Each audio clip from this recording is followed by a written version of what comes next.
This reading by David Clarke. Adventure 1. The Adventure of Wisteria Lodge. Chapter 1. The Singular Experience of Mr. John Scott Eccles.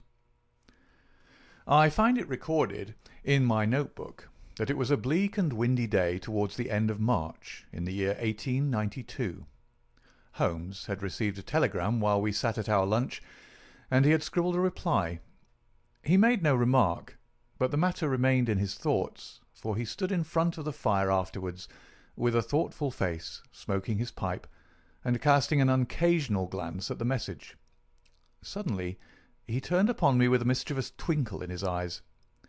"I suppose, Watson, we must look upon you as a man of letters," said he. "How do you define the word grotesque?" "Strange, remarkable," I suggested. He shook his head at my definition. "There is surely something more than that," said he. "Some underlying suggestion of the tragic and the terrible. If you cast your mind back to some of those narratives with which you have afflicted a long-suffering public, you will recognize how often the grotesque has deepened into the criminal. Think of that little affair of the red-headed men. That was grotesque enough in the outset, and yet it ended in a desperate attempt at robbery. Or again, there was that most grotesque affair of the 5 orange pips, which led straight to a murderous conspiracy. The word puts me on the alert." "Have you it there?" I asked. He read the telegram aloud.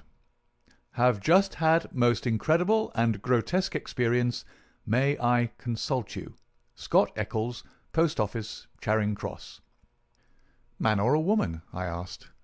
"Oh, man, of course. No woman would ever send a reply-paid telegram. She would have come." "Will you see him?" "My dear Watson, you know how bored I have been since we locked up Colonel Carruthers. My mind is like a racing engine, tearing itself to pieces because it is not connected up with the work for which it was built. Life is commonplace. The papers are sterile. Audacity and romance seem to have passed forever from the criminal world. Can you ask me, then, whether I am ready to look into any new problem, however trivial it may prove? But here, unless I am mistaken, is our client." A measured step was heard upon the stairs, and a moment later a stout, tall, grey-whiskered, and solemnly respectable person was ushered into the room. His life history was written in his heavy features and pompous manner. From his spats to his gold-rimmed spectacles, he was a conservative, a churchman, a good citizen, orthodox and conventional to the last degree. But some amazing experience had disturbed his native composure, and left its traces in his bristling hair, his flushed, angry cheeks, and his flurried, excited manner. He plunged instantly into his business. "I have had a most singular and unpleasant experience, Mr. Holmes," said he. "Never in my life have I been placed in such a situation. It is most improper, most outrageous. I must insist upon some explanation." He swelled and puffed in his anger. "Pray sit down, Mr. Scott Eccles," said Holmes in a soothing voice. "May I ask, in the first place, why you came to me at all?" "Well, sir, it did not appear to be a matter which concerned the police. And yet, when you've heard the facts, you must admit that I would not leave it where it was. Private detectives are a class with whom I have absolutely no sympathy, but none the less, having heard your name—" "Quite so. But in the second place, why did you not come at once?" Holmes glanced at his watch. "It is 2:15, he said. "Your telegram was dispatched about 1, but no one can glance at your toilet and attire without seeing that your disturbance dates from the moment of your waking." Our client smoothed down his unbrushed hair and felt his unshaven chin. "You are right, Mr. Holmes. I never gave a thought to my toilet. I was only too glad to get out of such a house. But I have been running round making inquiries before I came to you. I went to the house agents, you know, and they said that Mr. Garcia's rent was paid up all right, and that everything was in order at Wisteria Lodge." "Come, come, sir," said Holmes, laughing. "You're like my friend Dr. Watson, who has a bad habit of telling his stories wrong end foremost. Please arrange your thoughts, and let me know, in their due sequence, exactly what those events are which have sent you out unbrushed and unkempt, with dress boots and waistcoat buttoned awry, in search of advice and assistance." Our client looked down with a rueful face at his own unconventional appearance. "I'm sure it must look very bad, Mr. Holmes, and I'm not aware that in my whole life such a thing has ever happened before. But I will tell you the whole queer business, and when I have done so you will admit, I am sure, that there has been enough to excuse me." But his narrative was nipped in the bud. There was a bustle outside, and Mrs. Hudson opened the door to usher in two robust and official-looking individuals, one of whom was well known to us as Inspector Gregson of Scotland Yard, an energetic, gallant, and, within his limitations, a capable officer. He shook hands with Holmes, and introduced his comrade as Inspector Baines of the Surrey Constabulary. "We are hunting together, Mr. Holmes, and our trail lay in this direction." He turned his bulldog eyes upon our visitor. "Are you Mr. John Scott Eccles of Popham House, Lee?" "I am. We've been following you about all the morning." "You traced him through the telegram, no doubt," said Holmes. "Exactly, Mr. Holmes. We picked up the scent at Charing Cross Post Office and came on here." "But why did you follow me? What do you want?" "We wish a statement, Mr. Scott Eccles, as to the events which led up to the death last night of Mr. Aloysius Garcia of Wisteria Lodge, near Esher." Our client had sat up with staring eyes, and every tinge of colour struck from his astonished face. "Dead? Did you say he was dead?" "Yes, sir, he's dead." "But how? An accident?" "Murder, if ever there was one upon earth." "Good God! This is awful. You don't mean that I'm suspected?" "A letter of yours was found in the dead man's pocket, and we know by it that you had planned to pass last night at his house." "So I did." "Oh, you did you?" Out came the official notebook. "Wait a bit, Gregson," said Sherlock Holmes. "All you desire is a plain statement, is it not?" "And it is my duty to warn Mr. Scott Eccles that it may be used against him." "Mr. Eccles was going to tell us about it when you entered the room, I think. Watson, a brandy and soda would do him no harm. Now, sir, I suggest that you take no notice of this addition to your audience, and that you proceed with your narrative exactly as you would have done had you never been interrupted." Our visitor had gulped off the brandy, and the colour had returned to his face. With a dubious glance at the inspector's notebook, he plunged at once into his extraordinary statement. "I am a bachelor," said he, "and, being of a sociable turn, I cultivate a large number of friends. Among these are the family of a retired brewer called Melville, living at Albemarle Mansion, Kensington. It was at his table that I met some weeks ago a young fellow named Garcia. He was, I understand, of Spanish descent, and connected in some way with the embassy. He spoke perfect English, was pleasing in his manners, and as good-looking a man as ever I saw in my life. In some way we struck up quite a friendship, this young fellow and I. He seemed to take a fancy to me from the first, and within 2 days of our meeting he came to see me at Lee.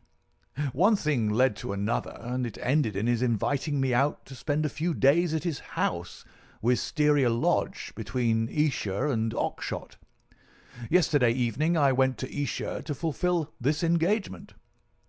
He had described his household to me before I went there. He lived with a faithful servant, a countryman of his own, who looked after all his needs. This fellow could speak English and did his housekeeping for him. Then there was a wonderful cook, he said, a half-breed whom he had picked up in his travels, who could serve an excellent dinner. I remember that he remarked what a queer household it was to find in the heart of Surrey, and that I agreed with him, though it has proved a good deal queerer than I thought. I drove to the place, about 2 miles on the south side of Esher. The house was a fair-sized one, standing back from the road with a curving drive which was banked with high, evergreen shrubs. It was an old, tumble-down building in a crazy state of disrepair. When the trap pulled up on the grass-grown drive in front of the blotched and weather-stained door, I had doubts as to my wisdom in visiting a man whom I knew so slightly. He opened the door himself, however, and greeted me with a great show of cordiality. I was handed over to the manservant, a melancholy, swarthy individual, who led the way, my bag in his hand, to my bedroom. The whole place was depressing. Our dinner was tête-à-tête, and though my host did his best to be entertaining, his thoughts seemed to continually wander, and he talked so vaguely and wildly that I could hardly understand him. He continually drummed his fingers on the table, gnawed his nails, and gave other signs of nervous impatience. The dinner itself was neither well served nor well cooked, and the gloomy presence of the taciturn servant did not help to enliven us. I can assure you that many times in the course of the evening I wished that I could invent some excuse which would take me back to Lee. One thing comes back to my memory which may have a bearing upon the business that you two gentlemen are investigating. I thought nothing of it at the time. Near the end of dinner a note was handed in by the servant. I noticed that after my host had read it, he seemed even more distrait and strange than ever. He gave up all pretence at conversation and sat smoking endless cigarettes, lost in his own thoughts. But he made no remark as to the contents.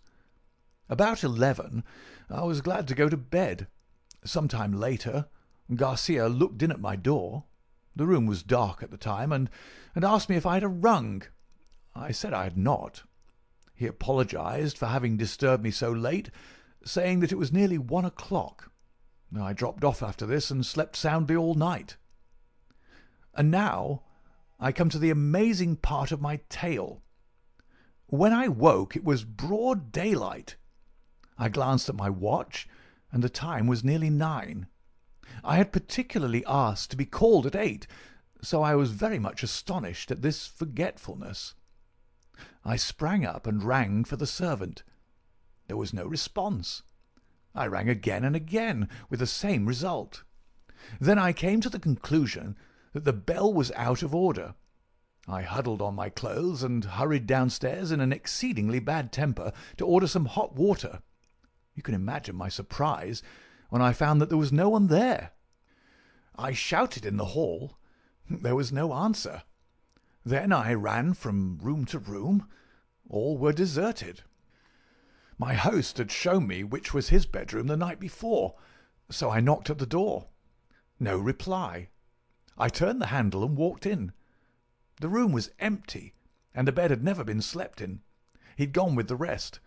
The foreign host, the foreign footman, the foreign cook, all had vanished in the night. There was the end of my visit to Wisteria Lodge. Sherlock Holmes was rubbing his hands and chuckling as he added this bizarre incident to his collection of strange episodes.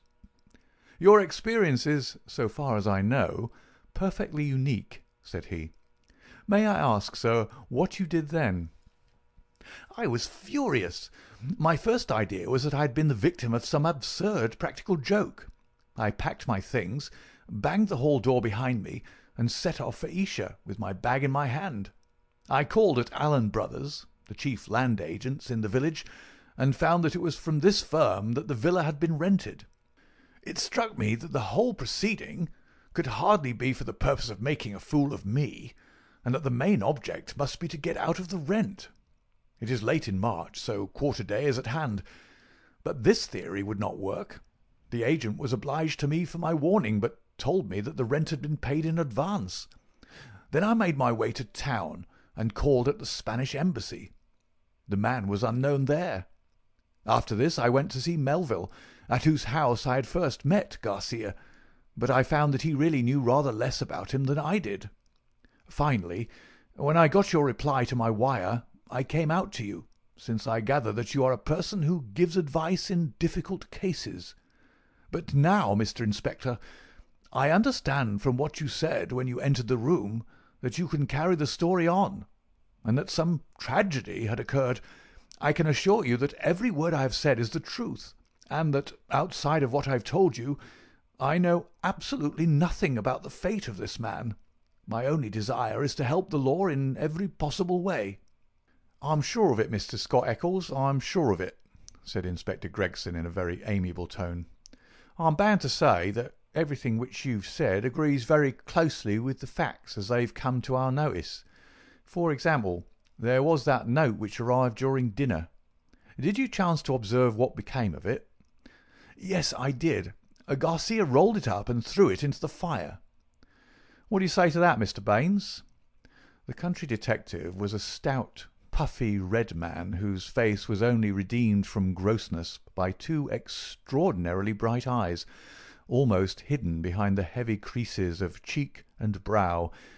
With a slow smile he drew a folded and discoloured scrap of paper from his pocket. "It was a dog grate, Mr. Holmes, and he overpitched it. I picked this out, unburned from the back of it."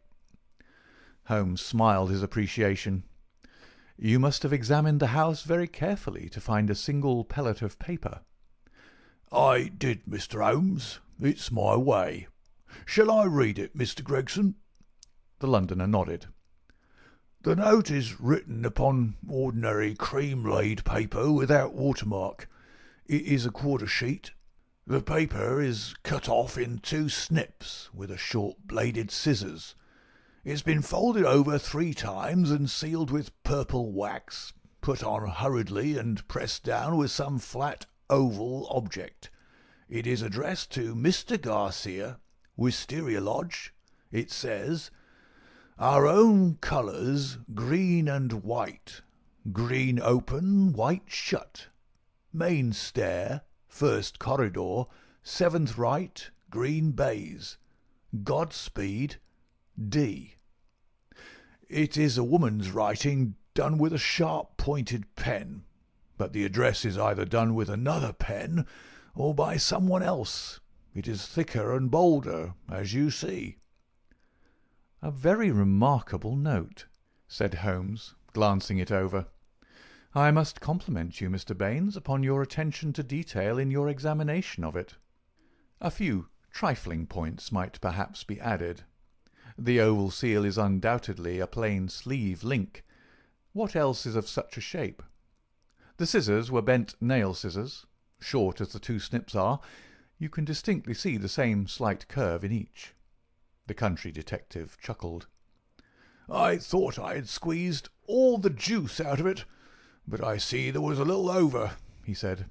"I'm bound to say that I make nothing of the note except that there was something on hand, and that a woman, as usual, was at the bottom of it."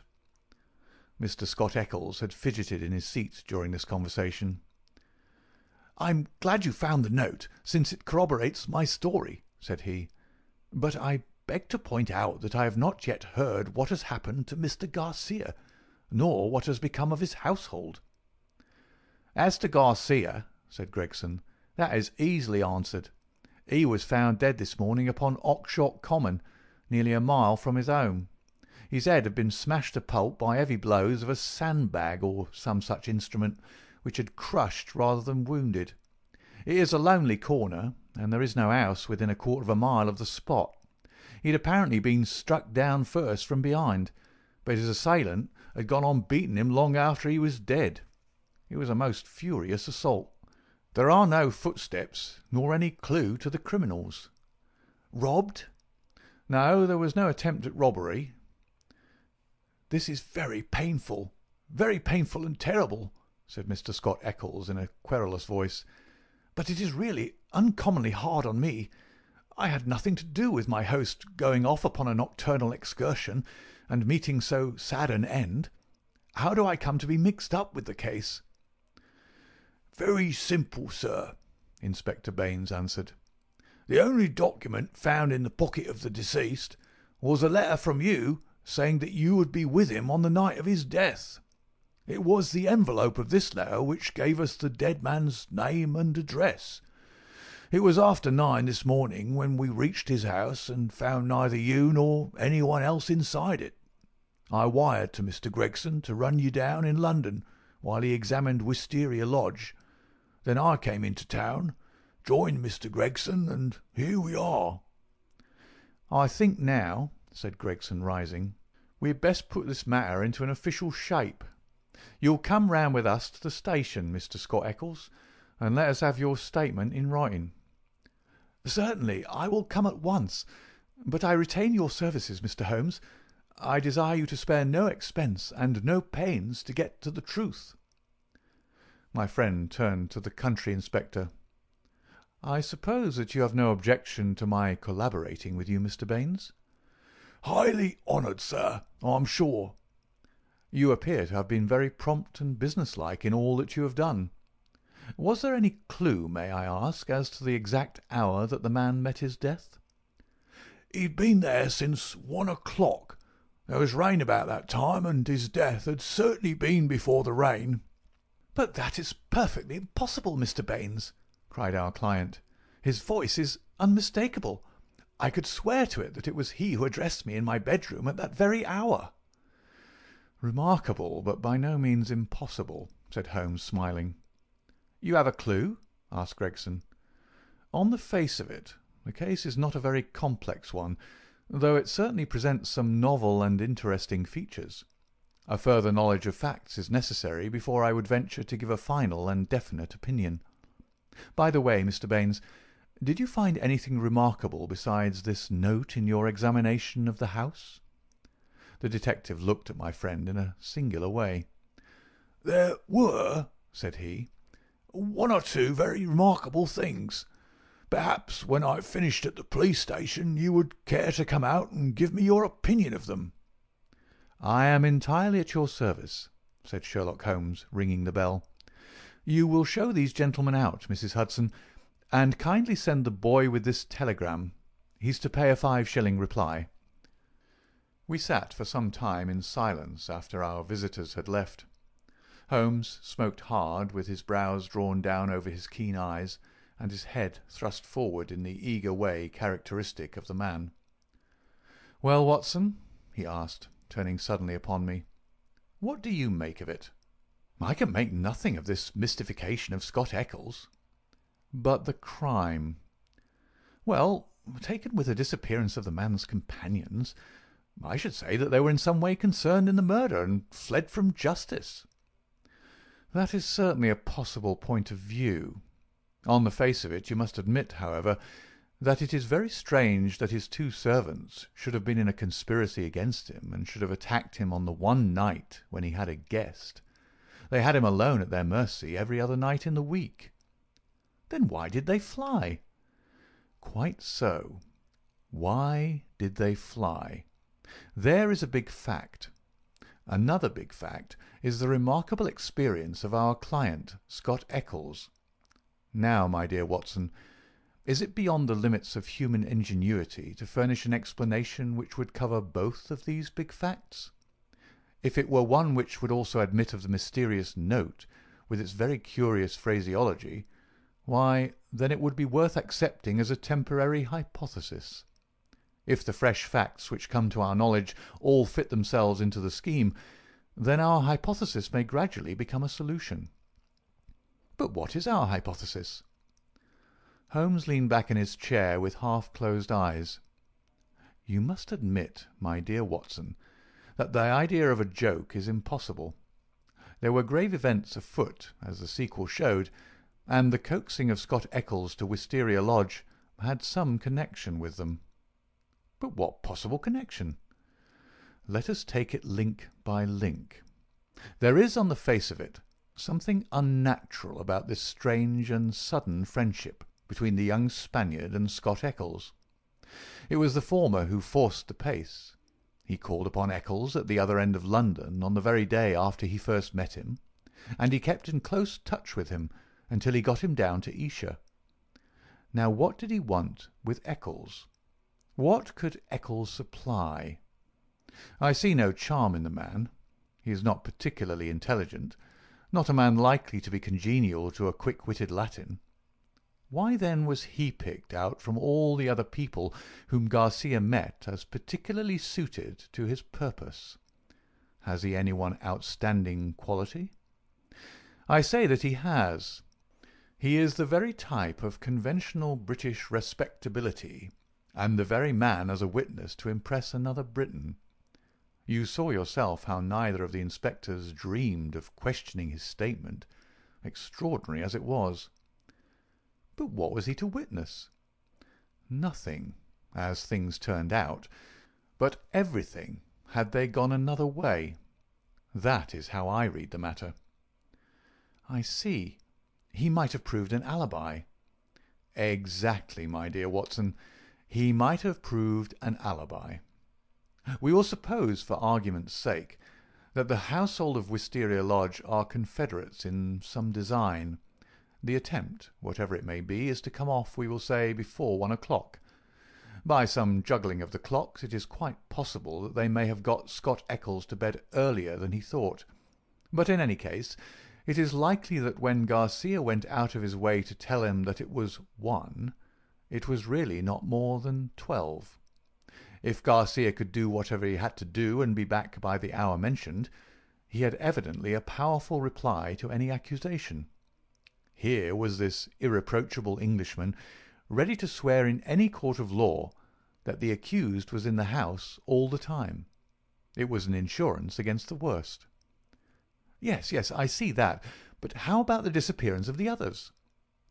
I have not all my facts yet, but I do not think there are any insuperable difficulties. Still, it is an error to argue in front of your data. You find yourself insensibly twisting them round to fit your theories. And the message? How did it run? Our own colours, green and white. Sounds like racing. Green open, white shut. That is clearly a signal. Main stair, first corridor, 7th right, green baize. This is an assignation. We may find a jealous husband at the bottom of it all. It was clearly a dangerous quest. She would not have said Godspeed had it not been so. D. That should be our guide. The man was a Spaniard. I suggest that D stands for Dolores, a common female name in Spain. Good, Watson, very good, but quite inadmissible. A Spaniard would write to a Spaniard in Spanish. The writer of this note is certainly English. Well, we can only possess our soul in patience until this excellent inspector come back for us. Meanwhile, we can thank our lucky fate which has rescued us for a few short hours from the insufferable fatigues of idleness.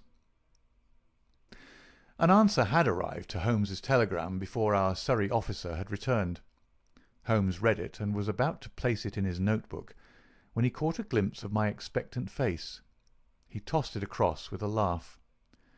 "We are moving in exalted circles," said he. The telegram was a list of names and addresses. Lord Harringby, the Dingle, Sir George Folliot, Oxshott Towers, Mr. Hines, J.P., Purdley Place, Mr. James Baker Williams, Forton Old Hall, Mr. Henderson, High Gable, Reverend Joshua Stone, Nether Walsling. "This is a very obvious way of limiting our field of operations," said Holmes. "No doubt Baines, with his methodical mind, has already adopted some similar plan." "I don't quite understand." "Well, my dear fellow, we have already arrived at the conclusion that the message received by Garcia at dinner was an appointment or an assignation. Now, if the obvious reading of it is correct, and in order to keep the tryst one has to ascend a main stair and seek the 7th door in a corridor, it is perfectly clear that the house is a very large one. It is equally certain that this house cannot be more than a mile or two from Oxshott, since Garcia was walking in that direction and hoped, according to my reading of the facts, to be back in Wisteria Lodge in time to avail himself of an alibi which would only be valid up to 1 o'clock. As the number of large houses close to Oxshott must be limited, I adopted the obvious method of sending to the agents mentioned by Scott Eccles and obtaining a list of them. Here they are in this telegram. and the other end of our tangled skein must lie among them. It was nearly 6 o'clock before we found ourselves in the pretty Surrey village of Esher, with Inspector Baines as our companion. Holmes and I had taken things for the night and found comfortable quarters at the Bull. Finally we set out in the company of the detective on our visit to Wisteria Lodge. It was a cold, dark March evening, with a sharp wind and the fine rain beating upon our faces. A fit setting for the wild common over which our road passed, and the tragic goal to which it led us. End of Chapter 1.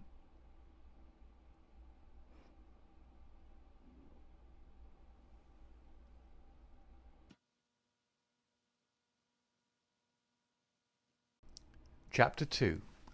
The Tiger of San Pedro. A cold and melancholy walk of a couple of miles brought us to a high wooden gate which opened into a gloomy avenue of chestnuts. The curved and shadowed drive led us to a low, dark house, pitch black against a slate-coloured sky. From the front window upon the left of the door there peeped a glimmer of a feeble light. "There's a constable in possession," said Baines. "I'll knock at the window." He stepped across the grass plot and tapped with his hand on the pane. Through the fogged glass I dimly saw a man spring up from a chair beside the fire and heard a sharp cry from within the room. An instant later a white-faced, hard-breathing policeman had opened the door, the candle wavering in his trembling hand. "What's the matter, Walters?" asked Baines sharply. The man mopped his forehead with his handkerchief and gave a long sigh of relief. "I'm glad you've come, sir. It's been a long evening, and I don't think my nerve is as good as it was." "Your nerve, Walters? I should not have thought you had a nerve in your body." "Well, sir, it's this lonely, silent house and the queer thing in the kitchen. Then when you tapped at the window I thought it had come again." "That what had come again?" "The devil, sir. For all I know, it was at the window." "What was at the window, and when?" "It was just about 2 hours ago. The light was just fading. I was sitting reading in the chair. I don't know what made me look up, but there was a face looking in at me through the lower pane. Lord, sir, what a face it was! I'll see it in my dreams." "Tut, tut, Waters. This is not talk for a police constable." "I know, sir, I know, but it shook me, sir, and there's no use to deny it. It wasn't black, sir, nor was it white, nor any colour that I know, but a kind of queer shade, like clay with a splash of milk in it. Then there was the size of it. It was twice yours, sir. And the look of it, the great staring goggle eyes, and the line of white teeth like a hungry beast. I tell you, sir, I couldn't move a finger, nor get my breath, till it whisked away and it was gone. Out I ran and through the shrubbery, but thank God there was no one there." "If I didn't know you were a good man, Walters, I should put a black mark against you for this. If it were the devil himself, a constable on duty should never thank God that he could not lay his hands upon him. I suppose the whole thing is not a vision and a touch of nerves." "That at least is very easily settled," said Holmes, lighting his little pocket lantern. "Yes," he reported after a short examination of the grass bed, "a number 12 shoe, I should say. If he was all on the same scale as his foot, he must certainly have been a giant." "What became of him?" "He seems to have broken through the shrubbery and made for the road."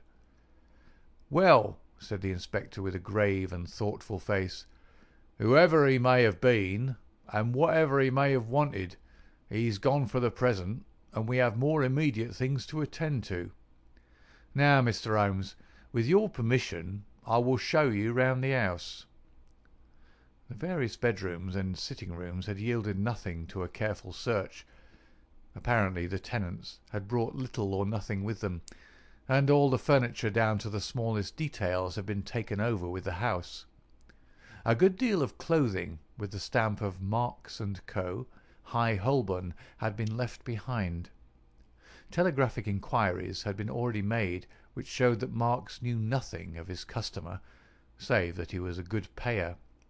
Odds and ends, some pipes, a few novels, 2 of them in Spanish, an old-fashioned pin-fire revolver, and a guitar were among the personal property. "Nothing in all this," said Baines, stalking, candle in hand, from room to room. "But now, Mr. Holmes, I invite your attention to the kitchen." It was a gloomy, high-ceilinged room at the back of the house, with a straw litter in one corner which served apparently as a bed for the cook. The table was piled with half-eaten dishes and dirty plates, the debris of last night's dinner. "Look at this," said Baines. "What do you make of it?" He held up his candle before an extraordinary object, which stood at the back of the dresser. It was so wrinkled and shrunken and withered that it was difficult to say what it might have been. One could but say that it was black and leathery, and that it bore some resemblance to a dwarfish human figure. At first, as I examined it, I thought that it was a mummified negro baby, and then it seemed a very twisted and ancient monkey. Finally, I was left in doubt as to whether it was animal or human. A double band of white shells were strung around the centre of it. "Very interesting, very interesting indeed," said Holmes, peering at this sinister relic. "Anything more?"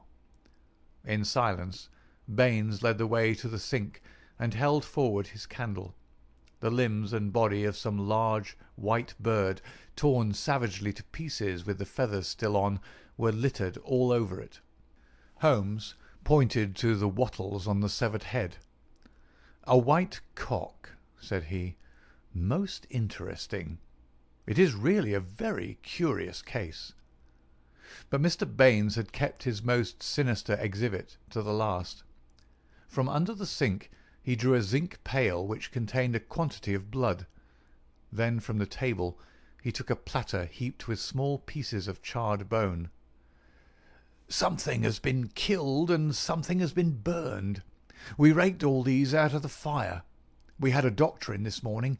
He says that they are not human." Holmes smiled and rubbed his hands. "I must congratulate you, Inspector, on handling so distinctive and instructive a case. Your powers, if I may say so without offence, seem superior to your opportunities." Inspector Baines's small eyes twinkled with pleasure. "You're right, Mr. Holmes. We stagnate in the provinces. A case of this sort gives a man a chance, and I hope that I shall take it. What do you make of these bones?" "A lamb, I should say, or a kid." "And the white cock?" "Curious, Mr. Baines. Very curious. I should say almost unique." "Yes, sir. There must have been some very strange people with some very strange ways in this house. One of them is dead. Did his companions follow him and kill him? If they did, we should have them, for every port is watched. But my own views are different. Yes, sir, my own views are very different." "You have a theory, then?" "And I'll work it myself, Mr. Holmes. It's only due to my own credit to do so. Your name is made. But I have still to make mine. I shall be glad to be able to say afterwards that I had solved it without your help." Holmes laughed good-humouredly. "Well, well, Inspector," said he. "Do you follow your path, and I will follow mine. My results are always very much at your service if you care to apply to me for them. I think that I have seen all that I wish in this house, and that my time may be more profitably employed elsewhere. Au revoir, and good luck." I could tell by numerous subtle signs, which might have been lost upon anyone but myself, that Holmes was on a hot scent. As impassive as ever to the casual observer, there were none the less a subdued eagerness and suggestion of tension in his brightened eyes and brisker manner, which assured me that the game was afoot. After his habit he said nothing, and after mine I asked no questions. sufficient for me to share the sport and lend my humble help to capture without distracting that intent brain with needless interruption. All would come round to me in due time. I waited, therefore, but to my ever-deepening disappointment, I waited in vain. Day succeeded day, and my friend took no step forward. One morning he spent in town, and I learned from a casual reference that he had visited the British Museum. Save for this one excursion, he spent his days in long and often solitary walks, or in chatting with a number of village gossips whose acquaintance he had cultivated. "I'm sure, Watson, a week in the country will be invaluable to you," he remarked. "It is very pleasant to see the first green shoots upon the hedges and the catkins on the hazels once again. With a spud, a tin box, and an elementary book on botany, there are instructive days to be spent." He prowled about with this equipment himself, but it was a poor show of plants which he would bring back of an evening. Occasionally, in our rambles, we came across Inspector Baines. His fat red face wreathed itself in smiles, and his small eyes glittered as he greeted my companion. He said little about the case, but from that little we gathered that he also was not dissatisfied at the course of events. I must admit, however, that I was somewhat surprised when, some 5 days after the crime, I opened my morning paper to find in large letters, "The Oxshott Mystery a Solution. Arrest of supposed assassin." Holmes sprang in his chair as if he had been stung when I read the headlines. "By Jove!" he cried. "You don't mean that Baines has got him?" "Apparently," said I as I read the following report. "Great excitement was caused in Esher and the neighbouring district when it was learned late last night that an arrest had been effected in connection with the Oxshott murder. It will be remembered that Mr. Garcia of Wisteria Lodge was found dead on Oxshott Common, his body showing signs of extreme violence, and that on the same night his servant and his cook fled, which appeared to show their participation in the crime. It was suggested, but never proved, that the deceased gentlemen may have had valuables in the house, and that their abstraction was the motive of the crime. Every effort was made by Inspector Baines, who has the case in hand, to ascertain the hiding-place of the fugitives, and he had good reason to believe that they had not gone far but were lurking in some retreat which had been already prepared. It was certain from the first, however, that they would eventually be detected, as the cook, from the evidence of one or two tradespeople who have caught a glimpse of him through the window, was a man of most remarkable appearance, being a huge and hideous mulatto, with yellowish features of a pronounced negroid type.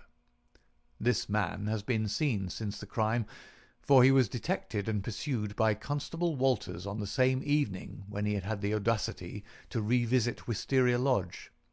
Inspector Baines, considering that such a visit must have some purpose in view, and was likely, therefore, to be repeated, abandoned the house, but left an ambuscade in the shrubbery. The man walked into the trap, and was captured last night after a struggle in which Constable Downing was badly bitten by the savage. We understand that when the prisoner is brought before the magistrates, a remand will be applied for by the police, and that great developments are hoped from his capture. "Really, we must see Baines at once," cried Holmes, picking up his hat. "We will just catch him before he starts." We hurried down the village street, and found, as we had expected, that the inspector was just leaving his lodgings. "You've seen the paper, Mr. Holmes?" he asked, holding one out to us. "Yes, Baines, I've seen it. Pray don't think it a liberty if I give you a word of friendly warning." "Of warning, Mr. Holmes?" "I have looked into this case with some care, and I am not convinced that you are on the right lines. I don't want you to commit yourself too far unless you are sure." "You're very kind, Mr. Holmes." "I assure you I speak for your good." It seemed to me that something like a wink quivered for an instant over one of Mr. Baines's tiny eyes. "We agreed to work on our own lines, Mr. Holmes. That's what I'm doing." "Oh, very good," said Holmes. "Don't blame me." "No, sir. I believe you mean well by me, but we all have our own systems, Mr. Holmes. You have yours, and maybe I have mine." "Let us say no more about it." "You're welcome always to my news. This fellow is a perfect savage, as strong as a cart-horse and as fierce as the devil. He chewed Downing's thumb nearly off before they could master him. He hardly speaks a word of English, and we can get nothing out of him but grunts." "And you think you have evidence that he murdered his late master?" "I didn't say so, Mr. Holmes. I didn't say so. We all have our little ways. You try yours, and I will try mine. That's the agreement." Holmes shrugged his shoulders as we walked away together. "I can't make the man out. He seems to be riding for a fall. Well, as he says, we must each try our own way and see what comes of it. But there's something in Inspector Baines which I can't quite understand." "Just sit down in that chair, Watson," said Sherlock Holmes when we had returned to our apartment at the Bull. "I want to put you in touch with the situation, as I may need your help tonight. Let me show you the evolution of this case, so far as I have been able to follow it. Simple as it has been in its leading features, it has none the less presented surprising difficulties in the way of an arrest. There are gaps in that direction which we may have to still fill. We still go back to the note which was handed in to Garcia upon the evening of his death. We may put aside this idea of Baines's that Garcia's servants were concerned in the matter. The proof of this lies in the fact that it was he who had arranged for the presence of Scott Eccles, which could only have been done for the purpose of an alibi. It was Garcia, then, who had an enterprise, and apparently a criminal enterprise, in hand that night in the course of which he met his death. I say criminal, because only a man with a criminal enterprise desires to establish an alibi. Who, then, is most likely to have taken his life? Surely the person against whom the criminal enterprise was directed. So far it seems to me that we are on safe ground. We can now see a reason for the disappearance of Garcia's household. They were all confederates in the same unknown crime. If it came off when Garcia returned, any possible suspicion would be warded off by the Englishman's evidence, and all would be well. But the attempt was a dangerous one, and if Garcia did not return by a certain hour, it was probable that his own life had been sacrificed. It had been arranged, therefore, that in such a case his two subordinates were to make for some prearranged spot where they could escape investigation and be in a position afterwards to renew their attempt. That would fully explain the facts, would it not? The whole inexplicable tangle seemed to straighten out before me. I wondered, as I always did, how it had not been obvious to me before. But why should one servant return? We can imagine that in the confusion of flight something precious, something which he could not bear to part with, had been left behind. That would explain his persistence, would it not? Well, what is the next step? The next step is the note received by Garcia at the dinner. It indicates a confederate at the other end. Now, where was the other end? I have already shown you that it could only lie in some large house, and that the number of large houses is limited. My first days in this village were devoted to a series of walks in which, in the intervals of my botanical researches, I made a reconnaissance of all the large houses and an examination of the family history of the occupants. One house, and only one, riveted my attention. It is the famous old Jacobean Grange of High Gable, 1 mile on the farther side of Oxshott and less than half a mile from the scene of the tragedy. The other mansions belong to prosaic and respectable people who live far aloof from romance. But Mr. Henderson of High Gable was by all accounts a curious man to whom curious adventures might befall. I concentrated my attention, therefore, upon him and his household. A singular set of people, Watson. The man himself the most singular of them all. I managed to see him on a plausible pretext, but I seemed to read in his dark, deepest, brooding eyes that he was perfectly aware of my true business. He is a man of 50, strong, active, with iron-grey hair, great bunched black eyebrows, the step of a deer and the air of an emperor, a fierce, masterful man with a red-hot spirit behind his parchment face. He is either a foreigner or has lived long in the tropics, for he is yellow and sapless, but tough as whipcord.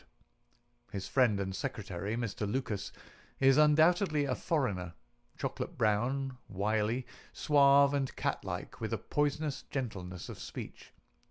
You see, Watson, we have come already upon 2 sets of foreigners, one at Wisteria Lodge and one at High Gable. So our gaps are beginning to close. These 2 men, close and confidential friends, are the centre of the household.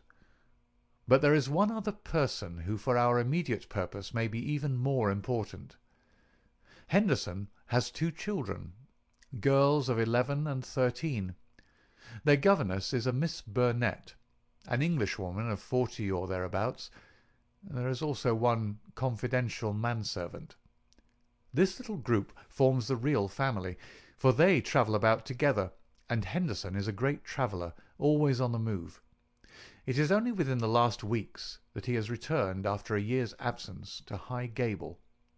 I may add that he is enormously rich, and whatever his whims may be he can very easily satisfy them. For the rest, his house is full of butlers, footmen, maidservants, and the usual overfed, underworked staff of a large English country house. So much I learned partly from village gossip, and partly from my own observation. There are no better instruments than discharged servants with a grievance, and I was lucky enough to find one. I call it luck, but it would not have come my way had I not been looking out for it. As Baines remarks, we all have our systems. It was my system which enabled me to find John Warner, late gardener of High Gable, sacked in a moment of temper by his imperious employer. He in turn had friends among the indoor servants, who unite in their fear and dislike of their master. So I had my key to the secrets of the establishment. Curious people, Watson. I don't pretend to understand it all yet, but very curious people anyway. It's a double-winged house, and the servants live on one side, the family on the other. There's no link between the two, save for Henderson's own servant, who serves the family's meals. Everything is carried to a certain door, which forms the one connection.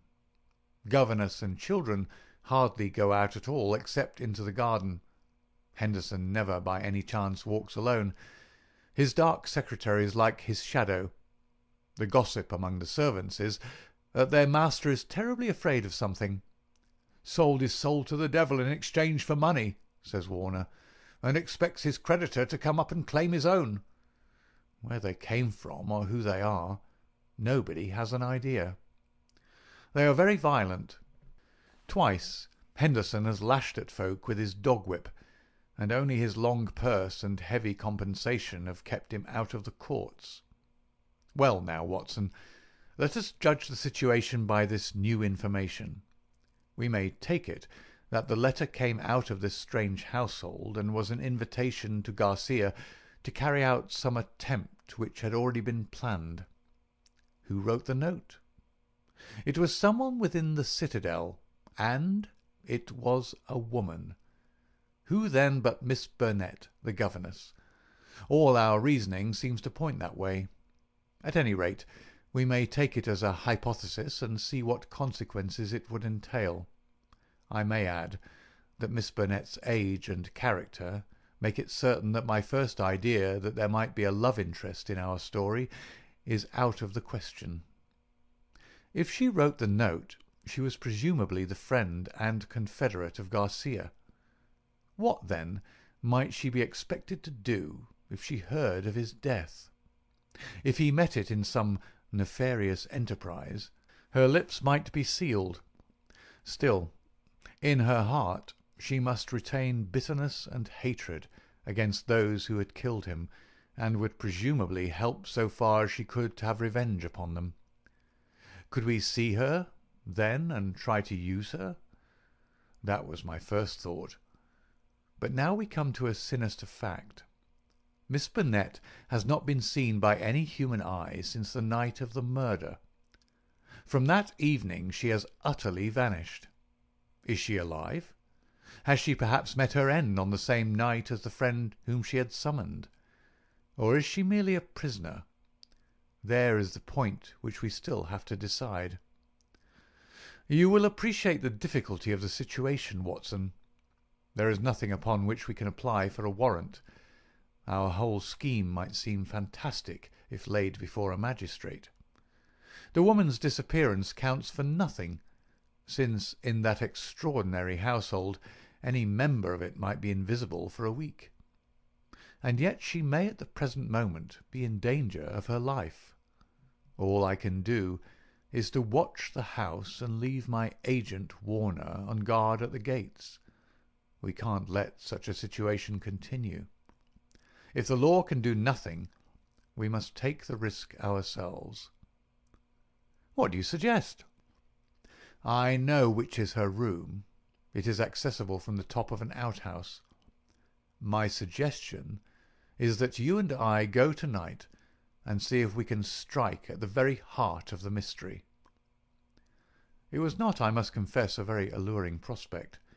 The old house with its atmosphere of murder, the singular and formidable inhabitants, the unknown dangers of the approach, and the fact that we were putting ourselves legally in a false position, all combined to damp my ardour.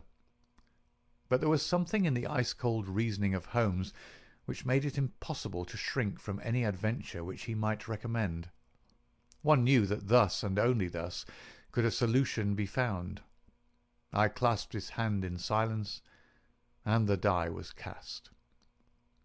But it was not destined that our investigation should have so adventurous an ending.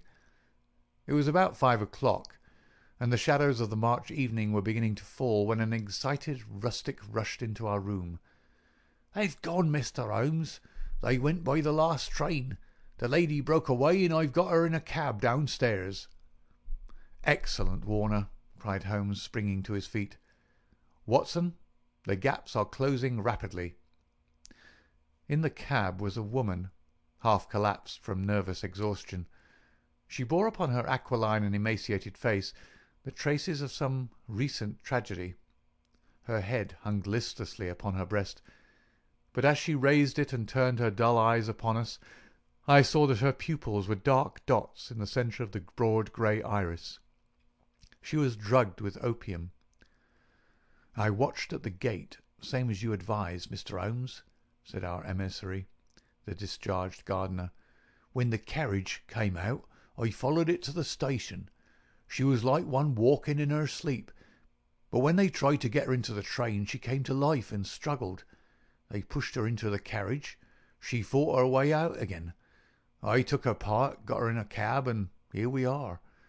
I shan't forget the face at the carriage window as I led her away. I'd have a short life if I'd his way, the black-eyed, scowling yellow devil." We carried her upstairs, laid her on the sofa, and a couple of cups of the strongest coffee soon cleared her brain from the mists of the drug. Baines had been summoned by Holmes, and the situation rapidly explained to him. "Why, sir, you've got me the very evidence I want," said the inspector warmly, shaking my friend by the hand. "I was on the same scent as you from the first." "What? You were after Henderson?" "Why, Mr. Holmes, when you were crawling in the shrubbery at High Gable, I was up one of the trees in the plantation and saw you down below. It was just who would get his evidence first." "Then why did you arrest the mulatto?" Baines chuckled. "I was sure Henderson, as he calls himself, felt that he was suspected, and that he would lie low and make no move so long as he thought he was in any danger. I arrested the wrong man to make him believe that our eyes were off him. I knew he'd be likely to clear off then and give us a chance of getting at Miss Burnett." Holmes laid his hand upon the inspector's shoulder. "You will rise high in your profession. You have instinct and intuition," said he. Baines flushed with pleasure. "I've had plainclothesmen waiting at the station all the week. Wherever the High Gable folk go, he will keep them in sight. But he must have been hard put to it when Miss Burnett broke away. However, your man picked her up, and it was all ends well. We can't arrest without her evidence, that is clear, so the sooner we get a statement, the better." "Every minute she gets stronger," said Holmes, glancing at the governess. "But tell me, Baines, who is this man Henderson?" "Henderson," the inspector answered, "is Don Murillo, once called the Tiger of San Pedro." The Tiger of San Pedro. The whole history of the man came back to me in a flash. He had made his name as the most lewd and bloodthirsty tyrant that had ever governed any country with a pretence to civilization. Strong, fearless, and energetic, he had sufficient virtue to enable him to impose his odious vices upon a cowering people for 10 or 12 years. His name was a terror through all Central America. At the end of that time there was a universal rising against him. But he was as cunning as he was cruel, and at the first whisper of coming trouble he had secretly conveyed his treasures aboard a ship which was manned by devoted adherents. It was an empty palace which was stormed by the insurgents next day. The dictator, his 2 children, his secretary, and his wealth had all escaped them. From that moment he had vanished from the world, and his identity had been a frequent subject for comment in the European press. "Yes, sir, Don Murillo, the Tiger of San Pedro," said Baines. "If you look it up, you will find that the San Pedro colours are green and white, same as in the note, Mr. Holmes. Henderson he called himself, but I traced him back, Paris and Rome and Madrid to Barcelona, where his ship came in '86. They've been looking for him all the time for their revenge, but it is only now that they have begun to find him out." "They discovered him a year ago," said Miss Burnett, who had sat up and was now intently following the conversation. "Once already his life has been attempted, but some evil spirit shielded him. Now again it is the noble chivalrous Garcia who has fallen, while the monster goes safe. But another will come, and yet another, until some day justice will be done. That is as certain as the rise of tomorrow's sun." Her thin hands clenched, and her worn face blanched with the passion of her hatred. "But how come you into this matter, Miss Burnett?" asked Holmes. "How can an English lady join in such a murderous affair?" "I join in it because there is no other way in the world by which justice can be gained. What does the law of England care for the rivers of blood shed years ago in San Pedro, or for the shipload of treasure which this man has stolen? To you they are like crimes committed in some other planet. But we know. We have learned the truth in sorrow and in suffering. To us there is no fiend in hell like Juan Murillo, and no peace in life while his victims still cry for vengeance." "No doubt," said Holmes. "He was, as you say. I have heard that he was atrocious. But how are you affected?" "I will tell you it all. This villain's policy was to murder, on one pretext or another, every man who showed such promise that he might in time come to be a dangerous rival. My husband, yes, my real name is Signora Victoro Durando, was the San Pedro minister in London. He met me and married me there. A nobler man never lived upon earth. Unhappily, Murillo heard of his excellence, recalled him on some pretext, and had him shot. With a premonition of his fate, he had refused to take me with him. His estates were confiscated, and I was left with a pittance. and a broken heart. Then came the downfall of the tyrant. He escaped, as you have just described, but the many whose lives he had ruined, whose nearest and dearest had suffered torture and death at his hands, would not let the matter rest. They banded themselves into a society which should never be dissolved until the work was done. It was my part, after we had discovered in the transformed Henderson the fallen despot, to attach myself to his household and keep the others in touch with his movements. This I was able to do by securing the position of governess in his family. He little knew that the woman who faced him at every meal was the woman whose husband he had hurried at an hour's notice into eternity. I smiled on him, did my duty to his children, and bided my time. An attempt was made in Paris and failed.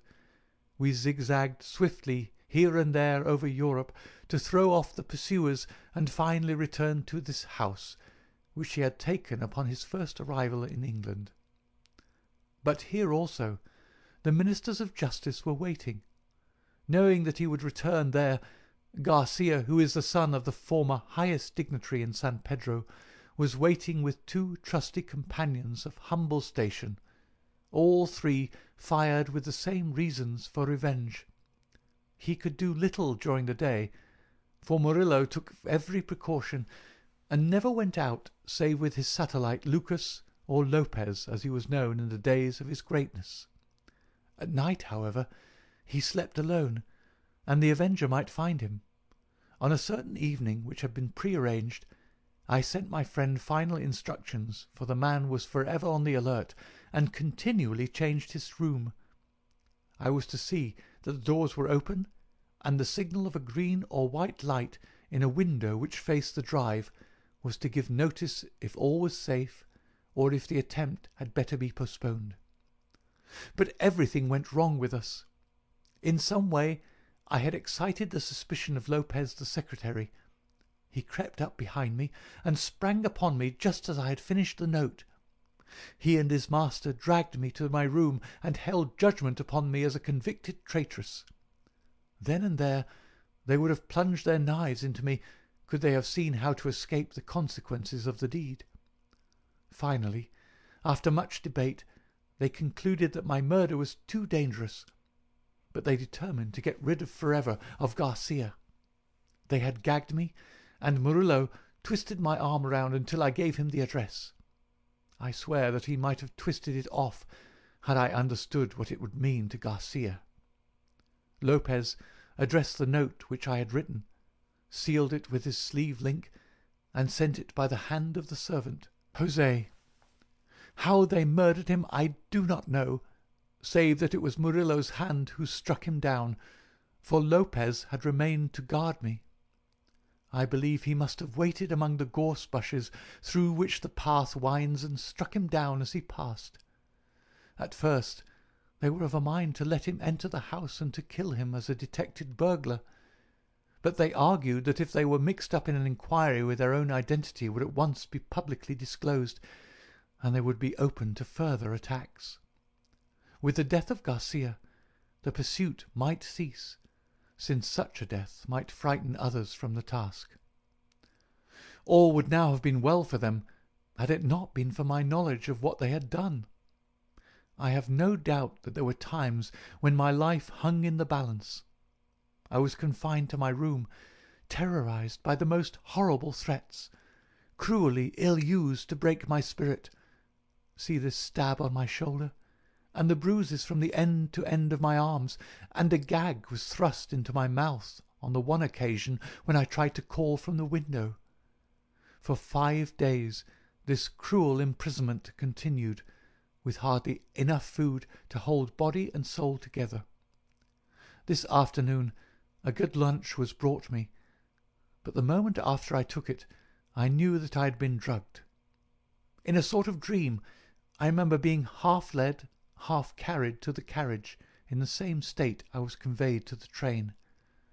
Only then, when the wheels were almost moving, did I suddenly realize that my liberty lay in my own hands. I sprang out.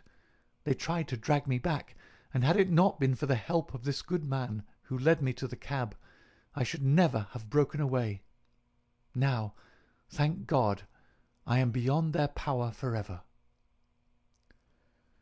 We had all listened intently to this remarkable statement. It was Holmes who broke the silence. "Our difficulties are not over," he remarked, shaking his head. "Our police work ends, but our legal work begins." "Exactly," said I. "A plausible lawyer could make it out as an act of self-defence. There may be 100 crimes in the background, but it is only on this one that they can be tried." "Come, come," said Baines cheerily. "I think better of the law than that. Self-defence is one thing. To entice a man in cold blood with the object of murdering him is another, whatever danger you may fear from him. No, we shall all be justified when we see the tenants of High Gable at the next Guildford Assizes." It is a matter of history, however, that a little time was still to elapse before the tiger of San Pedro should meet with his deserts. Wily and bold, he and his companion threw their pursuer off their track by entering a lodging-house in Edmonton Street and leaving by the back gate into Curzon Square. From that day they were seen no more in England. Some 6 months afterwards, the Marquis of Montlava and Signor Rulli, his secretary, were both murdered in their rooms at the Hotel Escurial at Madrid. The crime was ascribed to nihilism, and the murderers were never arrested. Inspector Baines visited us at Baker Street with a printed description of the dark face of the secretary and of the masterful features, the magnetic black eyes, and the tufted brows of his master. We could not doubt that justice, if belated, had come at last. "A chaotic case, my dear Watson," said Holmes over an evening pipe. "It will not be possible for you to present in that compact form which is dear to your heart. It covers 2 continents, concerns 2 groups of mysterious persons, and is further complicated by the highly respectable presence of our friend Scott Eccles, whose inclusion shows me that the deceased Garcia had a scheming mind and a well-developed instinct of self-preservation. It is remarkable only for the fact that amid a perfect jungle of possibilities, we, with our worthy collaborator the inspector, have kept our close hold on the essentials, and so been guided along the crooked and winding path. Is there any point which is not quite clear to you?" "The object of the mulatto cook's return." "I think that the strange creature in the kitchen may account for it. The man was a primitive savage from the backwoods of San Pedro, and this was his fetish. When his companion and he had fled to some prearranged retreat, already occupied, no doubt, by a confederate, the companion had persuaded him to leave so compromising an article of furniture. But the mulatto's heart was with it, and he was driven back to it next day, when, on reconnoitring through the window, he found Policeman Walters in possession. He waited 3 days longer, and then his piety or his superstition drove him to try once more. Inspector Baines, who with his usual astuteness had minimized the incident before me, had really recognized its importance and had left a trap into which the creature walked. Any other point, Watson?" "The torn bird, the pail of blood, the charred bones, all the mystery of that weird kitchen." Holmes smiled as he turned up an entry in his notebook. "I spent a morning in the British Museum reading up on that and other points. Here is a quotation from Eckermann's Voodooism and the Negroid Religions. The true voodoo worshipper attempts nothing of importance without certain sacrifices which are intended to propitiate his unclean gods.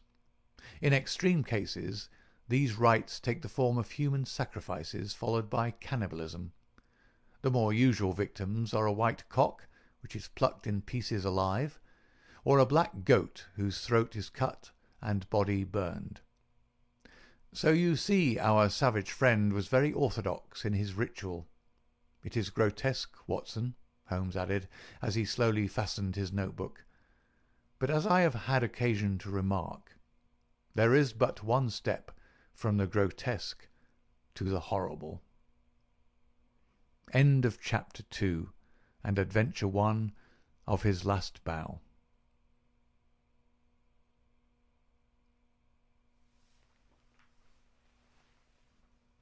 Adventure 2. The Adventure of the Cardboard Box. In choosing a few typical cases which illustrate the remarkable mental qualities of my friend Sherlock Holmes, I have endeavoured as far as possible to select those which presented the minimum of sensationalism while offering a fair field for his talents. It is, however, unfortunately impossible entirely to separate the sensational from the criminal, and the chronicler is left in the dilemma that he must either sacrifice details which are essential to his statement, and so give a false impression of the problem, or he must use matter which chance and not choice has provided him with. With this short preface, I shall turn to my notes of what proved to be a strange, though a peculiarly terrible chain of events. It was a blazing hot day in August. Baker Street was like an oven, and the glare of the sunlight upon the yellow brickwork of the house across the road was painful to the eye. It was hard to believe that these were the same walls which loomed so gloomily through the fogs of winter. Our blinds were half drawn, and Holmes lay curled upon the sofa, reading and rereading a letter which he had received by the morning post. For myself, my term of service in India had trained me to stand heat better than cold, and a thermometer at 90 was no hardship. But the morning paper was uninteresting. Parliament had risen, everybody was out of town, and I yearned for the glades of the New Forest or the shingles of Southsea. A depleted bank account had caused me to postpone my holiday, and as to my companion, neither the country nor the sea presented the slightest attraction to him. He loved to lie in the very centre of 5 millions of people, with his filaments stretching out and running through them, responsive to every little rumour or suspicion of unsolved crime. Appreciation of nature found no place among his many gifts, and his only change was when he turned his mind from the evil-doer of the town to track down his brother of the country. Finding that Holmes was too absorbed for conversation, I had tossed aside the barren paper, and leaning back in my chair, I fell into a brown study. Suddenly my companion's voice broke in upon my thoughts. "You are right, Watson," said he. "It does seem a most preposterous way of settling a dispute." "Most preposterous?" I exclaimed, and then suddenly realizing how he had echoed my inmost thoughts, I sat up in my chair and stared at him in blank amazement. "What's this, Holmes?" I cried. "This is beyond anything which I could have imagined." He laughed heartily at my perplexity. "You remember," said he, "that some little time ago when I read you the passage in one of Poe's sketches in which a close reasoner follows the unspoken thoughts of his companion, you were inclined to treat the matter as a mere tour de force of the author. On my remarking that I was constantly in the habit of doing the same thing, you expressed incredulity." "Oh, no!" "Perhaps not with your tongue, my dear Watson, but certainly with your eyebrows. So when I saw you throw down your paper and enter upon a train of thought, I was very happy to have the opportunity of reading it off, and eventually of breaking into it, as a proof that I had been in rapport with you." But I was still far from satisfied. "In the example which you read to me," said I, "the reasoner drew his conclusions from the actions of the man whom he observed. If I remember right, he stumbled over a heap of stones, looked up at the stars, and so on, but I've been seated quietly in my chair, and what clues can I have given you?" "You do yourself an injustice. The features are given to man as the means by which he shall express his emotions, and yours are faithful servants." "Do you mean to say that you read my train of thoughts from my features?" "Your features, and especially your eyes. Perhaps you cannot yourself recall how your reverie commenced?" "No, I cannot." "Then I will tell you. After throwing down your paper, which was the action which drew my attention to you, you sat for half a minute with a vacant expression. Then your eyes fixed themselves upon your newly framed picture of General Gordon, and I saw by the alteration in your face that a train of thought had been started. But it did not lead very far.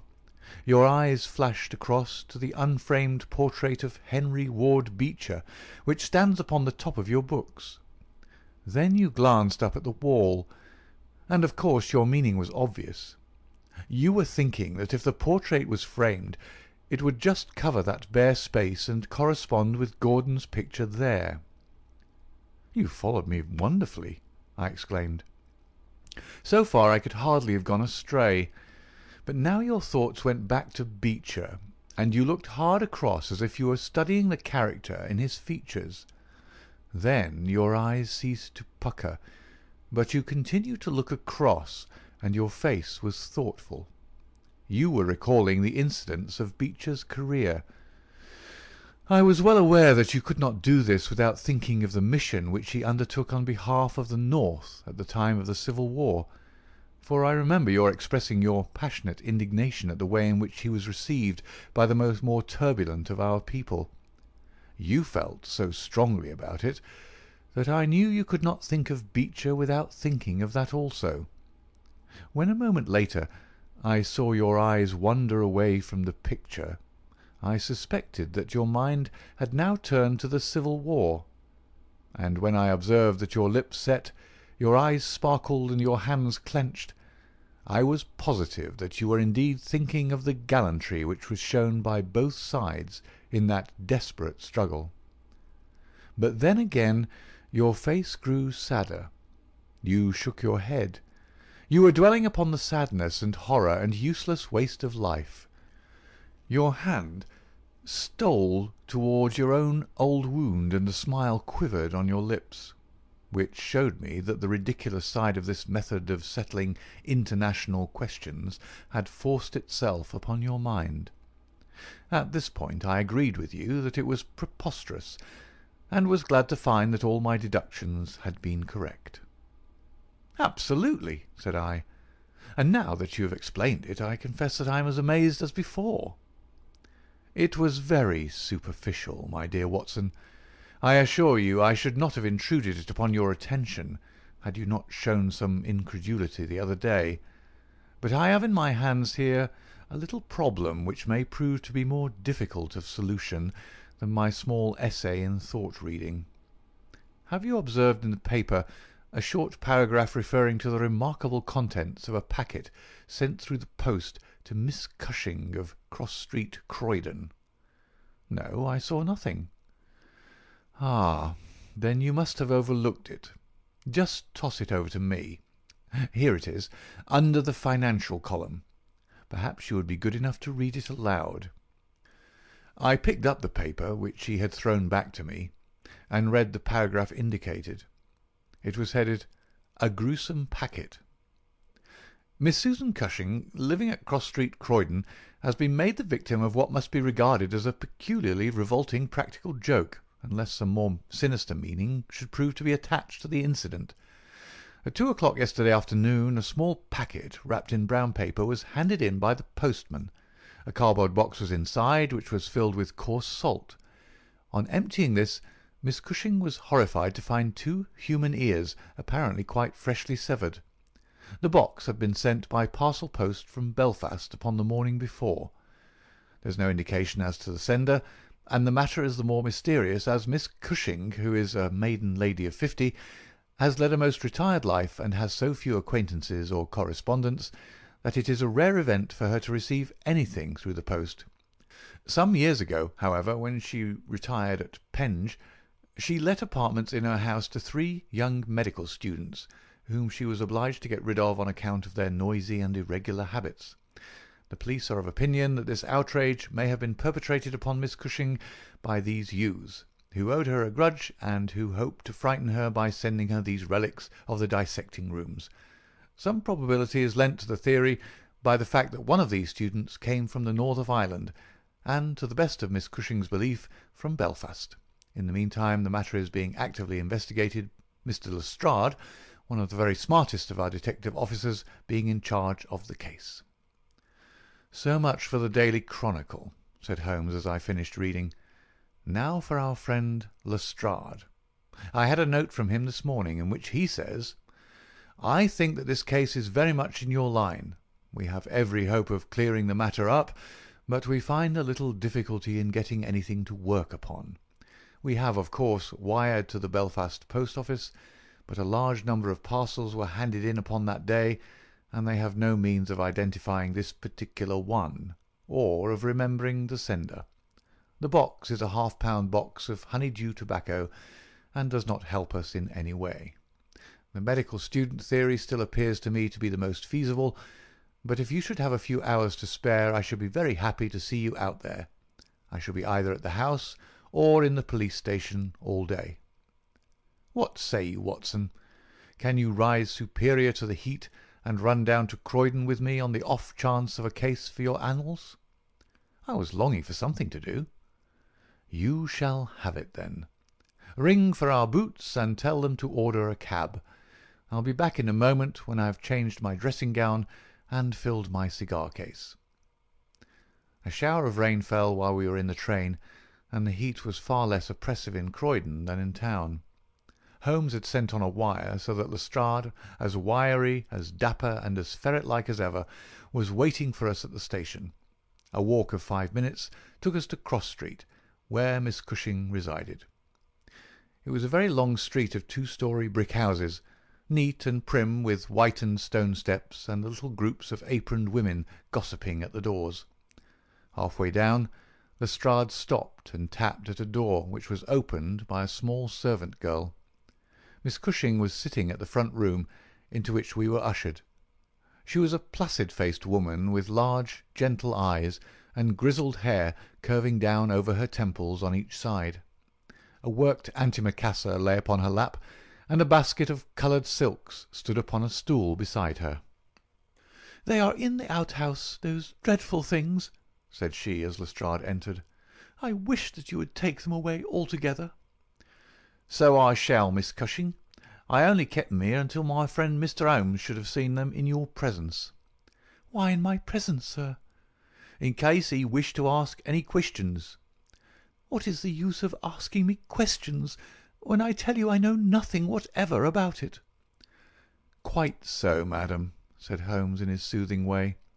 "I have no doubt that you have been annoyed more than enough already over this business." "Indeed I have, sir. I am a quiet woman, and live a retired life. It is something new for me to see my name in the papers, and to find the police in my house. I won't have those things in here, Mr. Lestrade. If you wish to see them, you must go to the outhouse." It was a small shed in the narrow garden which ran behind the house. Lestrade went in and brought out a yellow cardboard box with a piece of brown paper and some string. There was a bench at the end of the path, and we all sat down while Holmes examined one by one the articles which Lestrade had handed to him. "This string is exceedingly interesting," he remarked, holding it up to the light and sniffing at it. "What do you make of this string, Lestrade?" "It has been tarred." "Precisely. It is a piece of tarred twine. You have also, no doubt, remarked that Miss Cushing has cut the cord with scissors, as can be seen by the double fray on each side. This is of importance." "I cannot see the importance," said Lestrade. "The importance lies in the fact that the knot is left intact, and that this knot is of a peculiar character." "It is very neatly tied. I had already made a note to that effect," said Lestrade complacently. "So much for the string, then," said Holmes, smiling. "Now for the box wrapper. Brown paper with a distinct smell of coffee. What, did you not observe it? I think there can be no doubt of it. Address printed in rather straggling characters. Miss S. Cushing, Cross Street, Croydon. Done with a broad-pointed pen, probably a J, and with very inferior ink. The word Croydon has been originally spelled with an I, which has been changed to Y. The parcel was directed then by a man. The printing is distinctly masculine, of limited education, and unacquainted with the town of Croydon. So far, so good. The box is yellow, half-pound honeydew box with nothing distinctive save 2 thumb marks at the left bottom corner. It is filled with rough salt of the quality used for preserving hides and other of the coarser commercial purposes, and embedded in it are these very singular enclosures. He took out the 2 ears as he spoke, and laying a board across his knee, he examined them minutely, while Lestrade and I, bending forward on each side of him, glanced alternately at these dreadful relics, and at the thoughtful, eager face of our companion. Finally, he returned them to the box once more, and sat for a while in deep meditation. "You have observed, of course," said he at last, "that the ears are not a pair." "Yes, I have noticed that. But if this were the practical joke of some students from the dissecting rooms, it would be as easy for them to send 2 odd ears as a pair." "Precisely. But this is not a practical joke." "You are sure of it?" "The presumption is strongly against it. Bodies in the dissecting rooms are injected with preservative fluid. These ears bear no signs of this. They are fresh too. They have been cut off with a blunt instrument, which would hardly happen if a student had done it. Again, carbolic or rectified spirits would be the preservatives which would suggest themselves to the medical mind, certainly not rough salt. I repeat that there is no practical joke here, but that we are investigating a serious crime." A vague thrill ran through me as I listened to my companion's words, and saw the stern gravity which had hardened his features. This brutal preliminary seemed to shadow forth some strange and inexplicable horror in the background. Lestrade, however, shook his head like a man who is only half convinced. "There are objections to the joke theory, no doubt," said he, "but there are much stronger reasons against the other. We know that this woman has led a most quiet and respectable life at Penge, and here for the last 20 years. She's hardly been away from her home for a day during that time. Why on earth, then, should any criminal send her the proofs of his guilt, especially as, unless she is a most consummate actress, she understands quite as little of the matter as we do?" "That is the problem which we have to solve," Holmes answered, "and for my part I shall set about it by presuming that my reasoning is correct, and that a double murder has been committed. One of these ears is a woman's, small, finely formed, and pierced for an earring. The other is a man's, sunburned, discoloured, and also pierced for an earring. These 2 people are presumably dead, or we should have heard their story before now. To-day is Friday. The packet was posted on Thursday morning. The tragedy, then, occurred on Wednesday or Tuesday, or earlier. If the 2 people were murdered, who but their murderer would have sent this sign of his work to Miss Cushing? We may take it that the sender of the packet is the man whom we want. But he must have some strong reason for sending Miss Cushing this packet. What reason, then? It must have been to tell her that the deed was done, or to pain her, perhaps. But in that case she knows who it is. Does she know? I doubt it. If she knew, why, she should call the police in. She might have buried the ears, and no one would have been the wiser. That is what she would have done if she had wished to shield the criminal. But if she does not wish to shield him, she would give his name. There is a tangle here which needs straightening out. He had been talking in a high, quick voice, staring blankly up over the garden fence, but now he sprang briskly to his feet and walked towards the house. "I have a few questions to ask Miss Cushing," said he. "In that case I may leave you here," said Lestrade, "for I have another small business on hand. I think that I have nothing further to learn from Miss Cushing. You will find me at the police station." "We shall look in on our way to the train," answered Holmes. A moment later he and I were back in the front room, where the impassive lady was still quietly working away at her antimacassar. She put it down on her lap as we entered, and looked at us with her frank, searching blue eyes. "I am convinced, sir," she said, "that this matter is a mistake, and that the parcel was never meant for me at all. I have said this several times to the gentleman from Scotland Yard, but he simply laughs at me. I have not an enemy in the world as far as I know, so why should anyone play me such a trick?" "I am coming to be of the same opinion, Miss Cushing," said Holmes, taking a seat beside her. "I think that it is more than probable." He paused, and I was surprised on glancing round to see that he was staring with singular intentness at the lady's profile. Surprise and satisfaction were both for an instant to be read upon his eager face, though when she glanced round to find out the cause of his silence, he had become as demure as ever.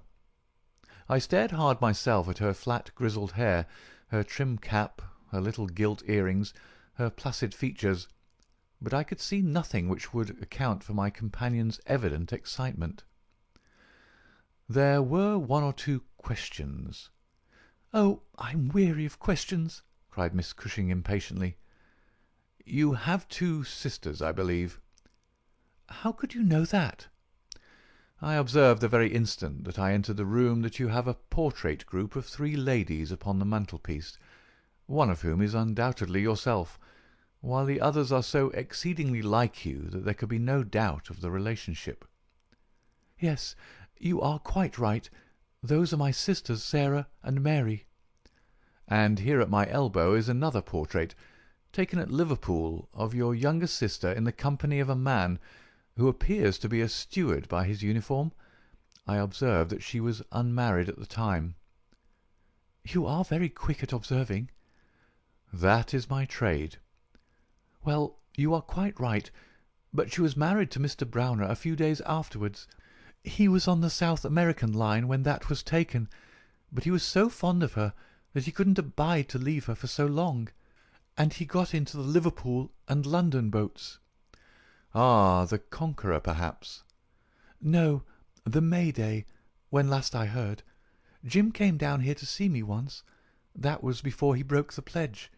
But afterwards he would always take drink when he was ashore, and a little drink would send him stark staring mad. Ah, it was a bad day that ever he took a glass in his hand again. First he dropped me, then he quarrelled with Sarah, and now that Mary has stopped writing, we don't know how things are going with them." It was evident that Miss Cushing had come upon a subject on which she felt very deeply. Like most people who lead a lonely life, she was shy at first, but ended by becoming extremely communicative. She told us many details about her brother-in-law the steward, and then wandering off on the subject of her former lodgers, the medical students, she gave us a long account of their delinquencies, with their names and those of their hospitals. Holmes listened attentively to everything, throwing in a question from time to time. "About your second sister Sarah," said he, "I wonder, since you are both maiden ladies, that you do not keep house together." "Ah, you don't know Sarah's temper, or you'd wonder no more. I tried it when I came to Croydon, and we kept on until about 2 months ago, when we had to part. I don't want to say a word against my own sister, but she was always meddlesome and hard to please, was Sarah."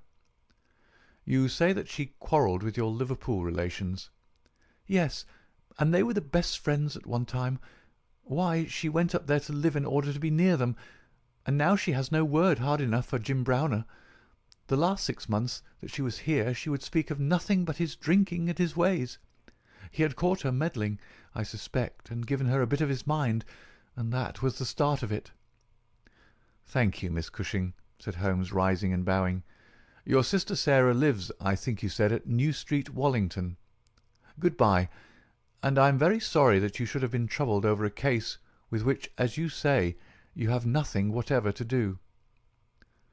There was a cab passing as we came out, and Holmes hailed it. "How far to Wallington?" he asked. "Only about a mile, sir." "Very good. Jump in, Watson. We must strike while the iron is hot. Simple as the case is, there have been one or two very instructive details in connection with it. Just pull up at a telegraph office as you pass, cabby." Holmes sent off a short wire, and for the rest of the drive lay back in the cab, with his hat tilted over his nose to keep the sun from his face. Our drive pulled up at a house which was not unlike the one which we had just quitted. My companion ordered him to wait, and had his hand upon the knocker when the door opened, and a grave young gentleman in black with a very shiny hat appeared on the step. "Is Miss Cushing at home?" asked Holmes. "Miss Sarah Cushing is extremely ill," said he. "She has been suffering since yesterday from brain symptoms of great severity.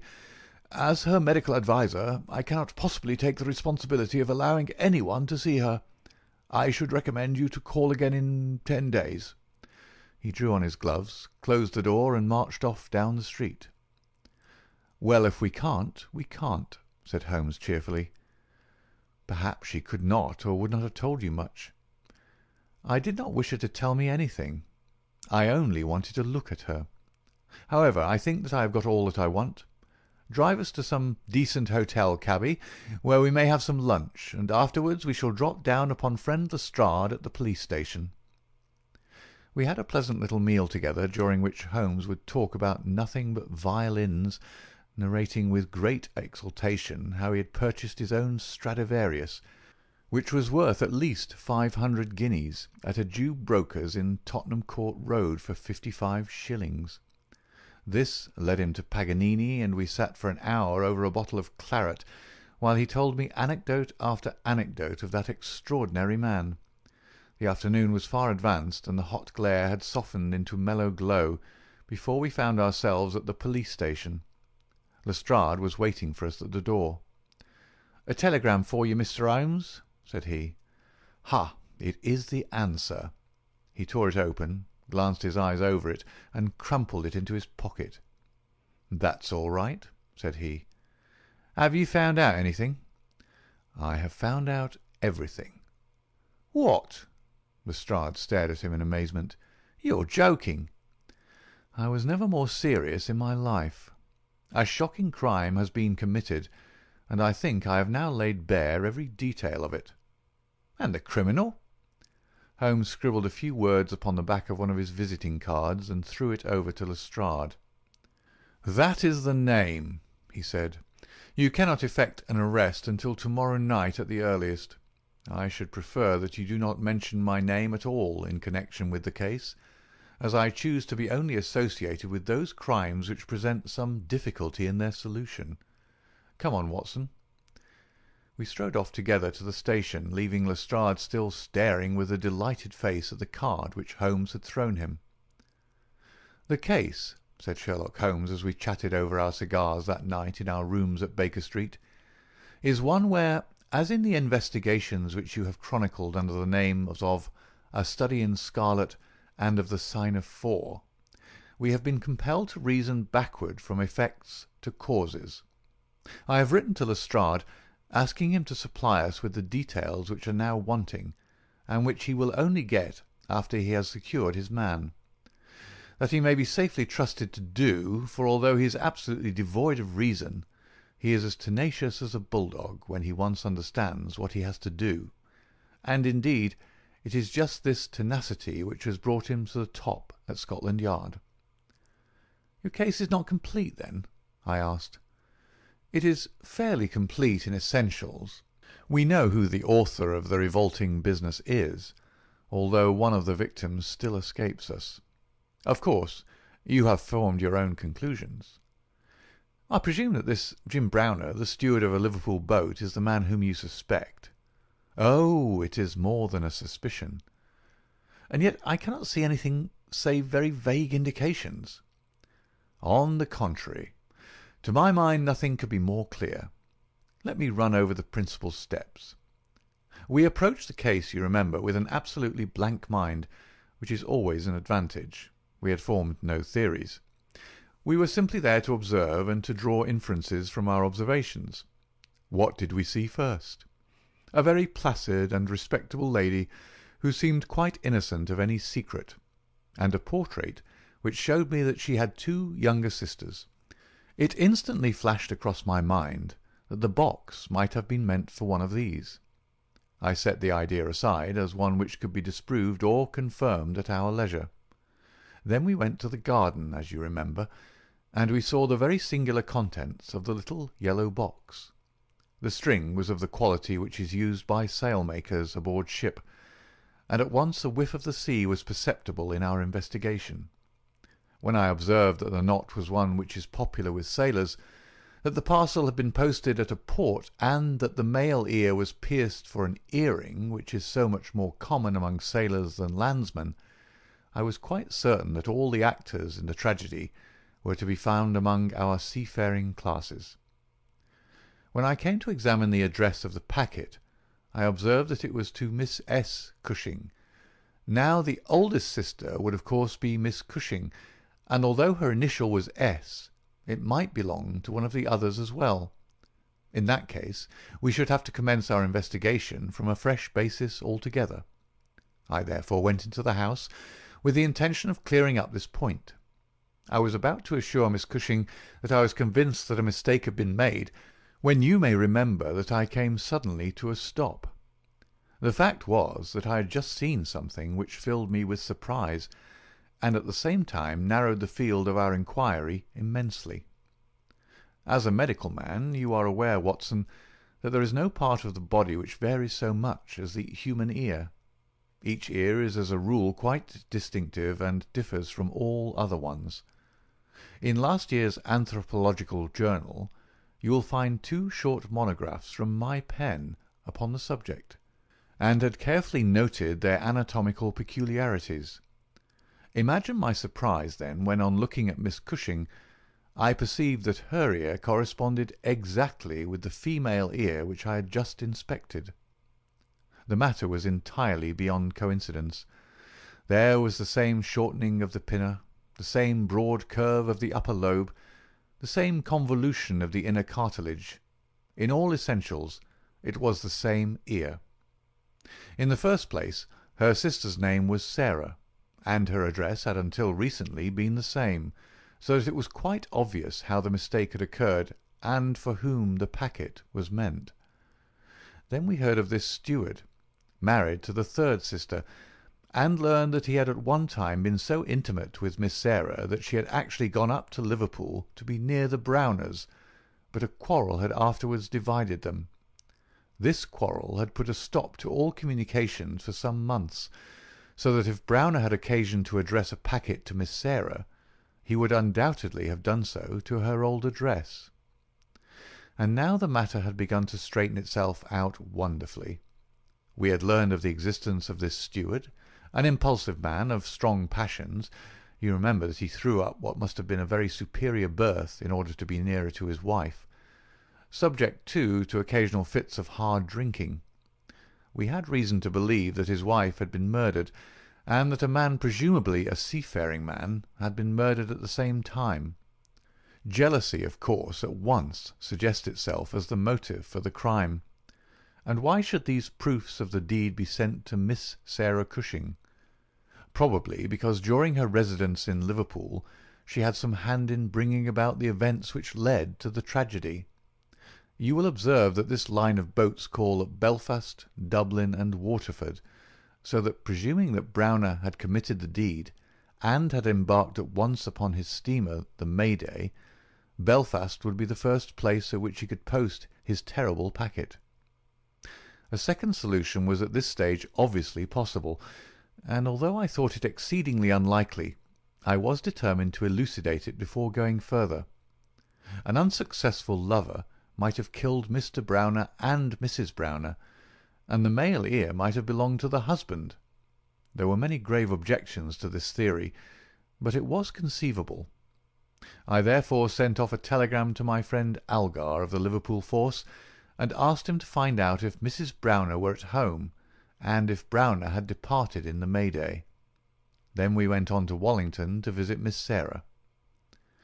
I was curious in the first place to see how far the family ear had been reproduced in her. Then, of course, she might give us very important information.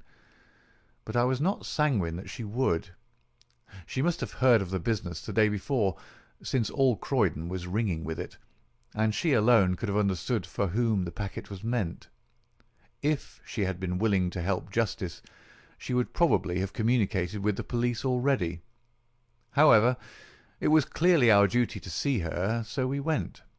We found that the news of the arrival of the packet, for her illness dated from that time, had such an effect upon her as to bring on brain fever. It was clearer than ever that she understood its full significance, but equally clear that we should have to wait for some time for any assistance from her. However, we were really independent of her help. Our answers were waiting for us at the police station, where I had directed Algar to send them. Nothing could be more conclusive. Mrs. Browner's house had been closed for more than 3 days, and the neighbours were of opinion that she had gone south to see her relatives. It had been ascertained at the shipping offices that Browner had left aboard the Mayday, and I calculate that she is due in the Thames tomorrow night. When he arrives, he will be met by the obtuse but resolute Lestrade, and I have no doubt that we shall have all our details filled in. Sherlock Holmes was not disappointed in his expectations. 2 days later he received a bulky envelope, which contained a short note from the detective and a typewritten document which covered several pages of foolscap. "Lestrade has got him all right," said Holmes, glancing up at me. "Perhaps it would interest you to hear what he says."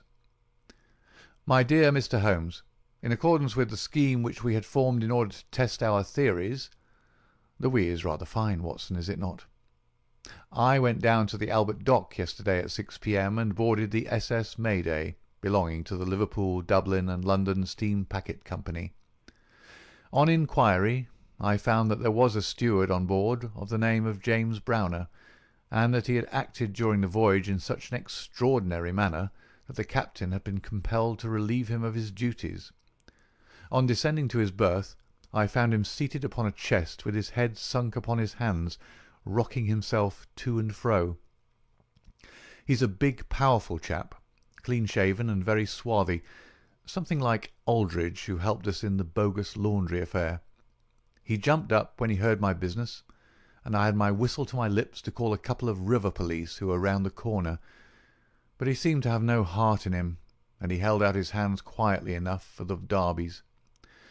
We brought him along to the cells, and his box as well, for we thought there might be something incriminating, but bar a big sharp knife, such as most sailors have, we got nothing for our trouble. However, we find that we shall want no more evidence, for on being brought before the inspector at the station he asked leave to make a statement, which was of course taken down just as he made it by our shorthand man. We had 3 copies typewritten, one of which I enclose. The affair proves, as I always thought it would, to be an extremely simple one, but I am obliged to you for assisting me in my investigation. With kind regards, yours very truly, G. Lestrade. The investigation really was a very simple one, remarked Holmes, but I don't think it struck him in that light when he first called us in. However, let us see what Jim Browner has to say for himself. This is his statement as made before Inspector Montgomery at the Shadwell police station, and it has the advantage of being verbatim. "Have I anything to say? Yes, I have a deal to say. I have to make a clean breast of it all. You can hang me, or you can leave me alone. I don't care a plug which you do. I tell you I've not shut an eye in sleep since I did it, and I don't believe I ever will again until I get past all waking. Sometimes it's his face, but most generally it's hers. I'm never without one or the other before me. He looks frowning and black-like, but she has a kind of surprise upon her face. I, the white lamb, she might well be surprised when she read death on a face that had seldom looked anything but love upon her before. But it was Sarah's fault, and may the curse of a broken man put a blight on her and set the blood rotting in her veins. It's not that I want to clear myself. I know that I went back to drink, like the beast that I was. But she would have forgiven me, she would have stuck as close to me as rope to a block, if that woman had never darkened our door. For Sarah Cushing loved me. That's the root of the business. She loved me until all her love turned to poisonous hate, when she knew that I thought more of my wife's footmark in the mud than I did of her whole body and soul. There were 3 sisters altogether. The old one was just a good woman, the second was a devil, and the third was an angel. Sarah was 33 and Mary was 29 when I married. We were just as happy as the day was long when we set up house together, and in all Liverpool there was no better woman than my Mary. And then we asked Sarah up for a week, and the week grew into a month, and one thing led to another until she was just one of ourselves. I was blue ribbon at that time, and we were putting a little money by, and all was as bright as a new dollar. My God, whoever would have thought that it would have come to this? Whoever would have dreamed it? I used to be home for the weekends very often, and sometimes if the ship were held back for cargo I would have a whole week at a time, and in this way I saw a deal of my sister-in-law Sarah. She was a fine tall woman, black and quick and fierce, with a proud way of carrying her head, and a glint from her eye like a spark from a flint. But when little Mary was there I had never thought of her, and that I swear as I hope for God's mercy. It had seemed to me sometimes that she liked to be alone with me, or to coax me out for a walk with her, but I had never thought anything of that. But one evening my eyes were opened. I had come up from the ship and found my wife out, but Sarah at home. "Where's Mary?" I asked. "Oh, she's gone to pay some accounts." I was impatient and paced up and down the room. "Can't you be happy for 5 minutes without Mary, Jim?" says she. "It's a bad compliment to me that you can't be contented with my society for so short a time." "That's all right, my lass," said I, putting out my hand toward her in a kindly way, but she had it in both hers in an instant, and they burned as if they were in a fever. I looked into her eyes, and I read it all there. There was no need for her to speak, nor for me either. I frowned and drew my hand away, and she stood by my side in silence for a bit, and then put up her hand and patted me on the shoulder. "Steady, old Jim," said she, and with a kind of mocking laugh she ran out of the room. Well, from that time Sarah hated me with her whole heart and soul, and she is a woman who can hate too. I was a fool to let her go on biding with us, a besotted fool, but I never said a word to Mary, for I knew it would grieve her. Things went on much as before, but after a time I began to find that there was a bit of a change in Mary herself. She had always been so trusting and so innocent, but now she became queer and suspicious, wanting to know where I'd been, and what I'd been doing, and whom my letters were from, and what I had in my pockets, and 1,000 such follies. Day by day she grew queerer and more irritable, and we had ceaseless rows about nothing. I was fairly puzzled by it all. Sarah avoided me now, but she and Mary were just inseparable.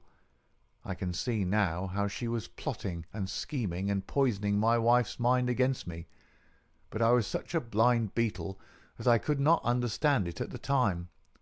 Then I broke my blue ribbon and began to drink again, but I think I should not have done it if Mary had been the same as ever.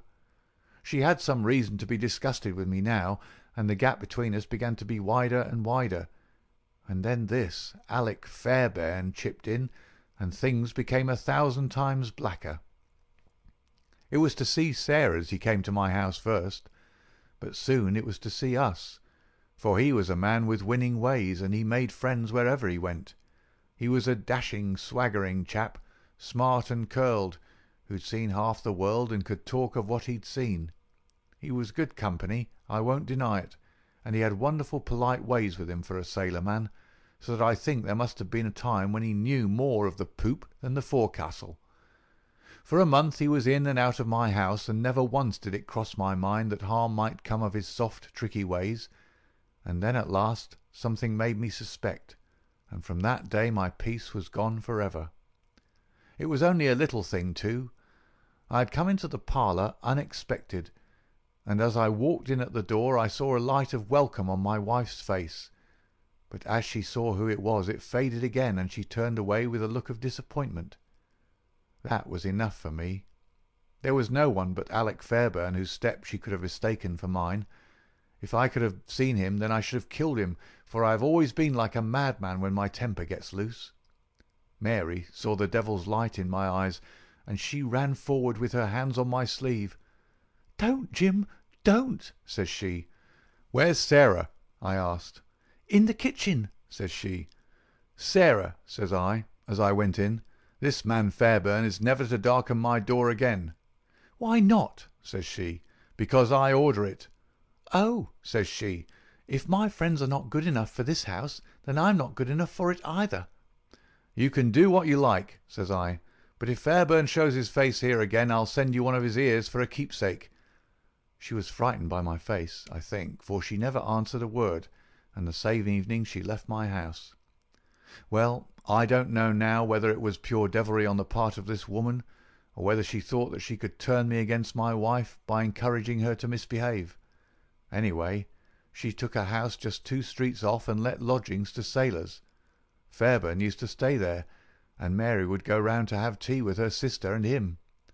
How often she went I don't know, but I followed her one day, and as I broke in at the door, Fairbairn got away over the back garden wall like the cowardly skunk that he was. I swore to my wife that I would kill her if I found her in his company again, and I led her back with me, sobbing and trembling, and as white as a piece of paper. There was no trace of love between us any longer.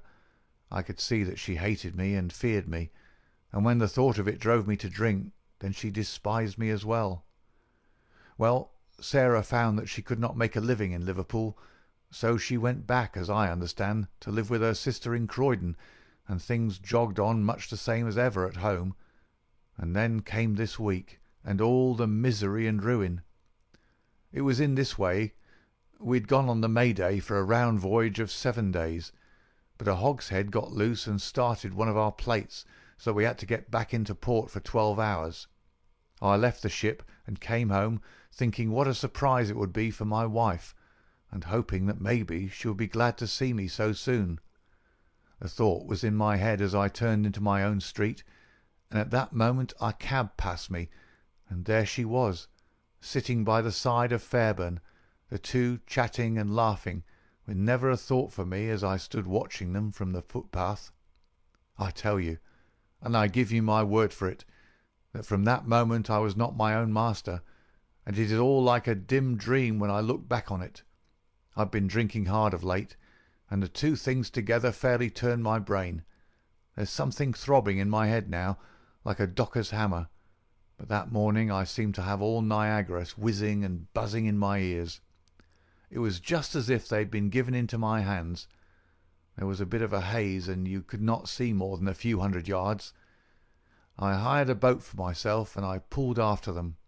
I could see the blur of their craft, but they were going nearly as fast as I, and they must have been a long mile from the shore before I caught them up. The haze was like a curtain all round us, and there we were, 3 in the middle of it. My God, shall I ever forget their faces when they saw who was in the boat that was closing in upon them? She screamed out. He swore like a madman and jabbed at me with an oar, for he must have seen death in my eyes. I got past it, and got one in with my stick that crushed his head like an egg. I would have spared her, perhaps, for all my madness, but she threw her arms round him, crying out to him and calling him Alec. I struck again, and she lay stretched beside him. I was like a wild beast then that had tasted blood. If Sarah had been there, by the Lord, she would have joined them. I pulled out my knife, and well, there, I've said enough. It gave me a kind of savage joy when I thought how Sarah would feel when she had such signs as these of what her meddling had brought about. Then I tied the bodies into the boat, stove a plank, and stood by until they had sunk. I knew very well that the owner would think that they'd lost their bearings in the haze and had drifted off out to sea. I cleaned myself up, got back to land, and joined my ship without a soul having a suspicion of what had passed. That night I made up the packet for Sarah Cushing, and next day I sent it from Belfast. There you have the whole truth of it. You can hang me or do what you like with me, but you cannot punish me as I have been punished already. I cannot shut my eyes but I see those two faces staring at me as they stared when my boat broke through the haze. I killed them quick, but they're killing me slow, and if I have another night of it, I shall be either mad or dead before morning. You won't put me alone into a cell, sir. For pity's sake don't, and may you be treated in your day of agony as you treat me now." "What is the meaning of it, Watson?" said Holmes solemnly, as he laid down the paper. "What object is served by this circle of misery and violence and fear? It must tend to some end, or else our universe is ruled by chance, which is unthinkable. But what end? There is the great standing perennial problem to which human reason is as far from an answer as ever." End of The Adventure of the Cardboard Box.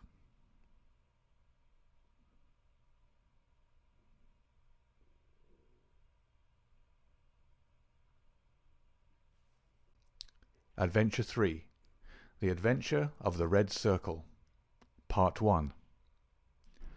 Well, Mrs. Warren, I cannot see that you have any particular cause for uneasiness, nor do I understand why I, whose time is of some value, should interfere in the matter. I really have other things to engage me. So spoke Sherlock Holmes, and turned back to the great scrap-book in which he was arranging and indexing some of his recent material. But the landlady had the pertinacity and also the cunning of her sex. She held her ground firmly. "You arranged an affair for a lodger of mine last year," she said, "Mr. Fairdale Hobbs."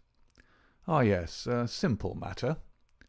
"But you would never cease talking of it. Your kindness, sir, and the way in which you brought light into the darkness. I remembered his words when I was in doubt and darkness myself. I know you could if you only would." Holmes was accessible upon the side of flattery, and also, to do him justice, upon the side of kindliness. The two forces made him lay down his gum-brush with a sigh of resignation, and push back his chair. "Well, well, Mrs. Warren, let us hear about it, then. You don't object to tobacco, I take it?" "Thank you, Watson. The matches?" "You are uneasy, as I understand, because your new lodger remains in his rooms and you cannot see him. Why, bless you, Mrs. Warren, if I were your lodger you often would not see me for weeks on end." "No doubt, sir. But this is different. It frightens me, Mr. Holmes. I can't sleep for fright. To hear his quick step moving here and moving there from early morning to late at night, and yet never to catch so much as a glimpse of him. It's more than I can stand. My husband is as nervous over it as I am, but he is out at his work all day, while I get no rest from it. What is he hiding for? What has he done? Except for the girl, I am all alone in the house with him, and it's more than my nerves can stand." Holmes leaned forward and laid his long, thin fingers upon the woman's shoulder. He had an almost hypnotic power of soothing when he wished. The scared look faded from her eyes, and her agitated features smoothed into their usual commonplace. She sat down in the chair which he had indicated. "If I take it up, I must understand every detail," said he. "Take time to consider. The smallest point may be the most essential. You say that the man came 10 days ago and paid you for a fortnight's board and lodging." "He asked my terms, sir. I said 50 shillings a week. There is a small sitting-room and bedroom, and all complete at the top of the house." "Well?" "He said, 'I'll pay you £5 a week if I can have it on my own terms. I'm a poor woman, sir, and Mr. Warren earns little, and the money meant much to me. He took out a £10 note, and he held it out to me then and there. 'You can have the same every fortnight for a long time to come if you keep the terms,' he said.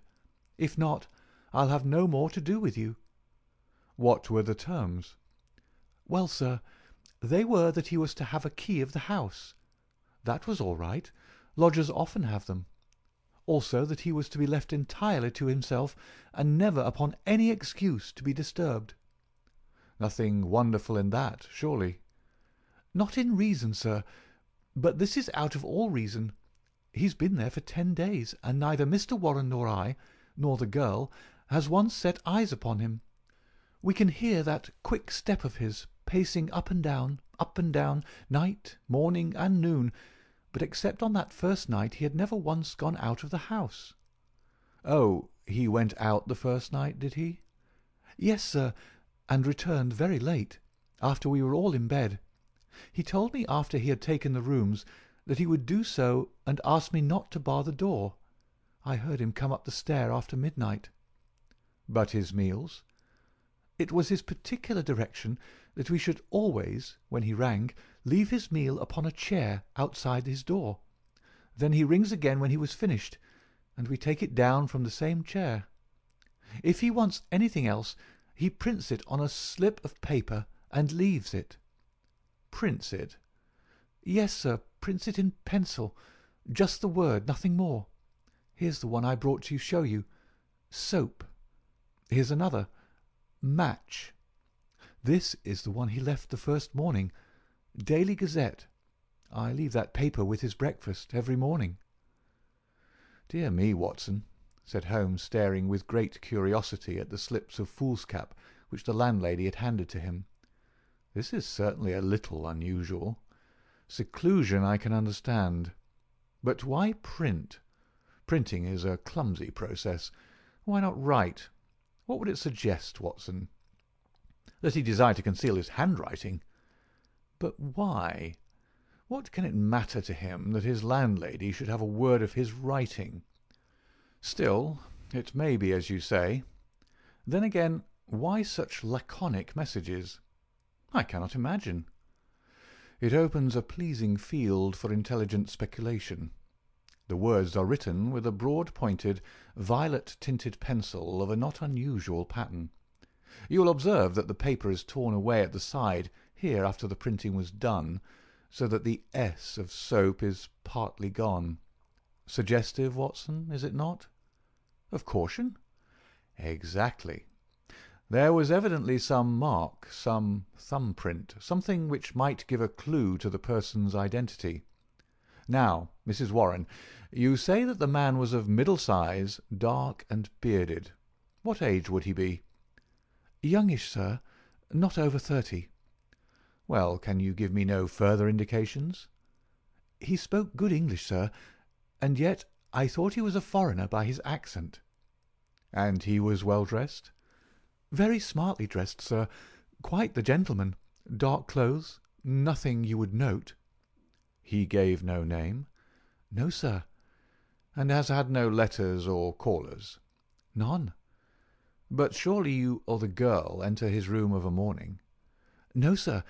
He looks after himself entirely." "Dear me, that is certainly remarkable. What about his luggage?" "He had one big brown bag with him. Nothing else." "Well, we don't seem to have much material to help us. Do you say nothing has come out of that room? Absolutely nothing?" The landlady drew an envelope from her bag. From it she shook out 2 burnt matches and a cigarette end upon the table. "They were on his tray this morning. I brought them because I had heard that you can read great things out of small ones." Holmes shrugged his shoulders. "There's nothing here," said he. "The matches have, of course, been used to light cigarettes. That is obvious from the shortness of the burnt end. Half the match is consumed in lighting a pipe or cigar. But, dear me, this cigarette stub is certainly remarkable. The gentleman was bearded and moustached, you say?" "Yes, sir." "I don't understand that. I should say that only a clean-shaven man could have smoked this. Why, Watson, even your modest moustache would have been singed." "A holder?" I suggested. No, the end is matted. I suppose there could not be 2 people in your rooms, Mrs. Warren?" "No, sir. He eats so little that I often wonder it can keep life in one."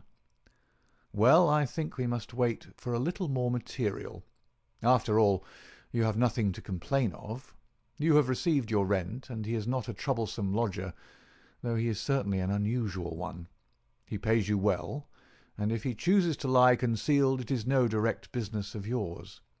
We have no excuse for an intrusion upon his privacy until we have some reason to think that there is a guilty reason for it.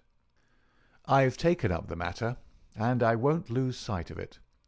Report to me if anything fresh occurs, and rely upon my assistance if it should be needed."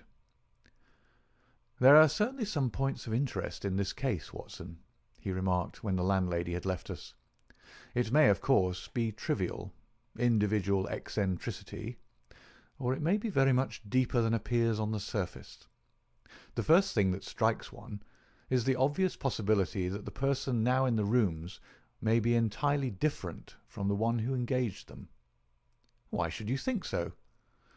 "Well, apart from this cigarette end, was it not suggestive that the only time the lodger went out was immediately after his taking the rooms?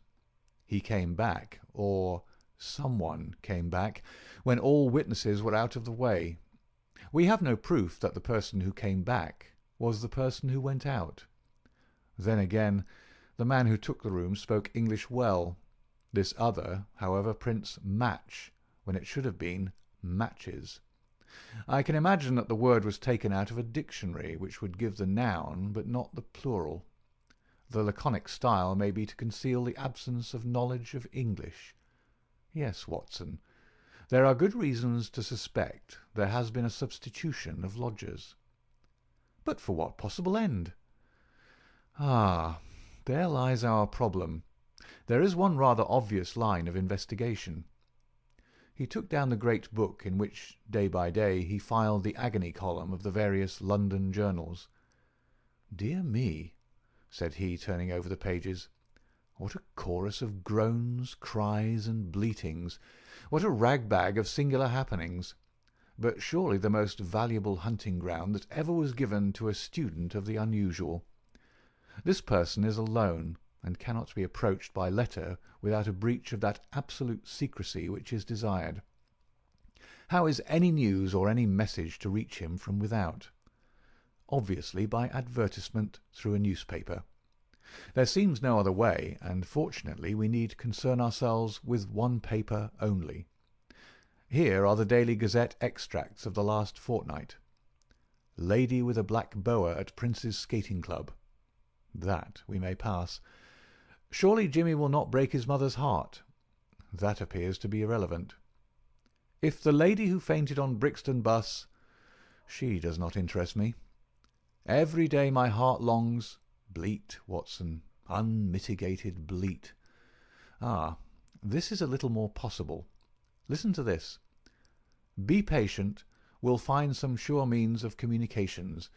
Meanwhile this column, G. That is 2 days after Mrs. Warren's lodger arrived. It sounds plausible, does it not? The mysterious one could understand English, even if he could not print it. Let us see if we can pick up the trace again. Yes, here we are. 3 days later. Am making successful arrangements. Patience and prudence. The clouds will pass. G. Nothing for a week after that. Then comes something much more definite. The path is clearing. If I find chance signal, message remember, code agreed. 1A, 2B, and so on. You will hear soon. G. That was in yesterday's paper, and there is nothing in today's.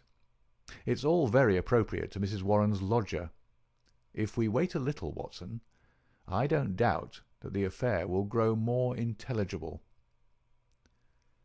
So it proved, for in the morning I found my friend standing on the hearth-rug with his back to the fire, and a smile of complete satisfaction upon his face. "How's this, Watson?" he cried, picking up the paper from the table. "High red house with white stone facings, 3rd floor, 2nd window left, after dusk, G. That is definite enough. I think after breakfast we must make a little reconnaissance of Mrs. Warren's neighbourhood. Ah, Mrs. Warren, what news do you bring us this morning?" Our client had suddenly burst into the room with an explosive energy which told of some new and momentous development. "It's a police matter, Mr. Holmes," she cried. "I'll have no more of it. He shall pack out of there with his baggage. I would have gone straight up and told him so, only I thought it was but fair to you to take your opinion first. But I'm at the very end of my patience, and when it comes to knocking my old man about—" "Knocking Mr. Warren about?" "Using him roughly, anyway." "But who used him roughly?" "Ah, that's what we want to know. It was this morning, sir.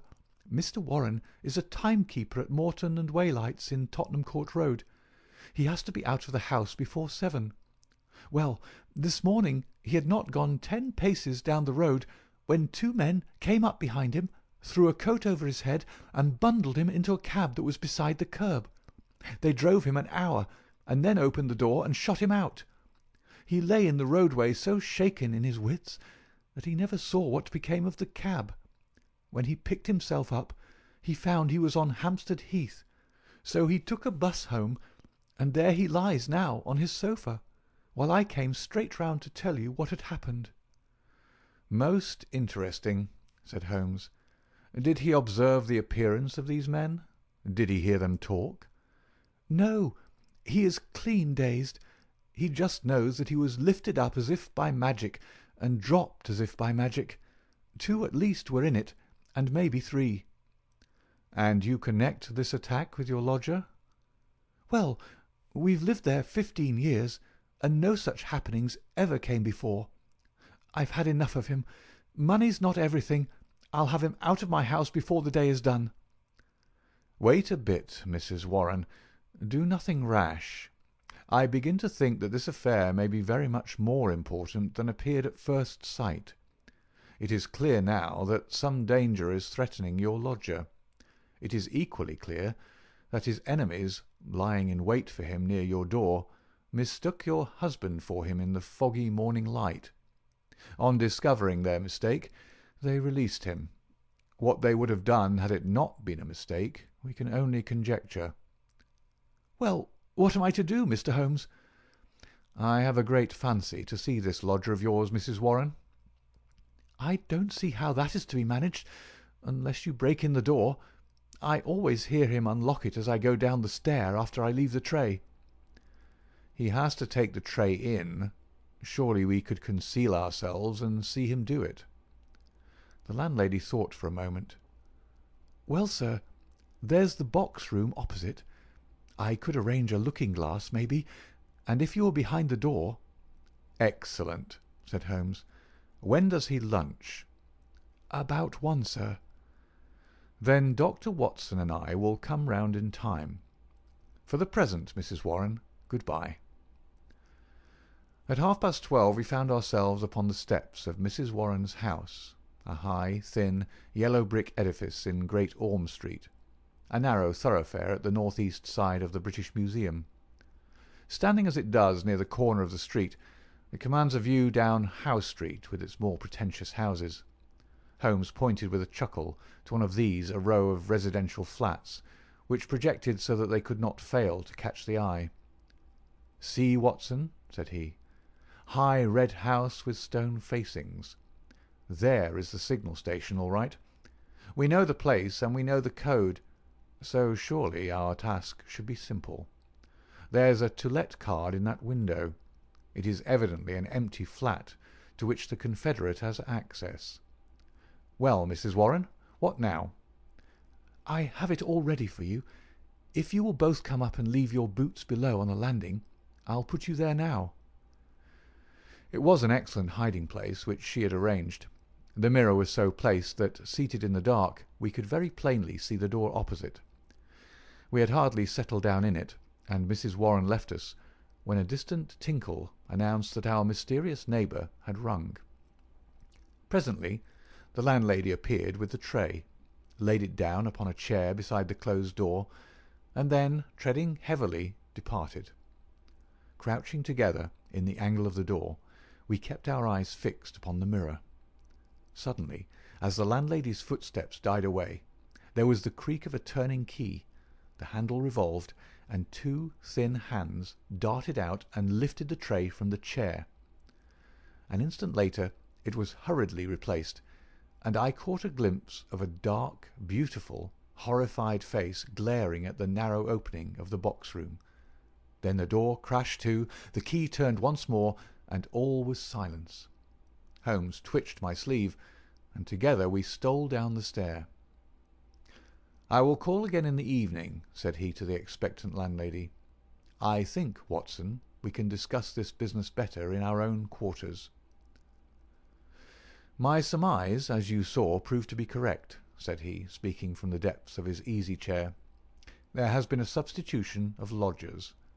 What I did not foresee is that we should find a woman, and no ordinary woman, Watson." "She saw us." "Well, she saw something to alarm her, that is certain. The general sequence of events is pretty clear, is it not? A couple seek refuge in London from a very terrible and instant danger. The measure of that danger is the rigour of their precautions. The man, who has some work which he must do, desires to leave the woman in absolute safety while he does it. It is not an easy problem, But he solved it in an original fashion, and so effectively that her presence was not even known to the landlady who supplies her with food. The printed messages, as is now evident, were to prevent her sex being discovered by her writing. The man cannot come near the woman, or he will guide their enemies to her. Since he cannot communicate with her direct, he has recourse to the agony column of a paper. So far all is clear. But what is at the root of it? Ah, yes, Watson. Severely practical as usual. What is at the root of it all? Mrs. Warren's whimsical problem enlarges somewhat and assumes a more sinister aspect as we proceed. This much we can say, that it is no ordinary love escapade. You saw the woman's face at the sign of danger. We have heard, too, of the attack upon the landlord, which was undoubtedly meant for the lodger. These alarms, and the desperate need for secrecy, argue that the matter is one of life or death. The attack upon Mr. Warren further shows that the enemy, whoever they are themselves not aware of the substitution of the female lodger for the male. It is very curious and complex, Watson. Why should you go further in it? What have you to gain from it? What indeed? It is art for art's sake, Watson. I suppose when you doctored you found yourself studying cases without thought of a fee? For my education, Holmes. Education never ends, Watson. It is a series of lessons with the greatest for the last. This is an instructive case. There is neither money nor credit in it, and yet one would wish to tidy it up. When dusk comes, we should find ourselves one stage advanced in our investigation. When we returned to Mrs. Warren's rooms, the gloom of a London winter evening had thickened into one grey curtain, a dead monotone of colour, broken only by the sharp yellow squares of the windows and the blurred halos of the gas lamps. As we peered from the darkened sitting-room of the lodging-house, one more dim light glimmered high up through the obscurity. "Someone is moving in that room," said Holmes in a whisper, his gaunt and eager face thrust forward to the window-pane. "Yes, I can see his shadow. There he is again. He has a candle in his hand. Now he is peering across. He wants to be sure that she is on the lookout. Now he begins to flash. Take the message also, Watson, that we may check each other. A single flash, that is A, surely. Now then, how many did you make it? 20? So did I. That should mean T. A-T. That's intelligible enough. Another T? Surely this is the beginning of a second word. Now then, tenta. Dead stop. That can't be all, Watson. Attenta. Gives no sense, nor is it any better as 3 words. At, 10, tar. Unless T-A are a person's initials. There it goes again. What's that? A-T-T-E. Why, it is the same message over again. Curious, Watson, very curious. Now he's off once more. A-T. Why, he is repeating it for the 3rd time. A-T-T-E-N-T-A, attenta, 3 times. How often will he repeat it? No, that seems to be the finish. He's withdrawn from the window. What do you make of it, Watson? A cipher message, Holmes. My companion gave a sudden chuckle of comprehension. And not a very obscure cipher, Watson, said he. Why, of course. It is Italian. The A means that it is addressed to a woman. Beware, beware, beware. How's that, Watson? I believe you've hit it. No doubt of it. It is a very urgent message, thrice repeated to make it more so. But beware of what? Wait a bit. He's coming to the window once more. Again we saw the dim silhouette of a crouching man and the whisk of the small flame across the window as the signals were renewed. They came more rapidly than before, so rapid that it was hard to follow them. Pericolo. Pericolo, eh? What's that, Watson? Danger, isn't it? Yes, by Jove, it's a danger signal. Here he goes again. Perry. Hello, what on earth? The light had suddenly gone out. The glimmering square of window had disappeared, and the third floor formed a dark band round the lofty building with its tiers of shining casements. That last warning cry had been suddenly cut short. How, and by whom? The same thought occurred on the instant to us both. Holmes sprang up from where he crouched by the window. "This is serious, Watson," he cried. "There is some devilry going forward. Why should such a message stop in such a way? I should put Scotland Yard in touch with this business, and yet it is too pressing for us to leave. Shall I go for the police? We must define the situation a little more clearly. It may bear some more innocent interpretation. Come, Watson, let us go across ourselves and see what we can make of it." End of The Adventure of the Red Circle, Part 1.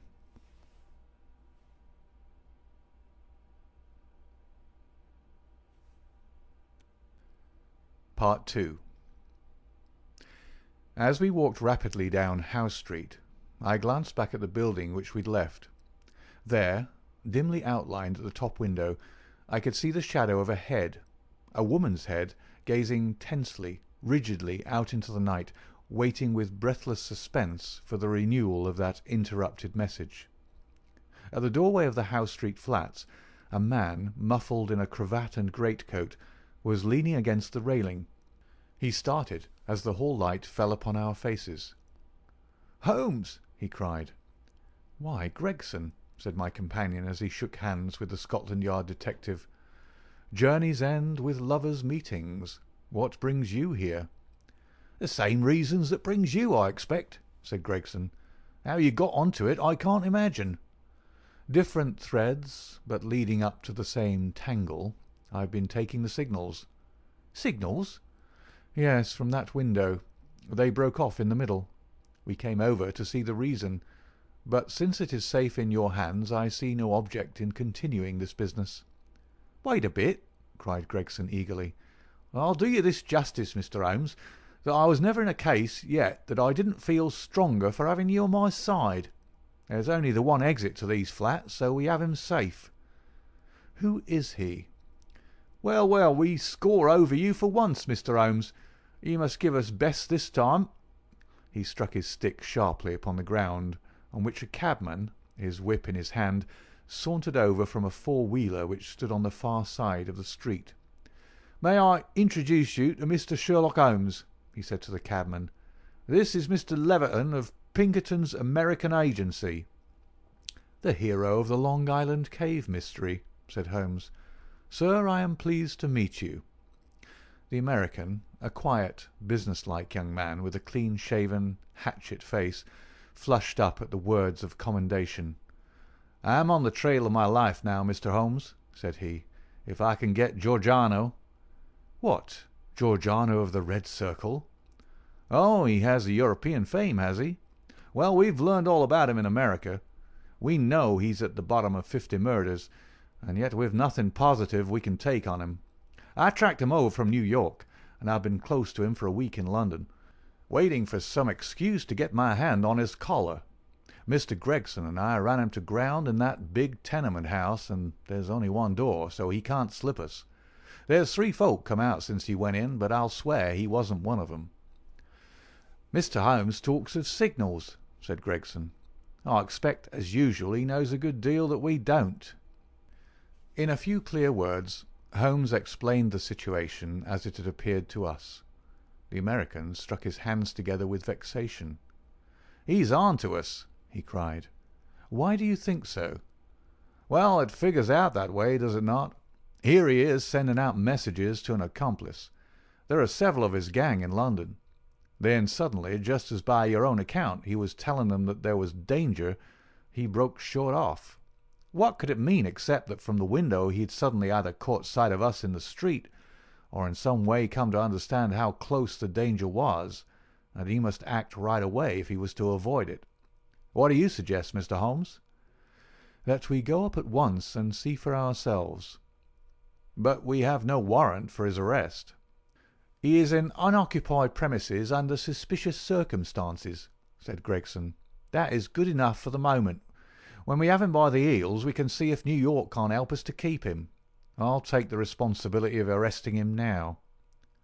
Our official detectives may blunder in the matter of intelligence, but never in that of courage. Gregson climbed the stair to arrest this desperate murderer with the same absolutely quiet and businesslike bearing with which he would have ascended the official staircase of Scotland Yard. The Pinkerton man had tried to push past him, but Gregson had firmly elbowed him back. London dangers were the privilege of the London force. The door of the left-hand flat upon the third landing was standing ajar. Gregson pushed it open. Within, all was absolute silence and darkness. I struck a match and lit the detective's lantern. As I did so, and as the flicker steadied into a flame, we all gave a gasp of surprise. On the deal boards of the carpetless floor there was outlined a fresh track of blood. The red steps pointed towards us and led away from an inner room, the door of which was closed. Gregson flung it open and held his light full blaze in front of him, while we all peered eagerly over his shoulders. In the middle of the floor of the empty room was huddled the figure of an enormous man. His clean-shaven, swarthy face, grotesquely horrible in its contortion, and his head encircled by a ghastly crimson halo of blood, lying in a broad wet circle upon the white woodwork. His knees were drawn up, his hands thrown out in agony, and from the centre of his broad, brown, upturned throat there projected the white haft of a knife driven blade deep into his body. Giant as he was, the man must have gone down like a poleaxed ox before that terrific blow. Beside his right hand a most formidable horn-handled two-edged dagger lay upon the floor, and near it a black kid glove. "By George, it's Black Georgiano himself!" cried the American detective. "Someone has got ahead of us this time." "Here is the candle in the window, Mr. Holmes," said Gregson. "Why, whatever are you doing?" Holmes had stepped across, had lit the candle, and was passing it backward and forward across the window panes. Then he peered into the darkness, blew the candle out, and threw it on the floor. "I rather think that will be helpful," said he. He came over and stood in deep thought while the two professionals were examining the body. "You say that 3 people came out from the flat while you were waiting downstairs," said he at last. "Did you observe them closely?" "Yes, I did." "Was there a fellow about 30, black-bearded, dark, of middle size?" "Yes, he was the last to pass me." "That is your man, I fancy. I can give you his description, and we have a very excellent outline of his footmark. That should be enough for you." "Not much, Mr. Holmes, among the millions of London." "Perhaps not. That is why I thought it best to summon this lady to your aid." We all turned around at the words. There, framed in the doorway, was a tall and beautiful woman, the mysterious lodger of Bloomsbury. Slowly she advanced, her face pale and drawn with a frightful apprehension, her eyes fixed and staring, her terrified gaze riveted upon the dark figure on the floor. "You have killed him," she muttered. "Oh, Dio mio, you have killed him." Then I heard a sudden sharp intake of her breath, and she sprang into the air with a cry of joy. Round and round the room she danced, her hands clapping, her dark eyes gleaming with delighted wonder, and 1,000 pretty Italian exclamations pouring from her lips. It was terrible and amazing to see such a woman so convulsed with joy at such a sight. Suddenly she stopped, and gazed at us all with a questioning stare. "But you are police, are you not? You have killed Giuseppe Giorgiano, is it not so?" "We are police, madam." She looked round into the shadows of the room. "But where, then, is Gennaro?" she asked. "He is my husband, Gennaro Luca. I am Emilia Luca, and we are both from New York. Where is Gennaro? He called me this moment from this window, and I ran with all my speed." "It was I who called," said Holmes. "You? How could you call?" "Your cipher was not difficult, madam. Your presence here was desirable. I knew that I only to flash 'Vieni,' and you would surely come." The beautiful Italian looked with awe at my companion. "I do not understand how you know these things," she said. "Giuseppe Giordano, how did he—" She paused, and then suddenly her face lit up with pride and delight. "Now I see it. My Gennaro, my splendid, beautiful Gennaro, who has guarded me safe from all harm. He did it. With his stone-strong hand he killed the monster. Oh, Gennaro, how wonderful you are! What a woman could ever be worthy of such a man?" "Well, Mrs. Luca," said the prosaic Gregson, laying his hand upon the lady's sleeve, with as little sentiment as if she were a Notting Hill hooligan, "I'm not very clear yet who you are or what you are, but you've said enough to make it very clear that we shall want you at the Yard." "One moment, Gregson," said Holmes. "I rather fancy that this lady may be as anxious to give us information as we can be to get it. You understand, madam, that your husband will be arrested and tried for the death of the man who lies before us. What you say may be used in evidence, but if you think that he has acted from motives which are not criminal and which he would wish to have known, then you cannot serve him better than by telling us the whole story." "Now that Giordano is dead, we fear nothing," said the lady. "He was a devil and a monster, and there can be no judge in the world who would punish my husband for having killed him."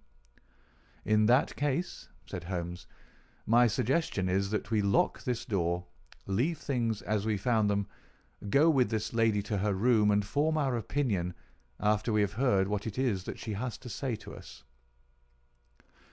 Half an hour later we were seated, all four, in the small sitting-room of Signora Luca, listening to her remarkable narrative of those sinister events, the ending of which we had chanced to witness. She spoke in rapid and fluent but very unconventional English, which for the sake of clearness I will make grammatical. "I was born in Posillipo, near Naples," said she, "and was the daughter of Augusto Barelli, who was the chief lawyer and once the deputy of that part. Gennaro was in my father's employment, and I came to love him, as any woman must.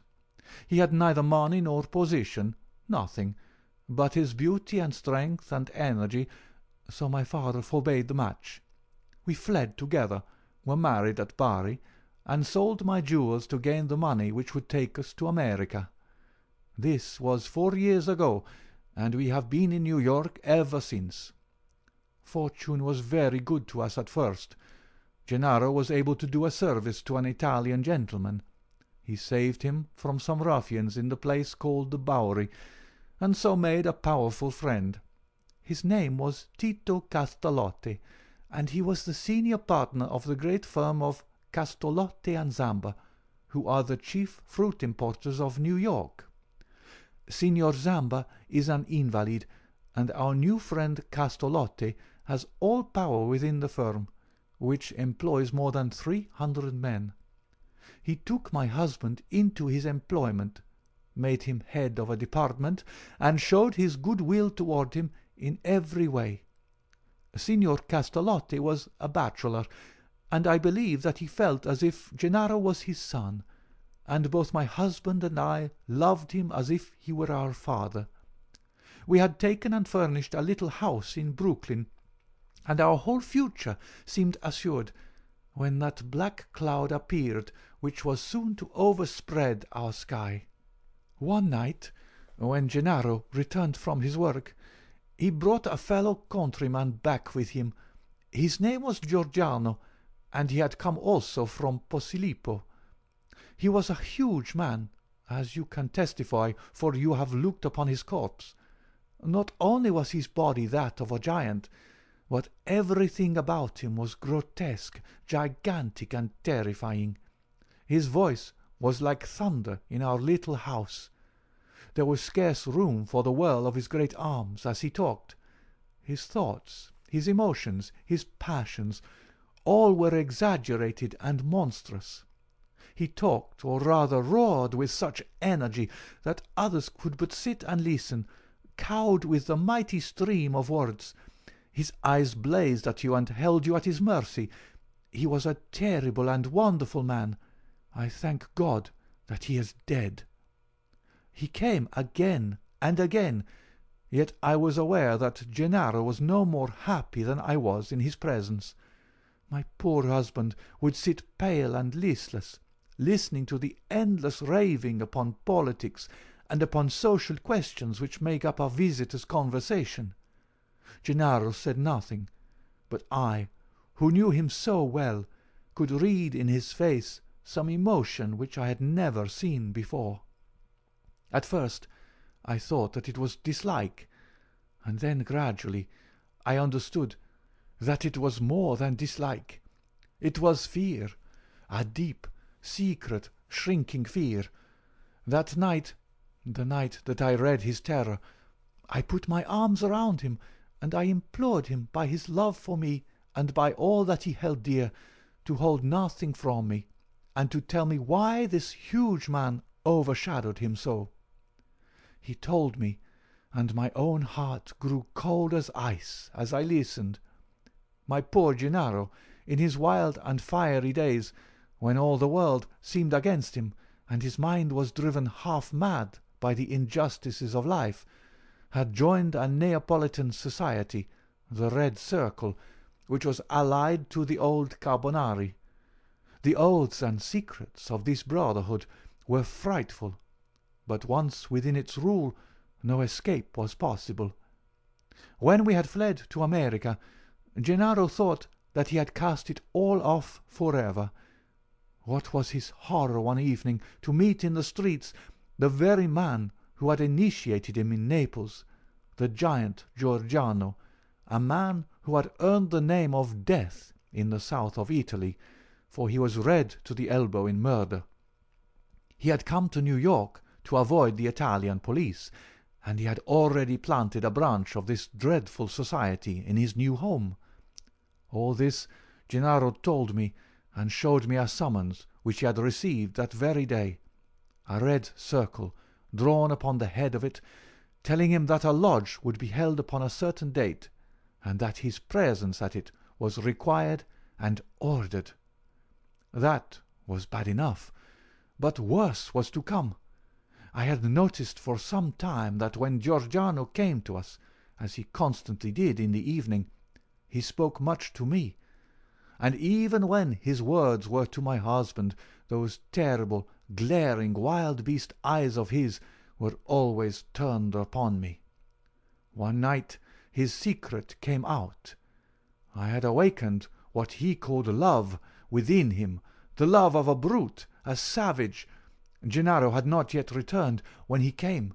He pushed his way in, seized me in his mighty arms, hugged me in his bear's embrace, covered me with kisses, and implored me to come away with him. I was struggling and screaming when Gennaro entered and attacked him. He struck Gennaro senseless and fled from the house, which he has never more to enter. It was a deadly enemy that we made that night. A few days later came the meeting. Gennaro returned from it, with a face which told me that something dreadful had occurred. It was worse than we could have imagined possible. The funds of the society were raised by blackmailing rich Italians and threatening them with violence should they refuse the money. It seems that Castolotte, our dear friend and benefactor, had been approached. He had refused to yield to threats, and he had handed the notices to the police. It was resolved now that such an example should be made of them as would prevent any other victim from rebelling. At the meeting it was arranged that he and his house should be blown up with dynamite. There was a drawing of lots as to who should carry out the deed. Gennaro saw our enemy's cruel face smiling at him as he dipped his hand in the bag. No doubt it had been pre-arranged in some fashion, for it was the fatal disc with the red circle upon it, the mandate for murder which lay upon his palm. He was to kill his best friend, or he was to expose himself and me to the vengeance of his comrades. It was part of their fiendish system to punish those whom they feared or hated by injuring not only their own persons, but those whom they loved, and it was the knowledge of this which hung as a terror over my poor Gennaro's head, and drove him nearly crazy with apprehension. All that night we sat together, our arms round each other, each strengthening each for the troubles that lay before us. The very next evening had been fixed for the attempt.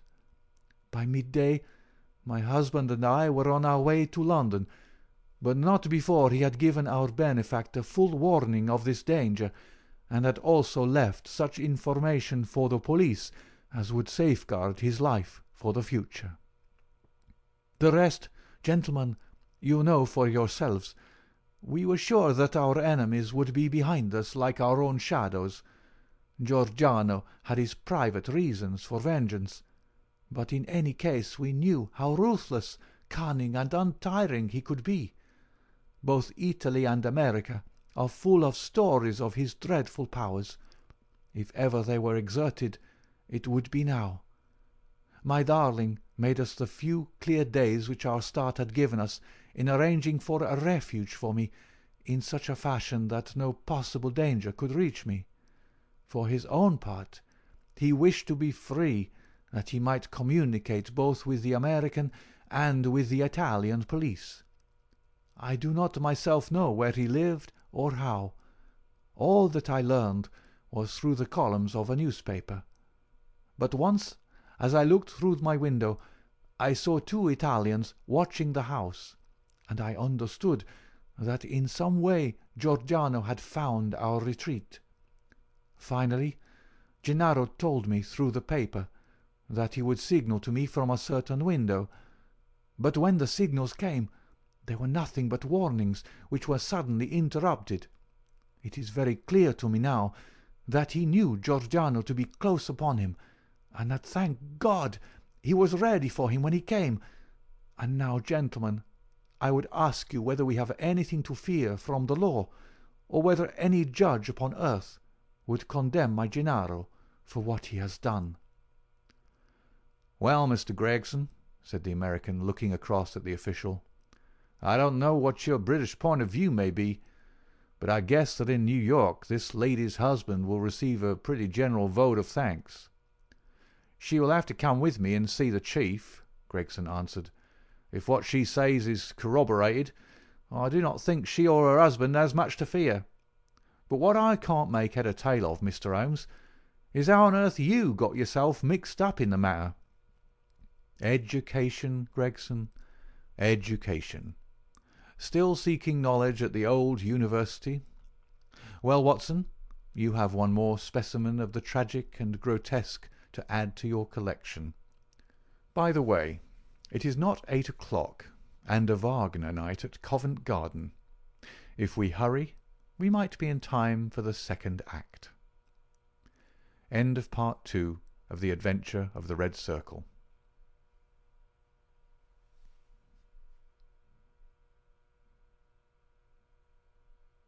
Adventure 4 in His Last Bow by Sir Arthur Conan Doyle. The Adventure of the Bruce-Partington Plans.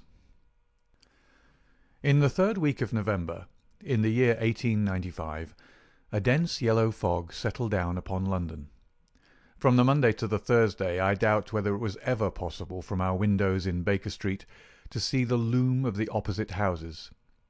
The first day Holmes had spent in cross-indexing his huge book of references. The second and third had been patiently occupied upon a subject which he had recently made his hobby, the music of the Middle Ages. But when for the fourth time, after pushing back our chairs from breakfast, we saw the greasy, heavy brown swirl still drifting past us and condensing in oily drops upon the window-panes, my comrade's impatient and active nature could endure this drab existence no longer. He paced restlessly about our sitting-room in a fever of suppressed energy, biting his nails, tapping the furniture, and chafing against inaction. "Nothing of interest in the paper, Watson?" he said. I was aware that by anything of interest, Holmes meant anything of criminal interest. There was the news of a revolution, of a possible war, and of an impending change of government, but these did not come within the horizon of my companion. I could see nothing recorded in the shape of crime which was not commonplace and futile. Holmes groaned and resumed his restless meanderings. "The London criminal is certainly a dull fellow," said he in the querulous voice of the sportsman whose game has failed him. "Look out this window, Watson. See how the figures loom up, are dimly seen, and then blend once more into the cloud bank. The thief or the murderer could roam London on such a day as the tiger does the jungle, unseen until he pounces, and then evident only to his victim." "There have," said I, "been numerous petty thefts." Holmes snorted his contempt. "This great and sombre stage is set for something more worthy than that," said he. "It is fortunate for this community that I am not a criminal." "It is indeed," said I heartily. "Suppose that I were Brooks or Woodhouse, or any of the 50 men who have good reason for taking my life, how long could I survive against my own pursuit? A summons, a bogus appointment, and all would be over. It is well they don't have days of fog in the Latin countries, the countries of assassination. By Jove! Here comes something at last to break our dead monotony." It was the maid with a telegram. Holmes tore it open and burst out laughing. "Well, well, what next?" said he. "Brother Mycroft is coming round." "Why not?" I asked. "Why not? It is as if you met a tram-car coming down a country lane. Mycroft has his rails, and he runs on them. His Pall Mall lodgings, the Diogenes Club, Whitehall, that is his cycle. Once and only once he's been here. What upheaval can possibly have derailed him?" "Does he not explain?" Holmes handed me his brother's telegram. "Must see you over Cadogan West. Coming at once. Mycroft." "Cadogan West? I've heard that name." "It recalls nothing to my mind, but that Mycroft should break out in this erratic fashion. A planet might as well leave its orbit. By the way, do you know what Mycroft is?" I had some vague recollection of an explanation at the time of the adventure of the Greek interpreter. "You told me that he had some small office under the British government." Holmes chuckled. "I do not know quite so well in those days. One has to be discreet when one talks of high matters of state. You are right in thinking that he is under the British government. You would also be right, in a sense, if you said that occasionally he is the British government." "My dear Holmes!" "I thought I might surprise you. Mycroft draws £450 a year, remains a subordinate, has no ambitions of any kind, will receive neither honour nor title, but remains the most indispensable man in the country." "But how?" "Well, his position is unique. He has made it for himself. There's never been anything like it before, nor will be again. He has the tidiest and most orderly brain, with the greatest capacity for storing facts of any man living.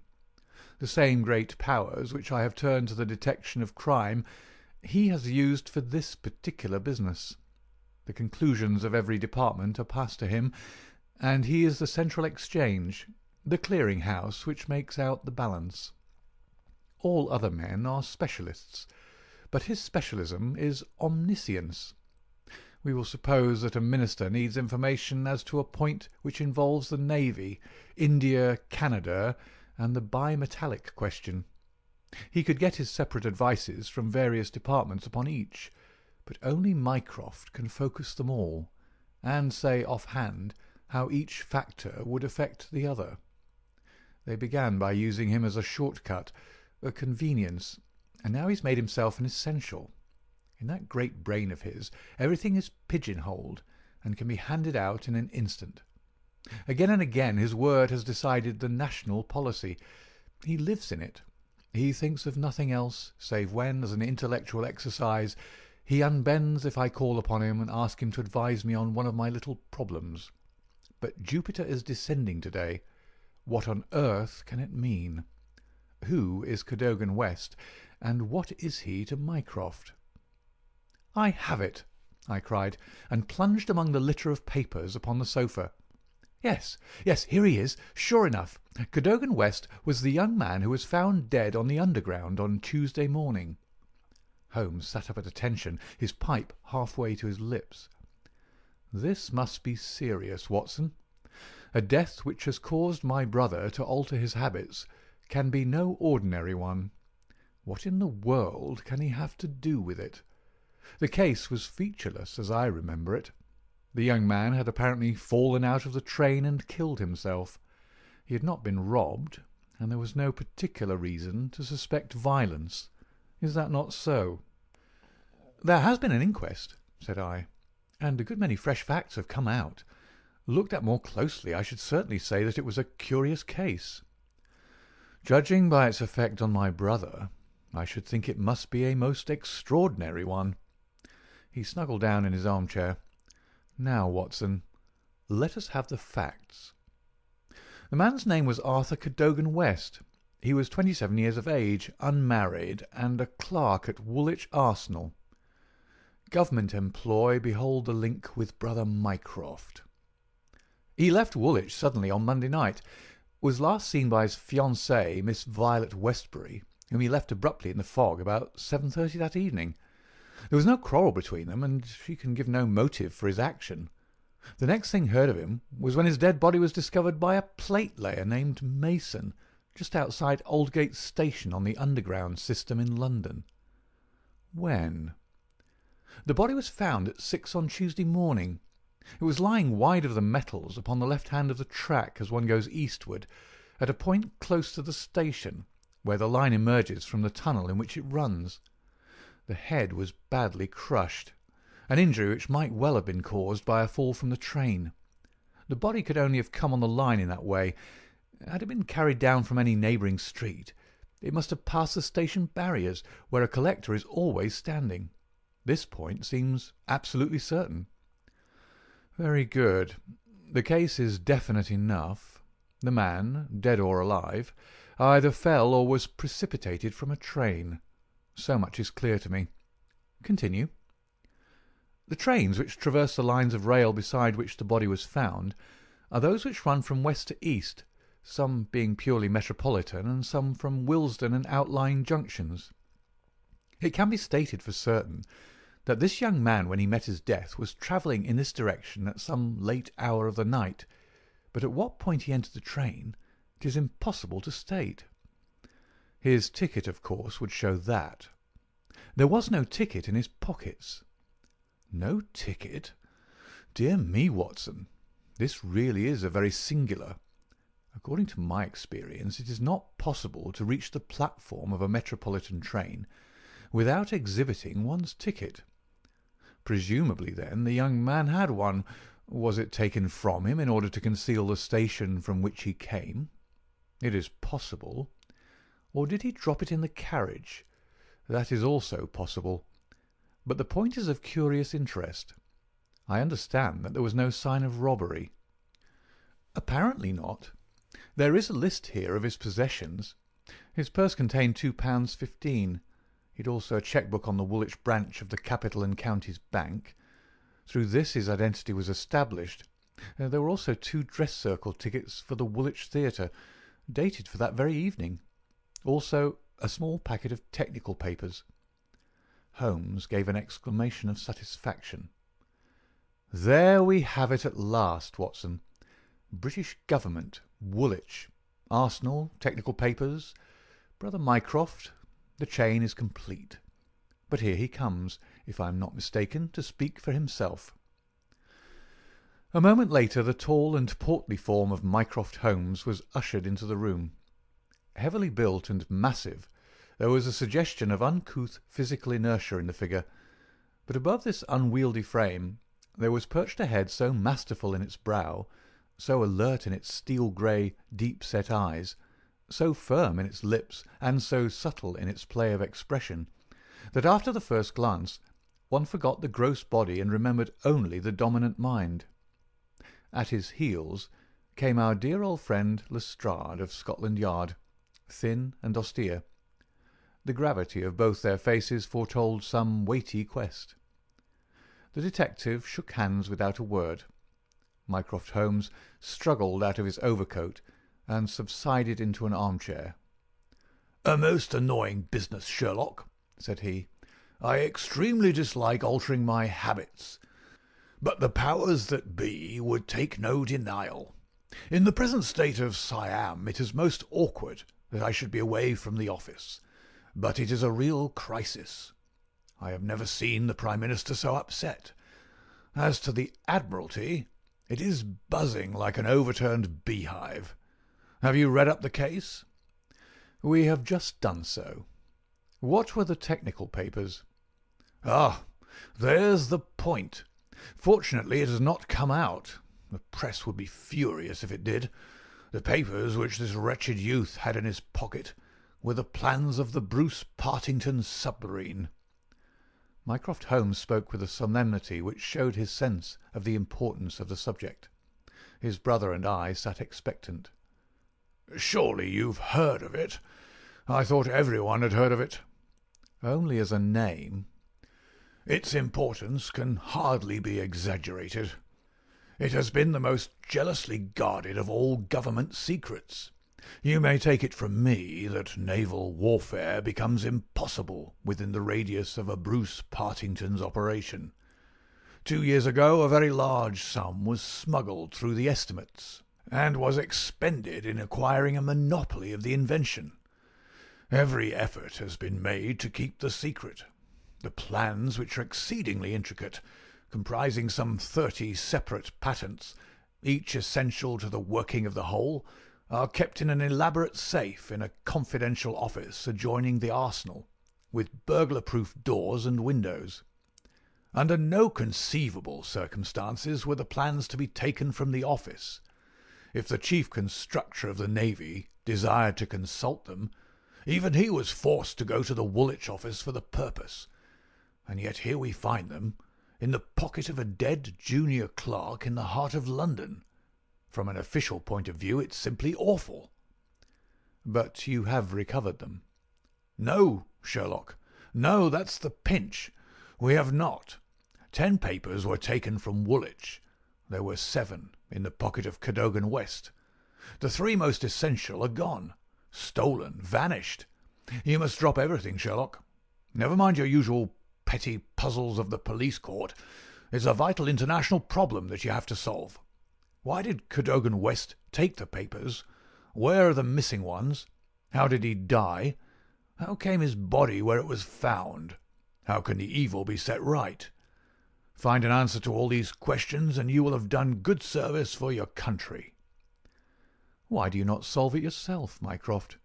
You can see as far as I." "Possibly, Sherlock. But it is a question of getting details. Give me your details, and from an armchair I'll return you an excellent expert opinion. But to run here and run there, to cross-question railway guards and lie on my face with a lens to my eye, it is not my métier. No, you are the one man who can clear the matter up, if you have a fancy to see your name in the next honours list." My friend smiled and shook his head. "I play the game for the game's own sake," said he, "but the problem certainly presents some points of interest, and I shall be very pleased to look into it. Some more facts, please." "I have jotted down the more essential ones upon this sheet of paper, together with a few addresses which you'll find of service. The actual official guardian of the papers is the famous government expert, Sir James Walter, whose decorations and subtitles fill 2 lines of a book of reference. He's grown grey in the service, is a gentleman, a favoured guest in the most exalted houses, and above all a man whose patriotism is beyond suspicion. He is one of 2 who have a key of the safe. I may add that the papers were undoubtedly in the office during working hours on Monday, and that Sir James left for London about 3 o'clock, taking his key with him. He was at the house of Admiral Sinclair at Berkeley Square during the whole of the evening when this incident occurred." "Has the fact been verified?" "Yes. His brother, Colonel Valentine Walter, has testified to his departure from Woolwich, and Admiral Sinclair to his arrival in London. So Sir James is no longer a direct factor in the problem." "Who was the other man with the key?" "The senior clerk and draftsman, Mr. Sidney Johnson. He's a man of 40, married with 5 children. He is a silent, morose man, but he has on the whole an excellent record in the public service. He is unpopular with his colleagues, but a hard worker. According to his own account, corroborated only by the word of his wife, he was at home the whole of Monday evening after office hours, and his key has never left the watch-chain upon which it hangs." "Tell us about Cadogan West." "He has been 10 years in the service, and has done good work. He has the reputation of being hot-headed and imperious, but a straight, honest man. We have nothing against him. He was next Sidney Johnson in the office. His duties brought him into daily personal contact with the plans. No one else had the handling of them."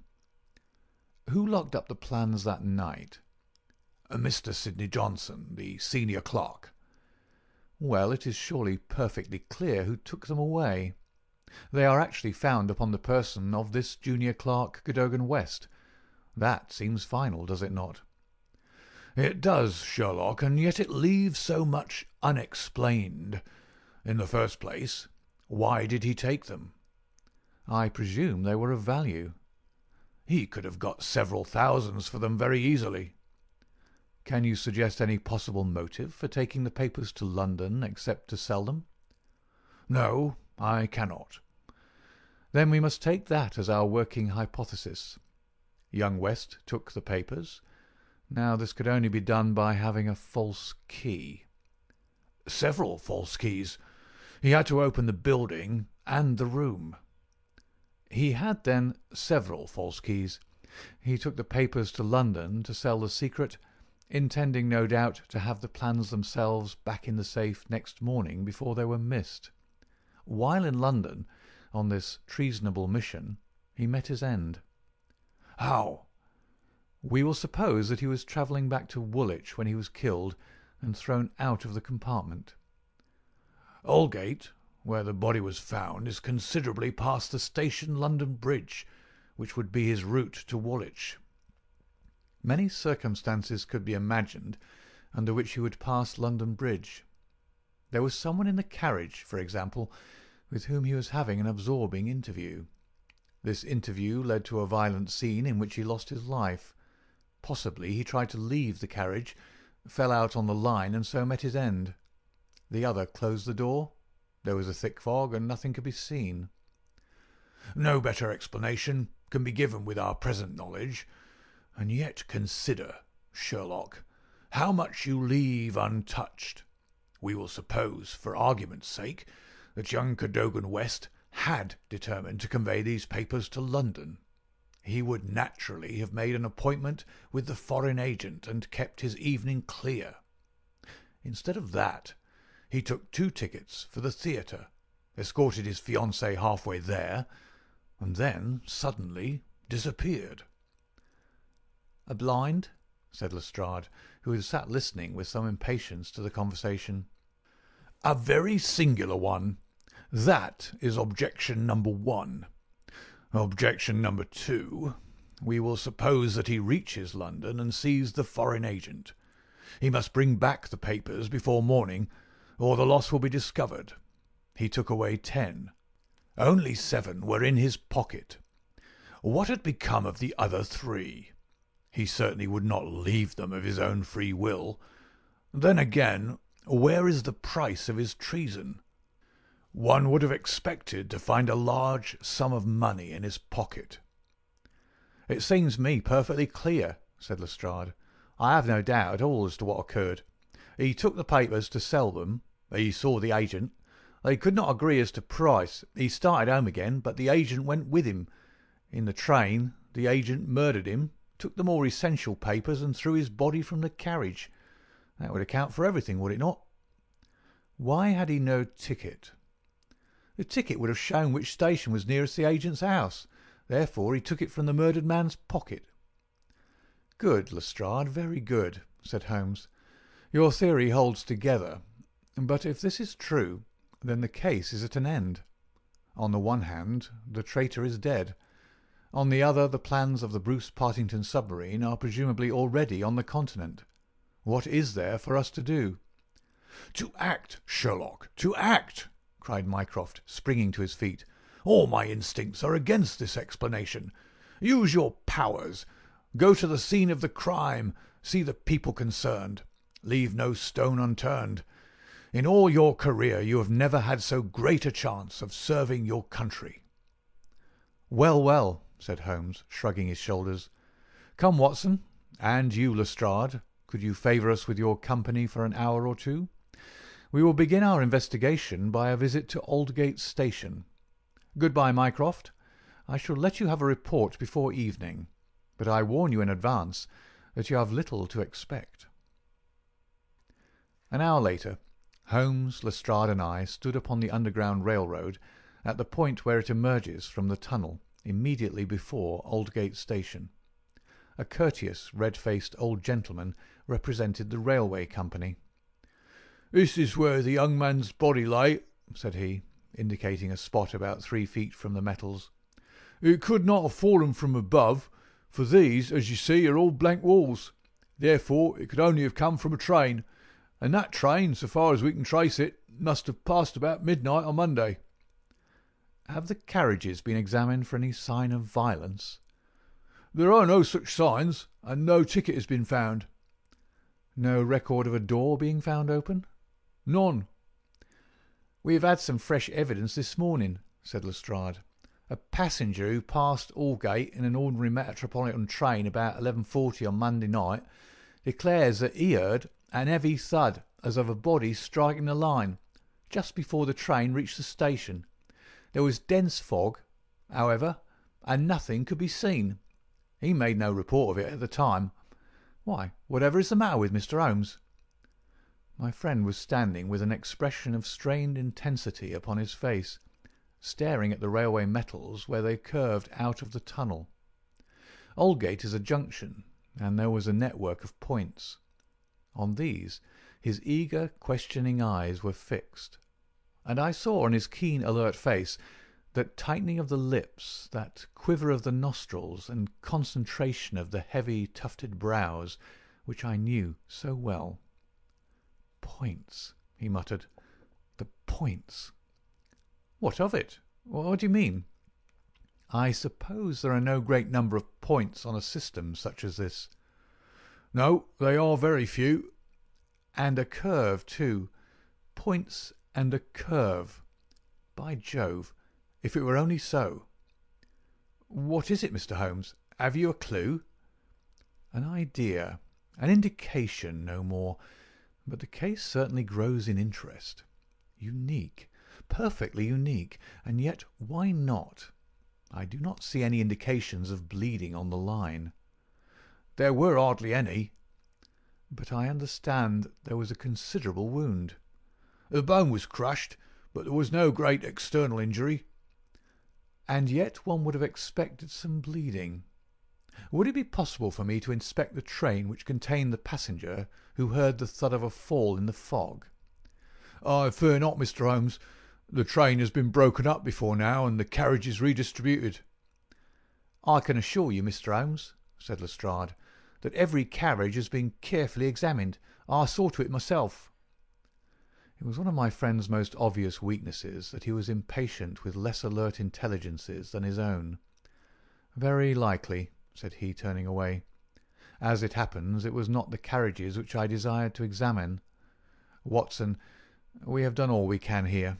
We need not trouble you any further, Mr. Lestrade. I think our investigations must now carry us to Woolwich." At London Bridge, Holmes wrote a telegram to his brother, which he handed to me before dispatching it. It ran thus: "See some light in the darkness, but it may possibly flicker out. Meanwhile, please send by messenger to await return at Baker Street A complete list of all foreign spies or international agents known to be in England with full address.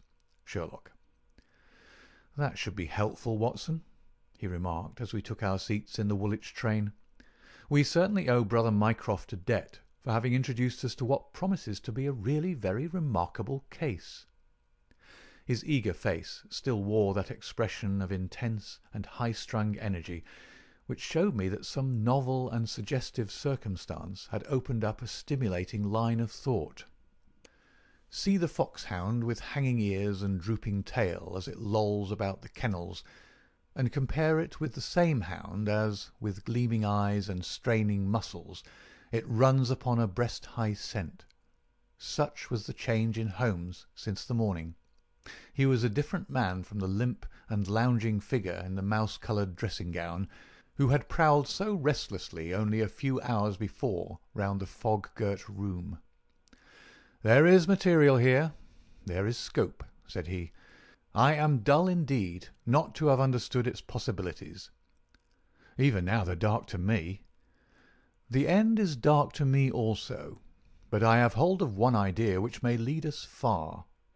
The man met his death elsewhere, and his body was on the roof of a carriage." "On the roof?" "Remarkable, is it not? But consider the facts. Is it a coincidence that it is found at the very point where the train pitches and sways as it comes round on the points? Is not that the place where an object upon the roof might be expected to fall off? The points would affect no object inside the train. Either the body fell from the roof, or a very curious coincidence has occurred. But now consider the question of the blood. Of course, there was no bleeding on the line if the body had bled elsewhere. Each fact is suggestive in itself. Together they have a cumulative force." "And the ticket too!" I cried. "Exactly. We could not explain the absence of a ticket. This would explain it. Everything fits together." "But suppose it was so? We're still as far as ever from unravelling the mystery of his death. Indeed, it becomes not simpler, but stranger." "Perhaps," said Holmes thoughtfully. "Perhaps." He relapsed into a silent reverie which lasted until the slow train drew up at last in Woolwich station. There he called a cab and drew Mycroft's paper from his pocket. "We have quite a little round of afternoon calls to make," said he. "I think that Sir James Walter claims our first attention." The house of the famous official was a fine villa, with green lawns stretching down to the Thames. As we reached it, the fog was lifting, and a thin, watery sunshine was breaking through. A butler answered our ring. "Sir James, sir," said he with a solemn face. "Sir James died this morning." "Good heavens!" cried Holmes in amazement. "How did he die?" "Perhaps you would care to step in, sir, and see his brother, Colonel Valentine." "Yes, we'd best do so." We were ushered into a dim-lit drawing-room, where an instant later we were joined by a very tall, handsome, light-bearded man of 50, the younger brother of the dead scientist. His wild eyes, stained cheeks, and unkempt hair all spoke of the sudden blow which had fallen upon the household. He was hardly articulate as he spoke of it. "It was this horrible scandal," said he. "My brother, Sir James, was a man of very sensitive honour, and he could not survive such an affair. It broke his heart. He was always so proud of the efficiency of his department, and this was a crushing blow." "We had hoped that he might have given us some indications which would have helped us to clear the matter up." "I assure you that it was all a mystery to him, as it is to you and to all of us. He had already put all his knowledge at the disposal of the police. Naturally, he had no doubt that Cadogan West was guilty, but all the rest was inconceivable." "You cannot throw any new light upon the affair?" "I know nothing myself, save what I've read or heard. I have no desire to be discourteous, but you can understand, Mr. Holmes, that we are much disturbed at present, and I must ask you to hasten this interview to an end." "This is indeed an unexpected development," said my friend when we had regained the cab. "I wonder if the death was natural, or whether the poor old fellow killed himself. If the latter, may it be taken as some sign of self-reproach for duty neglected. We must leave that question to the future. Now we shall turn to the Cadogan Wests." A small but well-kept house in the outskirts of the town sheltered the bereaved mother. The old lady was too dazed with grief to be of any use to us, but at her side was a white-faced young lady who introduced herself as Miss Violet Westbury, the fiancée of the dead man, and the last to see him upon that fatal night. "I cannot explain it, Mr. Holmes," she said. "I have not shut an eye since the tragedy, thinking, night and day, what the true meaning of it can be. Arthur was the most single-minded, chivalrous, patriotic man upon earth. He would have cut his right hand off before he would sell a state secret confided to his keeping. It is absurd, impossible, preposterous to anyone who knew him." "But the facts, Miss Westbury?" Yes, I admit I cannot explain them." "Was he in any want of money?" "No, his needs were very simple, and his salary ample. He had saved a few hundreds, and we were to marry at the New Year." "No signs of any mental excitement? Come, Miss Westbury, be absolutely frank with us." The quick eye of my companion had noticed some change in her manner. She coloured and hesitated. "Yes," she said at last. "I had a feeling that there was something on his mind." "For long?" "Only for the last week or so. He was thoughtful and worried. Once I pressed him about it. He admitted that there was something, and that it was concerned with his official life. 'It is too serious for me to speak about even to you,' said he. I could get nothing more." Holmes looked grave. "Go on, Miss Westbury. Even if it seems to tell against him, go on. We cannot say what it may lead to." "Indeed, I have nothing more to tell. Once or twice it seemed to me that he was on the point of telling me something. He spoke one evening of the importance of the secret, and I have some recollection that he said that no doubt foreign spies would pay a great deal to have it." My friend's face grew graver still. "Anything else?" "He said that we were slack about such matters, that it would be easy for a traitor to get the plans." "Was it only recently that he made such remarks?" "Yes, quite recently." "Now tell us of that last evening." "We were to go to the theatre. The fog was so thick that a cab was useless. We walked, and our way took us close to the office. Suddenly he darted away into the fog." "Without a word?" "He gave an exclamation, that was all. I waited, but he never returned. Then I walked home. Next morning, after the office opened, they came to inquire. About 12 o'clock we heard the terrible news. Oh, Mr. Holmes, if you could only save his honour! It was so much to him." Holmes shook his head sadly. "Come, Watson," said he. "Our ways lie elsewhere. Our next station must be the office from which the papers were taken." "It was black enough before against this young man, but our inquiries make it blacker," he remarked as the cab lumbered off. "His coming marriage gives a motive for the crime. He naturally wanted money. The idea was in his head since he spoke about it. He nearly made the girl an accomplice in the treason by telling her his plans. It is all very bad." "But surely, Holmes, character goes for something. Then again, why should he leave the girl in the street and dart away to commit a felony?" "Exactly. There are certain objections, but it is a formidable case which they have to meet." Mr. Sidney Johnson, the senior clerk, met us at the office, and received us with that respect which my companion's card always commanded. He was a thin, gruff, bespectacled man of middle age, his cheeks haggard and his hands twitching from the nervous strain to which he had been subjected. "It is bad, Mr. Holmes, very bad. Have you heard of the death of the chief?" "We have just come from his house." "The place is disorganized. The chief dead, Cadogan West dead, our papers stolen, and yet, when we closed our door on Monday evening, we were as efficient an office as any in the government service. Good God! It's dreadful to think of That West of all men should have done such a thing." "You are sure of his guilt, then?" "I can see no other way out of it, and yet I would have trusted him as I trust myself."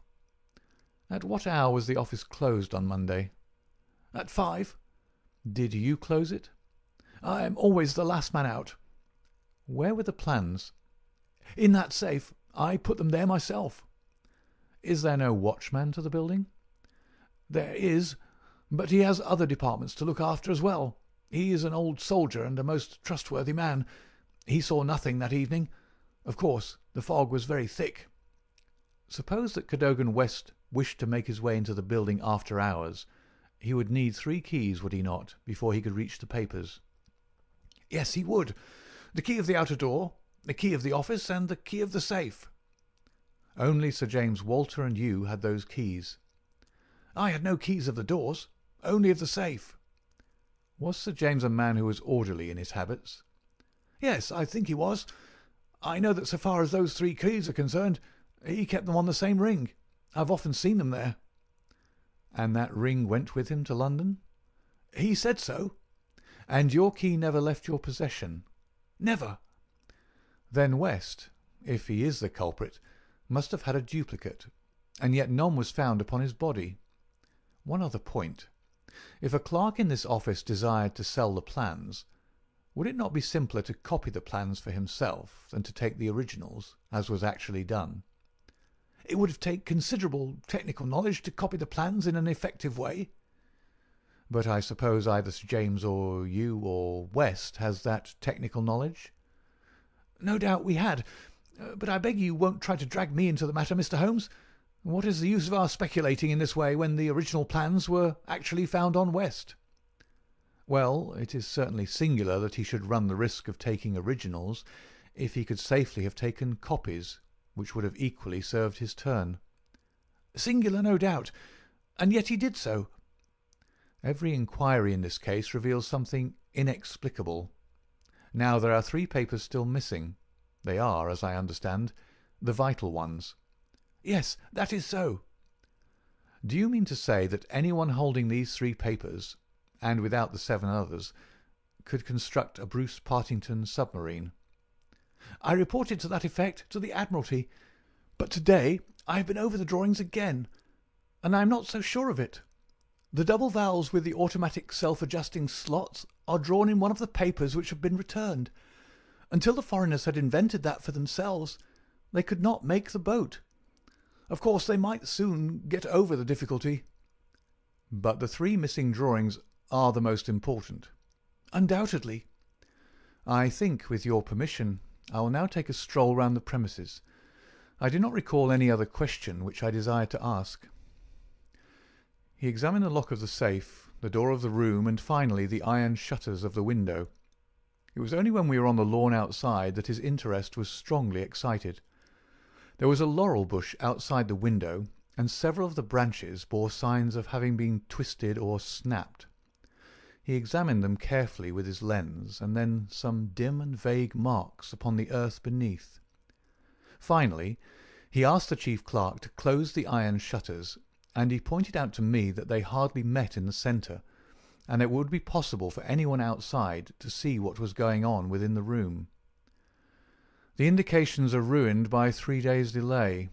They may mean something or nothing. Well, Watson, I do not think that Woolwich can help us further.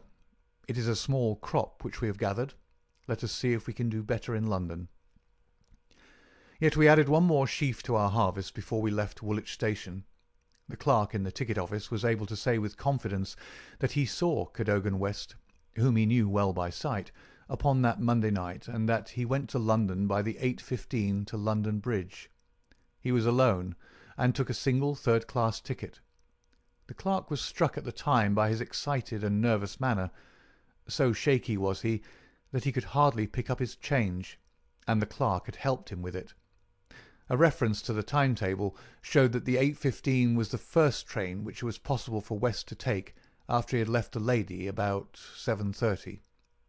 "Let us reconstruct, Watson," said Holmes after half an hour of silence. "I am not aware that in all our joint researches we have ever had a case which was most difficult to get at. Every fresh advance which we make only reveals a fresh ridge beyond, and yet we have surely made some appreciable progress. The effect of our inquiries at Woolwich has in the main been against young Cadogan West, but the indications at the window would lend themselves to a more favourable hypothesis. Let us suppose, for example, that he had been approached by some foreign agent. It might have been done under such pledges as would have prevented him from speaking of it, and yet would have affected his thoughts in the direction indicated by his remarks to his fiancée. Very good. We will now suppose that as he went to the theatre with the young lady, he suddenly, in the fog, caught a glimpse of this same agent going in the direction of the office. He was an impetuous man, quick in his decisions. Everything gave way to his duty. He followed the man, reached the window, saw the abstraction of the documents, and pursued the thief. In this way we get over the objection that no one would take the originals when he could make copies. This outsider had to take originals. So far it holds together. What is the next step? Then we come into difficulties. One would imagine that under such circumstances the first act of young Cadogan West would be to seize the villain and raise the alarm. Why did he not do so? Could it have been an official superior who took the papers? That would explain West's conduct. Or could the chief have given West the slip in the fog, and West started at once to London to head him off from his own rooms, presuming that he knew where the rooms were? The call must have been very pressing, since he left his girl standing in the fog, and made no effort to communicate with her. Our scent runs cold here, and there is a vast gap between either hypothesis and the laying of West's body with 7 papers in his pocket on the roof of a metropolitan train. My instinct now is to work from the other end. If Mycroft has given us the list of addresses, we may be able to pick up our man and follow 2 tracks instead of 1. Surely enough, a note awaited us at Baker Street. A government messenger had brought it post-haste. Holmes glanced at it and threw it over to me. There are numerous small fry, but few who would handle so big an affair. The only men worth considering are Adolphe Meyer of 13 Great George Street, Westminster, Louis Larothière of Campden Mansions, Notting Hill, and Hugo Oberstein, 13 Caulfield Gardens, Kensington. The latter was known to be in town on Monday, and is now reported as having left. Glad to hear you have seen some light. The Cabinet awaits your final report with the utmost anxiety. Urgent representations have arrived from the very highest quarter. The whole force of the state is at your back if you should need it. Mycroft. "I am afraid," said Holmes, smiling, "that all the Queen's horses and all the Queen's men cannot avail in this matter." He had spread out his big map of London and leaned eagerly over it. "Well, well," said he presently with an exclamation of satisfaction. "Things are turning a little in our direction at last. Why, Watson, I do honestly believe that we are going to pull it off after all." He slapped me on the shoulder with a sudden burst of hilarity. "I'm going out now. It is only a reconnaissance. I'll do nothing serious without my trusted comrade and biographer at my elbow. Do you stay here, and the odds are that you will see me again in an hour or 2. If time hangs heavy, get foolscap and a pen, and begin your narrative of how we saved the state." I felt some reflection of his elation in my own mind, for I knew well that he would not depart so far from his usual austerity of demeanour unless there was good cause for exultation. All the long November evening I waited, filled with impatience for his return. At last, shortly after 9 o'clock, there arrived a messenger with a note. "I'm dining at Goldini's restaurant, Gloucester Road, Kensington. Please come at once and join me there. Bring with you a jemmy, a dark lantern, a chisel, and a revolver. S.H." It was a nice equipment for a respectable citizen to carry through the dim, fog-draped streets. I stowed them all discreetly away in my overcoat, and drove straight to the address given. There sat my friend at a little round table near the door of the garish Italian restaurant. "Have you had something to eat? Then join me in a coffee and curaçao. Try one of the proprietor's cigars. They are less poisonous than one would expect. Have you the tools?" "They're here in my overcoat." "Excellent. Let me give you a short sketch of what I have done, with some indication of what we are about to do. Now, it must be evident to you, Watson, that this young man's body was placed on the roof of the train. That was clear from the instant that I determined the fact that it was from the roof and not from a carriage that he had fallen." "Could it not have been dropped from a bridge?" "I should say it was impossible. If you examine the roofs you will find that they are slightly rounded, and there is no railing around them. Therefore we can say for certain that young Cadogan West was placed on it." "How could he be placed there?" That was the question which we had to answer. There is only one possible way. You are aware that the Underground runs clear of tunnels at some points in the West End. I had a vague memory that as I have travelled by it I have occasionally seen windows just above my head. Now suppose that a train halted under such a window. Would there be any difficulty in laying a body upon the roof? It seems most improbable. We must fall back upon the old axiom that when all other contingencies fail, whatever remains, however improbable, must be the truth. Here all other contingencies have failed. When I found that the leading international agent, who had just left London, lived in a row of houses which abutted upon the Underground, I was so pleased that you were a little astonished at my sudden frivolity." "Oh, that was it, was it?" "Yes, that was it. Mr. Hugo Oberstein of 13 Caulfield Gardens had become my objective. I began my operations at Gloucester Road Station, where a very helpful official walked with me along the track, and allowed me to satisfy myself not only that the back-stair windows of Caulfield Gardens open up on the line, but the even more essential fact that, owing to the intersection of one of the larger railways, the Underground trains are frequently held motionless for some minutes at that very spot." "Splendid, Holmes! You've got it." So far, Watson. We advance, but the goal is afar. Well, having seen the back of Caulfield Gardens, I visited the front, and satisfied myself that the bird was indeed flown. It is a considerable house, unfurnished, so far as I could judge, in the upper rooms. Oberstein lived there with a single valet, who was probably a confederate entirely in his confidence. We must bear in mind that Oberstein has gone to the Continent to dispose of his booty, but not with any idea of flight, for he had no reason to fear a warrant, and the idea of an amateur domiciliary visit would certainly never occur to him. Yet that is precisely what we are about to make. Could we not get a warrant and legalize it? Hardly on the evidence. What can we hope to do? We cannot tell what correspondence may be there. I don't like it, Holmes. My dear fellow, you shall keep watch in the street. I'll do the criminal part. It's not a time to stick at trifles. Think of Mycroft's note, of the Admiralty, the Cabinet, the exalted person who waits for news. We are bound to go." My answer was to rise from the table. "You're right, Holmes. We are bound to go." He sprang up and shook me by the hand. "I knew you would not shrink at the last," said he, and for a moment I saw something in his eyes which was nearer to tenderness than I had ever seen. The next instant he was his masterful, practical self once more. "It is nearly half a mile, but there is no hurry. Let us walk," said he. "Don't drop the instruments, I beg. Your arrest as a suspicious character would be a most unfortunate complication."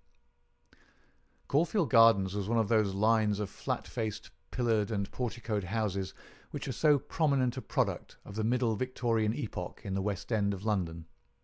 Next door there appeared to be a children's party, for the merry buzz of young voices and the clatter of a piano resounded through the night. The fog still hung about and screened us with its friendly shade. Holmes had lit his lantern and flashed it upon the massive door. "This is a serious proposition," said he. "It is certainly bolted as well as locked. We would do better in the area. There is an excellent archway down yonder in a case a too zealous policeman should intrude. Give me a hand, Watson, and I'll do the same for you." A minute later we were both in the area. Hardly had we reached the dark shadows before the step of the policeman was heard in the fog above. As its soft rhythm died away, Holmes set to work upon the lower door. I saw him stoop and strain until with a sharp crash it flew open. We sprang through into the dark passage, closing the area door behind us. Holmes led the way up the curving, uncarpeted stair. His little fan of yellow light shone upon a low window. "Here we are, Watson. This must be the one." He threw it open, and as he did so there was a low, harsh murmur growing steadily into a loud roar as a train dashed past us in the darkness. Holmes swept his light along the window-sill. It was thickly coated with soot from the passing engines, but the black surface was blurred and rubbed in places. "You can see where they rested the body. Hello, Watson, what's this? There can be no doubt that it is a blood mark." He was pointing to faint discolorations along the woodwork of the window.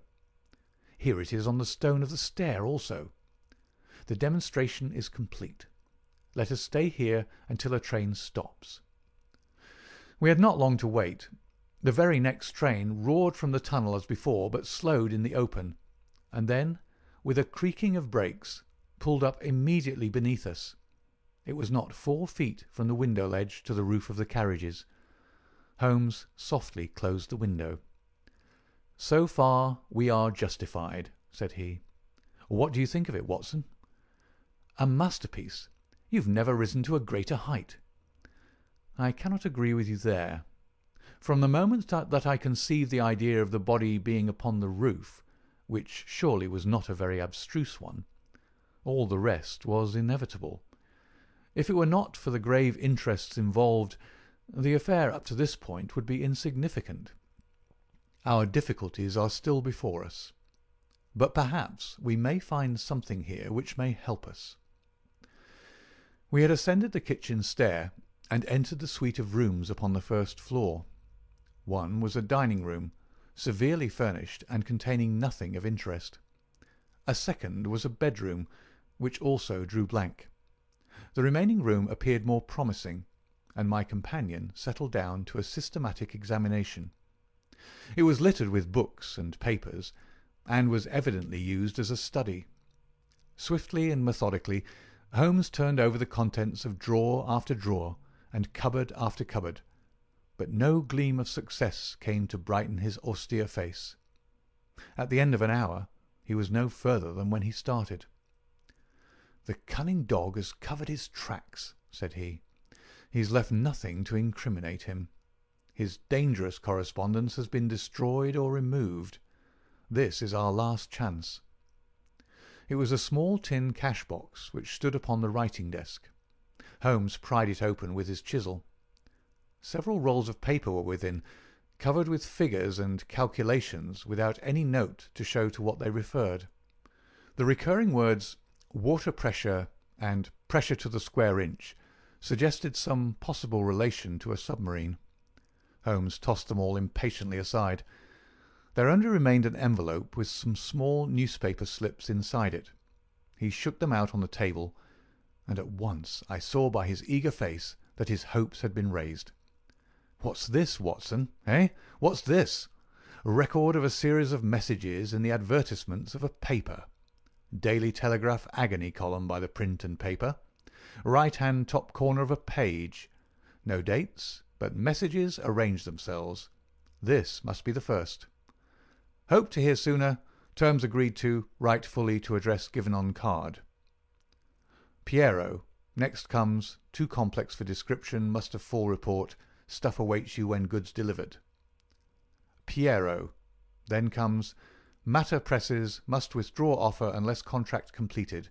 Make appointment by letter, will confirm by advertisement. Piero. Finally. Monday night after 9, 2 taps. Only ourselves. Do not be so suspicious. Payment in hard cash when goods delivered. Piero. A fairly complete record, Watson. if we could only get at the man at the other end." He sat lost in thought, tapping his fingers on the table. Finally he sprang to his feet. "Well, perhaps it won't be so difficult after all. There is nothing more to be done here, Watson. I think we might drive round to the offices of the Daily Telegraph, and so bring a good day's work to a conclusion." Mycroft, Holmes, and Lestrade had come round by appointment after breakfast next day, and Sherlock Holmes had recounted to them our proceedings of the day before. The professional shook his head over our confessed burglary. "We can't do these things in a force, Mr. Holmes," said he. "No wonder you get results that are beyond us. But some of these days you'll go too far, and you'll find yourself and your friend in trouble. For England, home and beauty, eh, Watson? Martyrs on the altar of our country. But what do you think of it, Mycroft?" "Excellent, Sherlock. Admirable. But what use will you make of it?" Holmes picked up the Daily Telegraph, which lay upon the table. "Have you seen Piero's advertisement to-day?" "What, another one?" "Yes. Here it is. Tonight, same hour, same place, 2 taps, most vitally important, your own safety at stake. Piero." "By George!" cried Lestrade. "If he answers that, we got him." "That was my idea when I put it in. I think if you could both make it convenient to come with us about 8 o'clock to Caulfield Gardens, we might possibly get a little nearer to our solution." One of the most remarkable characteristics of Sherlock Holmes was his power of throwing his brain out of action and switching all his thoughts on to lighter things whenever he had convinced himself that he could no longer work to advantage. I remember that during the whole of that memorable day he lost himself in a monograph which he had undertaken upon the polyphonic motets of Lassus. For my own part, I had none of this power of detachment, and the day in consequence appeared to be interminable. The great national importance of the issue, the suspense in high quarters, the direct nature of the experiment which we were trying, all combined to work upon my nerve. It was a relief to me when at last, after a light dinner, we set out upon our expedition. Lestrade and Mycroft met us by appointment at the outside of Gloucester Road Station.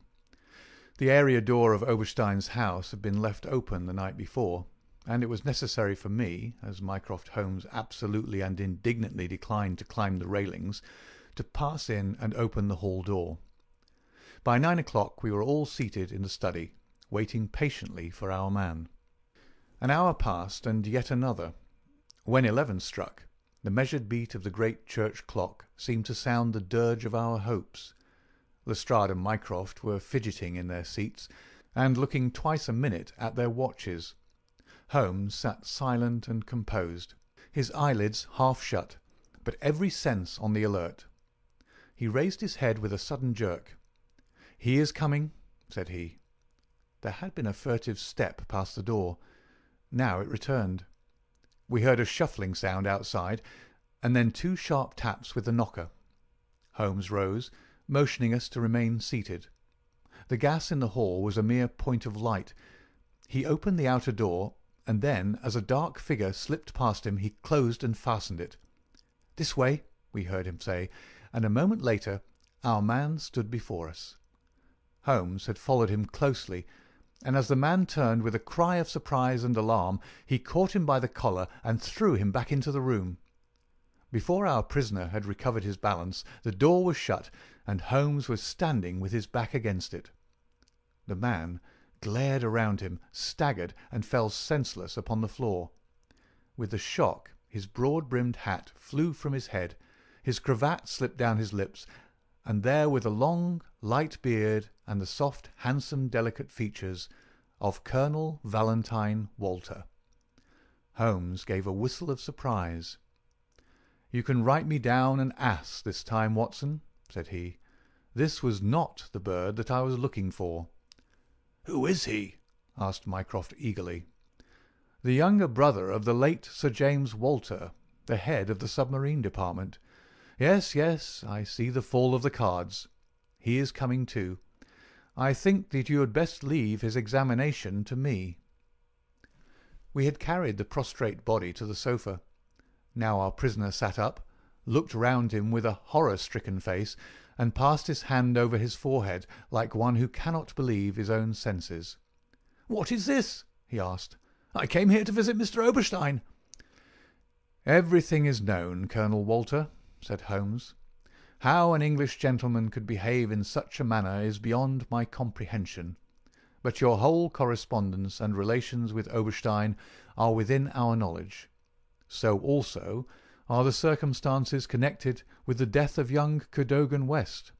Let me advise you to gain at least the small credit for repentance and confession, since there are still some details which we can only learn from your lips."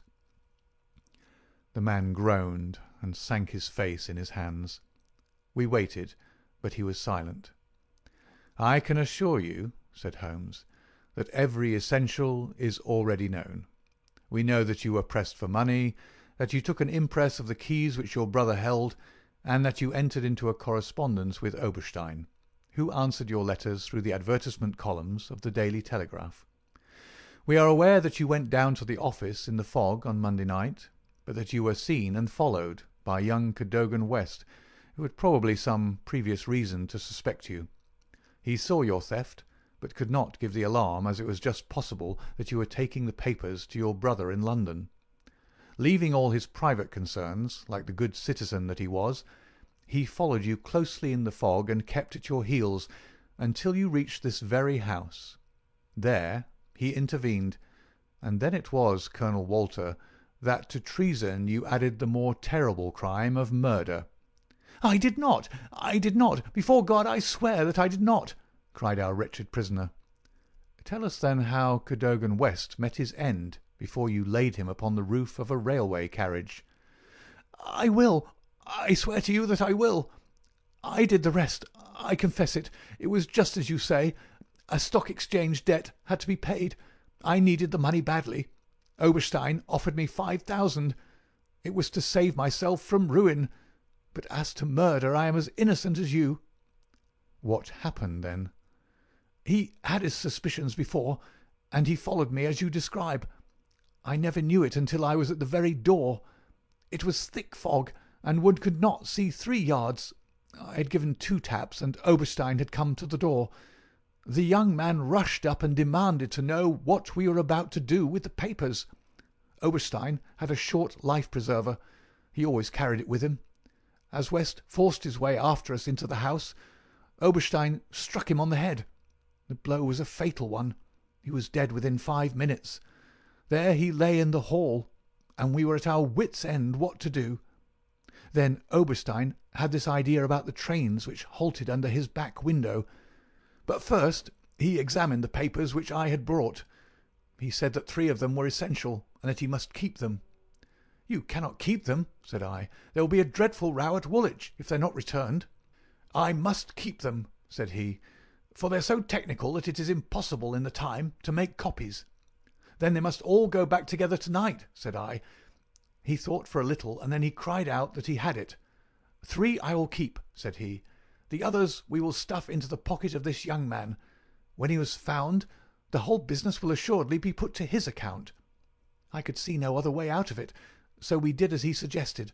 We waited half an hour at the window before a train stopped. It was so thick that nothing could be seen, and we had no difficulty in lowering West's body onto the train. That was the end of the matter, so far as I was concerned." "And your brother?" "He said nothing, but he had caught me once with his keys, and I think that he suspected. I read in his eyes that he suspected. As you know, he never held up his head again." There was silence in the room. It was broken by Mycroft Holmes. "Can you not make reparation? It would ease your conscience and possibly your punishment." "What reparation can I make?" "Where is Oberstein with the papers?" "I do not know." "Did he give you no address?" "He said that letters to the Hotel du Louvre, Paris, would eventually reach him." "Then reparation is still within your power," said Sherlock Holmes. "I will do anything I can. I owe this fellow no particular goodwill. He's been my ruin and my downfall." "Here are paper and pen. Sit at this desk and write to my dictation. Direct the envelope to the address given. That is right. Now the letter. Dear Sir, with regard to our transaction, you will no doubt have observed by now that one essential detail is missing. I have a tracing which will make it complete. This has involved me in extra trouble, however, and I must ask you for a further advance of £500. I will not trust it to the post, nor will I take anything but gold or notes. I would come to you abroad, but it would excite remark if I left the country at present. Therefore, I shall expect to meet you in the smoking room of the Charing Cross Hotel at noon on Saturday. Remember that only English notes or gold will be taken. That will do very well. I shall be very much surprised if it does not fetch our man. And it did. It is a matter of history, that secret history of a nation which is often so much more intimate and interesting than its public chronicles, that Oberstein, eager to complete the coup of his lifetime, came to the lure and was safely engulfed for 15 years in a British prison. In his trunk we found the invaluable Bruce-Partington plans, which he had put up for auction in all naval centres of Europe. Colonel Walter died in prison towards the end of the second year of his sentence. As to Holmes, he returned refreshed to his monograph upon the polyphonic motets of Lassus, which has since been printed for private circulation, and is said by experts to be the last word upon the subject. Some weeks afterwards, I learned incidentally that my friend spent a day at Windsor, whence he returned with a remarkably fine emerald tie-pin. When I asked him if he had bought it, he answered that it was a present from a certain gracious lady in whose interests he had once been fortunate enough to carry out a small commission. He said no more, but I fancy that I could guess at that lady's august name, and I have little doubt that the emerald pin will forever recall to my friend's memory the adventure of the Bruce-Partington plans. This is the end of the adventure of the Bruce-Partington plans. Adventure 5. The Adventure of the Dying Detective. Mrs. Hudson, the landlady of Sherlock Holmes, was a long-suffering woman. Not only was her first-floor flat invaded at all hours by throngs of singular and often undesirable characters, but her remarkable lodger showed an eccentricity and irregularity in his life which must have sorely tried her patience.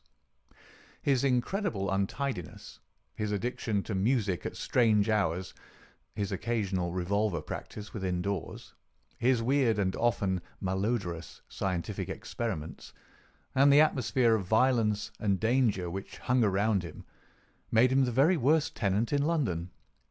On the other hand, his payments were princely. I have no doubt that the house might have been purchased at the price which Holmes paid for his rooms during the years that I was with him. The landlady stood in the deepest awe of him, and never dared to interfere with him, however outrageous his proceedings might seem. She was fond of him, too, for he had a remarkable gentleness and courtesy in his dealings with women. He disliked and distrusted the sex, but he was always a chivalrous opponent. Knowing how genuine was her regard for him, I listened earnestly to her story when she came to my rooms in the second year of my married life, and told me of the sad condition to which my poor friend was reduced. "He's dying, Dr. Watson," said she. "For 3 days he's been sinking, and I doubt if he will last the day. He would not let me get a doctor. This morning, when I saw his bones sticking out of his face and his great bright eyes looking at me, I could stand no more of it. With your leave, or without it, Mr. Holmes, I am going for a doctor this very hour," said I. "Let it be Watson, then," said he. "I wouldn't waste an hour in coming to him, sir, or you may not see him alive." I was horrified, for I had heard nothing of his illness. I need not say that I rushed for my coat and my hat. As we drove back, I asked for the details. "There is little I can tell you, sir. He has been working at a case down at Rotherhithe, in an alley near the river, and he has brought this illness back with him. He took to his bed on Wednesday afternoon, and has never moved since. For these 3 days neither food nor drink has passed his lips." "Good God! Why did you not call in a doctor?" "He wouldn't have it, sir. You know how masterful he is. I didn't dare to disobey him, but he's not long for this world, as you'll see for yourself the moment that you set eyes on him." He was indeed a deplorable spectacle. In the dim light of a foggy November day, the sick-room was a gloomy spot, but it was that gaunt, wasted face staring at me from the bed which sent a chill to my heart. His eyes had the brightness of fever. There was a hectic flush upon either cheek, and dark crusts clung to his lips. The thin hands upon the coverlet twitched incessantly. His voice was croaking and spasmodic. He laid listlessly as I entered the room, but the sight of me brought a gleam of recognition to his eyes. "Well, Watson, we seem to have fallen upon evil days," said he in a feeble voice, but with something of his old carelessness of manner. "My dear fellow," I cried, approaching him. "Stand back, stand right back," said he, with the sharp imperiousness which I had associated only with moments of crisis.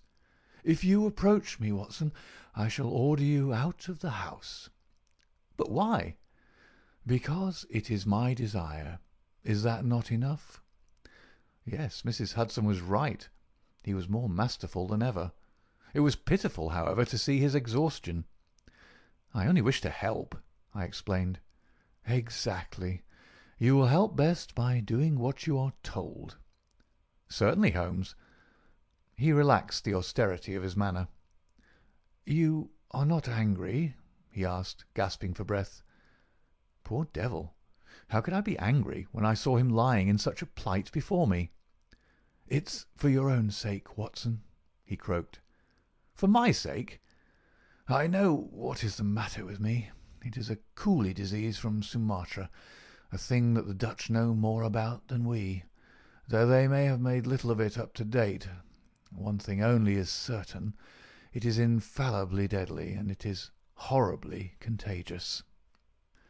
He spoke now with a feverish energy, the long hands twitching and jerking as he motioned me away. "Contagious by touch, Watson. That's it, by touch. Keep your distance and all is well." "Good heavens, Holmes!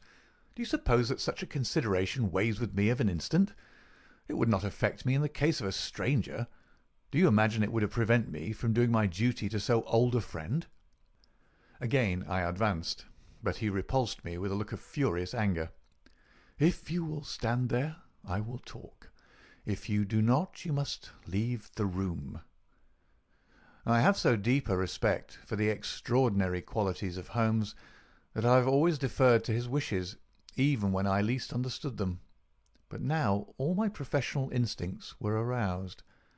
Let him be my master elsewhere, I at least was his in a sick-room. "Holmes," said I, "you are not yourself. A sick man is but a child, and so I will treat you. Whether you like it or not, I will examine your symptoms and treat you for them." He looked at me with venomous eyes. "If I am to have a doctor, whether I will or not, let me at least have someone in whom I have confidence," said he. "Then you have none in me?"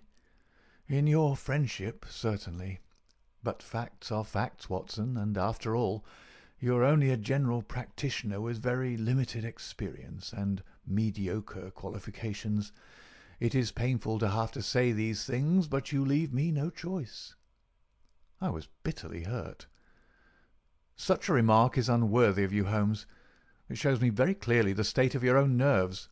But you have no confidence in me. I would not intrude my services.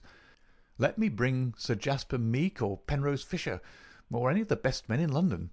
But someone you must have, and that is final.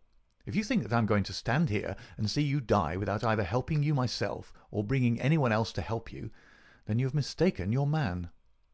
"You mean well, Watson," said the sick man with something between a sob and a groan. "Shall I demonstrate your own ignorance? What do you know, pray, of Tapanuli fever? What do you know of the Black Formosa corruption?" "I have never heard of either." "There are many problems of disease, many strange pathological possibilities in the East, Watson." He paused after each sentence to collect his failing strength. "I have learned so much during some recent researches which have a medico-criminal aspect. It was in the course of them that I contracted this complaint. You can do nothing." "Possibly not. But I happen to know that Dr. Ainstree, the greatest living authority upon tropical disease, is now in London. All remonstrance is useless, Holmes. I am going this instant to fetch him." I turned resolutely to the door. Never have I had such a shock. In an instant, with a tiger spring, the dying man had intercepted me. I heard the sharp snap of a twisted key. The next moment he had staggered back to his bed, exhausted and panting after his one tremendous outflame of energy. "You won't take the key from me by force, Watson. I've got you, my friend. Here you are, and here you will stay until I will otherwise. But I'll humour you." All this in little gasps, with terrible struggles for breath between. "You've only my own good at heart. Of course, I know that very well. You shall have your way, but give me time to get my strength. Not now, Watson, not now. It's 4 o'clock. At 6 you can go." "This is insanity, Holmes." "Only 2 hours, Watson. I promise you will go at 6. Are you content to wait?" "I seem to have no choice." "None in the world, Watson, thank you. I need no help in arranging the clothes. You will please keep your distance. Now, Watson, there is one other condition that I would make. You will seek help not from the man you mention, but from the one that I choose." "By all means." "The first 3 sensible words that you have uttered since you entered this room, Watson. You will find some books over there. I am somewhat exhausted. I wonder how a battery feels when it pours electricity into a non-conductor. At 6, Watson, we resume our conversation."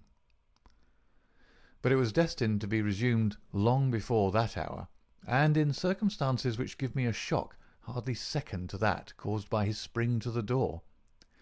I had stood for some minutes looking at the silent figure in the bed.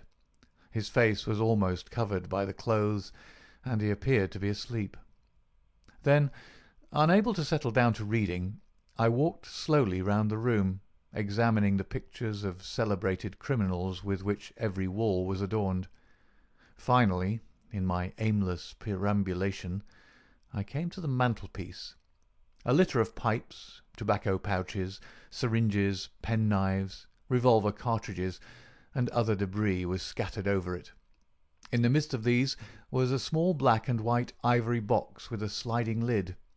It was a neat little thing, and I had stretched out my hand to examine it more closely when it was a dreadful cry that he gave, a yell which might have been heard down the street. My skin went cold and my hair bristled at that horrible scream. As I turned, I caught a glimpse of a convulsed face and frantic eyes. I stood paralysed with a little box in my hand. "Put it down, down, this instant, Watson. This instant, I pray." His head sank back upon the pillow, and he gave a deep sigh of relief as I replaced the box upon the mantelpiece. "I hate to have my things touched, Watson. You know that I hate it. You fidget me beyond endurance. You, a doctor, you are enough to drive a patient into an asylum. Sit down, man, and let me have my rest." The incident left a most unpleasant impression upon my mind. The violent and causeless excitement, followed by this brutality of speech, so far removed from his usual suavity, showed me how deep was the disorganization of his mind. Of all ruins, that of a noble mind is the most deplorable. I sat in silent dejection until the stipulated time had passed. He seemed to have been watching the clock as well as I, for it was hardly 6 before he began to talk, with the same feverish animation as before. "Now, Watson," said he, "have you any change in your pocket?" "Yes." "Any silver?" "A good deal." "How many half-crowns?" "I have 5. "Oh, too few, too few.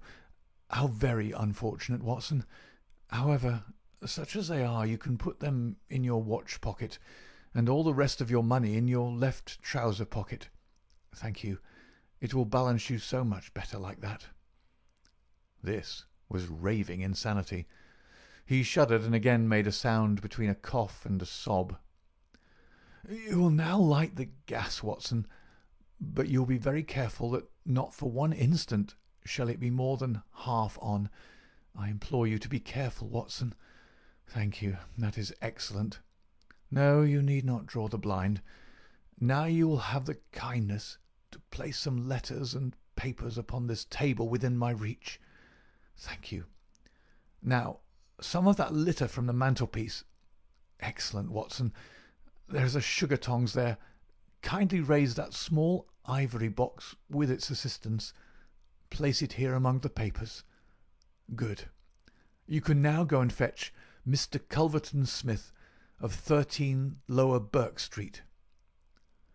To tell the truth, my desire to fetch a doctor had somewhat weakened, for poor Holmes was so obviously delirious that it seemed dangerous to leave him. However, he was as eager now to consult the person named as he had been obstinate in refusing. "I never heard the name," said I. "Possibly not, my good Watson.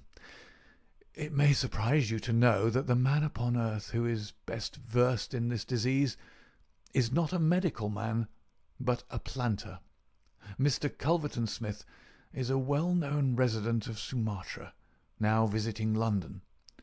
An outbreak of the disease upon his plantation, which was distant from medical aid, caused him to study it himself with some rather far-reaching consequences. He is a very methodical person, and I did not desire you to start before 6, because I was well aware that you would not find him in his study. If you could persuade him to come here and give us the benefit of his unique experience of this disease, the investigation of which has been his dearest hobby, I cannot doubt that he could help me." I gave Holmes's remark as a consecutive whole, and will not attempt to indicate how they were interrupted by gaspings for breath and those clutchings of his hands which indicated the pain from which he was suffering. His appearance had changed for the worse during the few hours that I had been with him. Those hectic spots were more pronounced. The eyes shone more brightly out of darker hollows, and a cold sweat glimmered upon his brow. He still retained, however, the jaunty gallantry of his speech. To the last gasp he would always be the master. "You will tell him exactly how you have left me," said he. "You will convey the very impression which is in your own mind. A dying man, a dying and delirious man. Indeed, I cannot think why the whole bed of the ocean is not one solid mass of oysters. So prolific the creatures seem. I'm wondering. Strange how the brain controls the brain. What was I saying, Watson?" "My directions for Mr. Culverton Smith." Yes, I remember. My life depends upon it. Plead with him, Watson.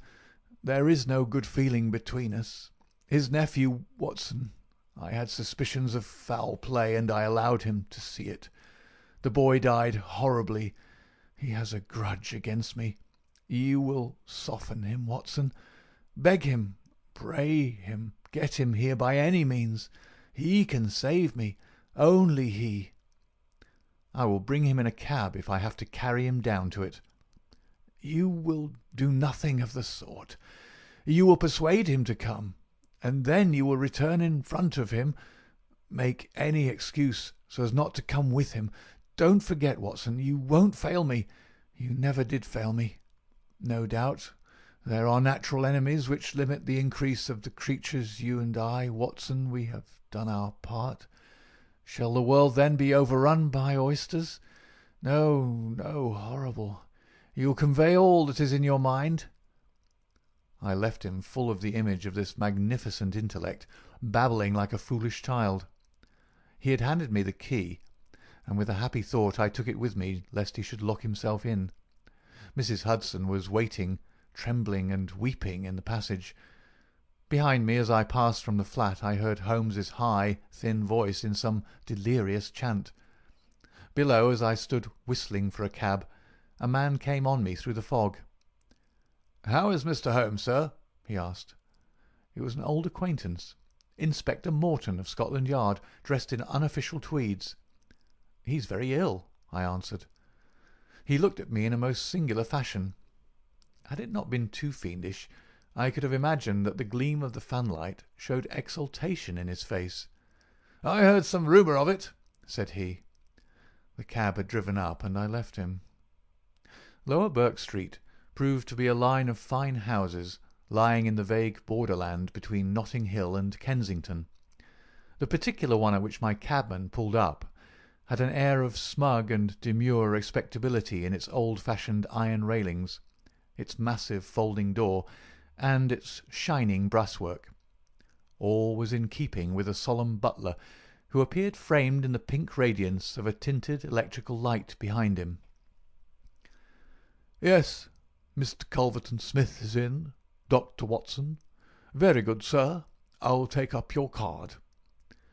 My humble name and title did not appear to impress Mr. Culverton-Smith.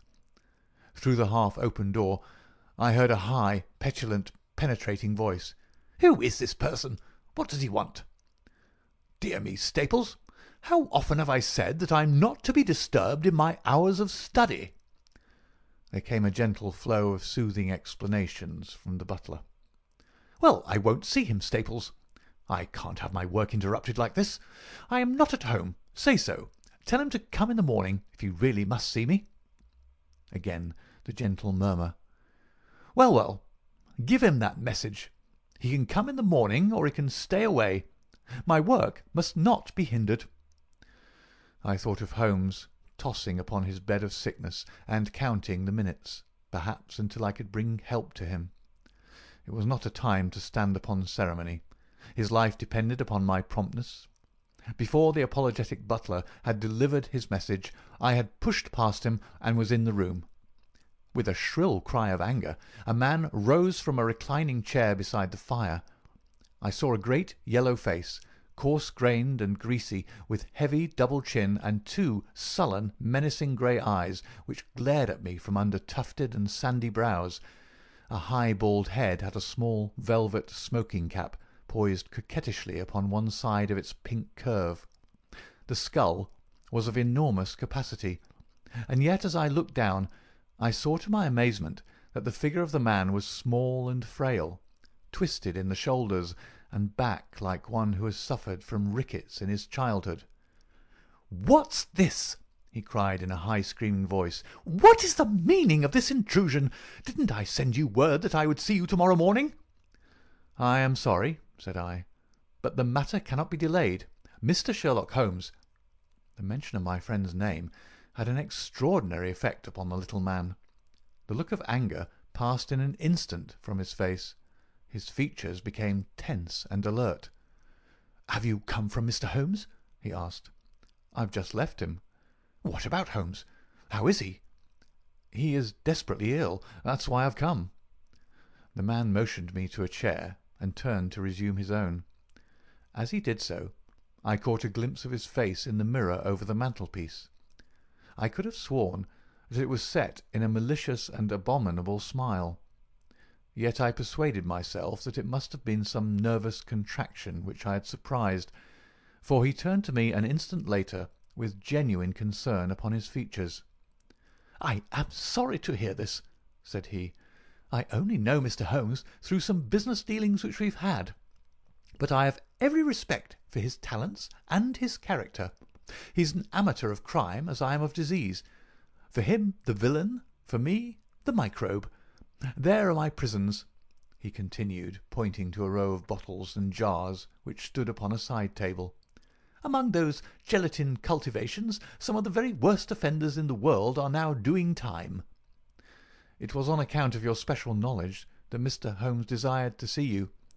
He has a high opinion of you, and thought that you were the one man in London who could help him." The little man started, and the jaunty smoking cap slid to the floor. "Why?" he asked. "Why should Mr. Holmes think that? I could help him in his trouble." "Because of your knowledge of Eastern diseases." "But why should he think that this disease which he has contracted is Eastern?" "Because in some professional inquiry he's been working among Chinese sailors down in the docks." Mr. Culverton-Smith smiled pleasantly and picked up his smoking cap. "Oh, that's it, is it?" said he.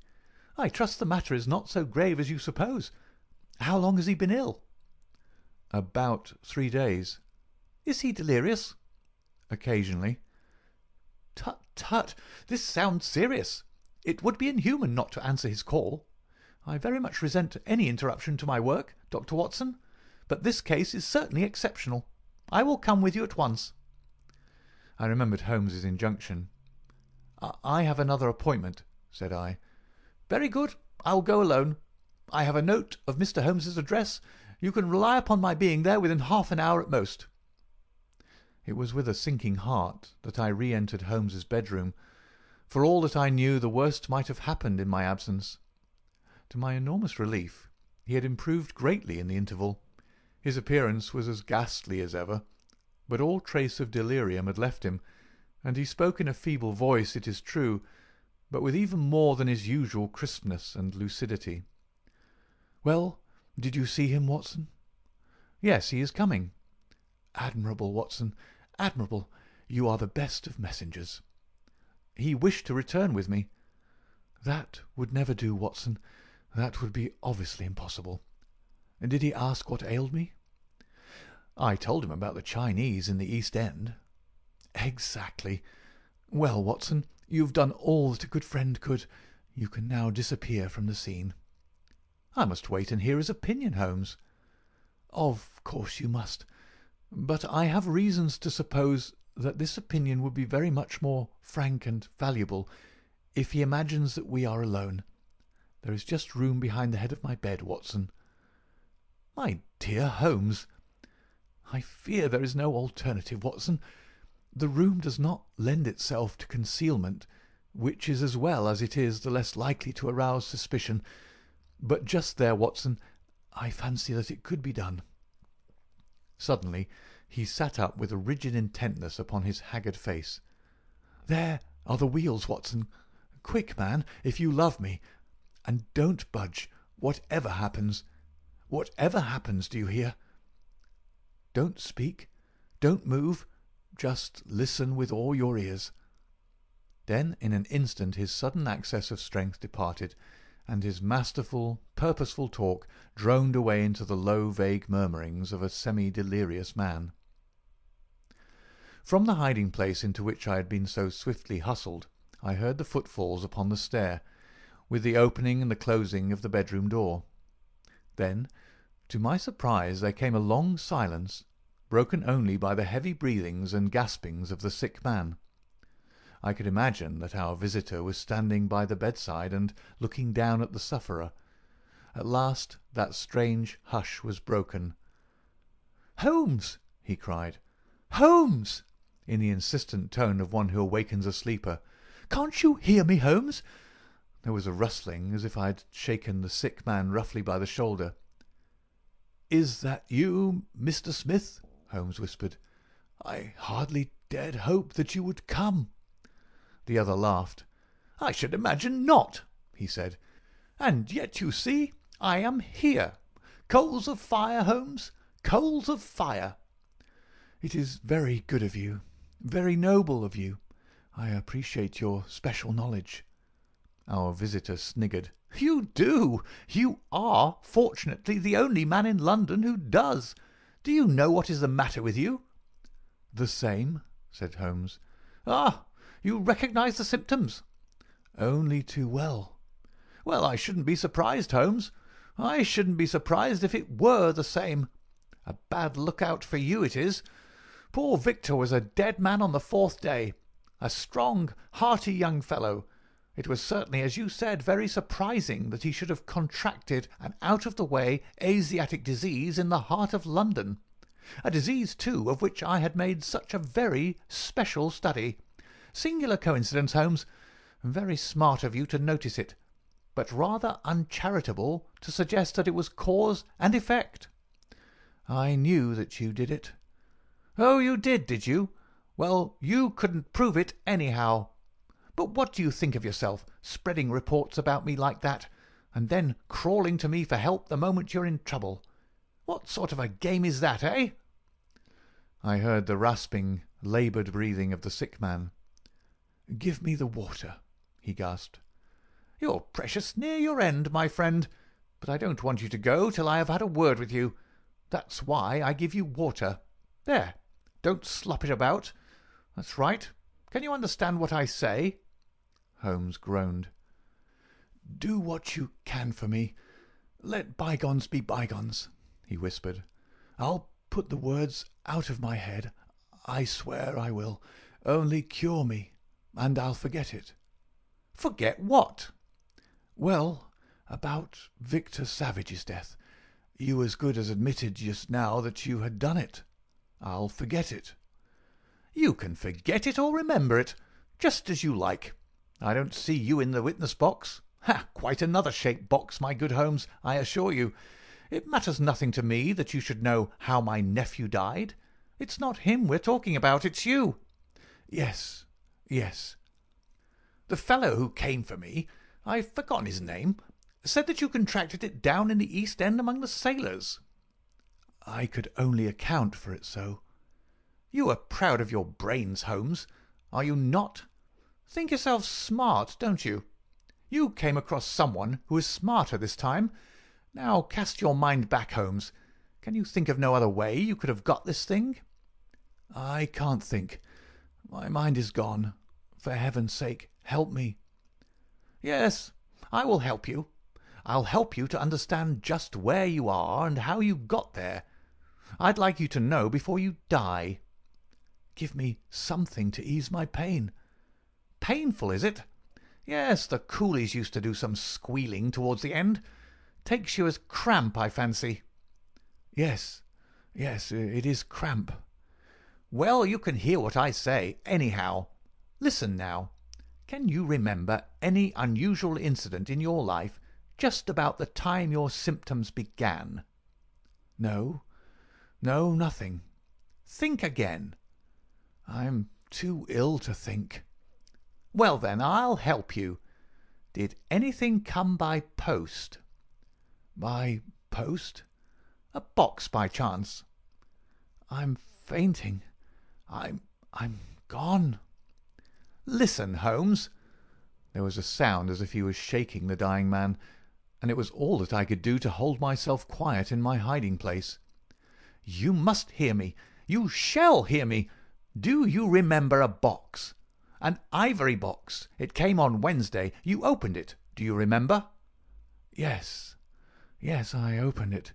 There was a sharp spring inside it. Some joke." "It was no joke, as you will find to your cost. You fool! You would have had it, and you've got it. Who asked you to cross my path? If you'd left me alone, I would not have hurt you." "I remember," Holmes gasped. "The spring. It drew blood. This box. This on the table." "The very one, by George! And it may as well leave the room in my pocket. There goes your last shred of evidence. But you have the truth now, Holmes, and you can die with the knowledge that I killed you. You knew too much of the fate of Victor Savage, so I've sent you to share it. You're very near your end, Holmes. I'll sit here and I'll watch you die." Holmes's voice had sunk to an almost inaudible whisper. "What is that?" said Smith. "Turn up the gas? Ah, the shadows begin to fall, do they? Yes, I'll turn it up, that I may see you the better." He crossed the room, and the light suddenly brightened. "Is there any other little service that I can do you, my friend?" "A match and a cigarette." I nearly called out in my joy and my amazement. He was speaking in his natural voice, a little weak perhaps, but the very voice I knew.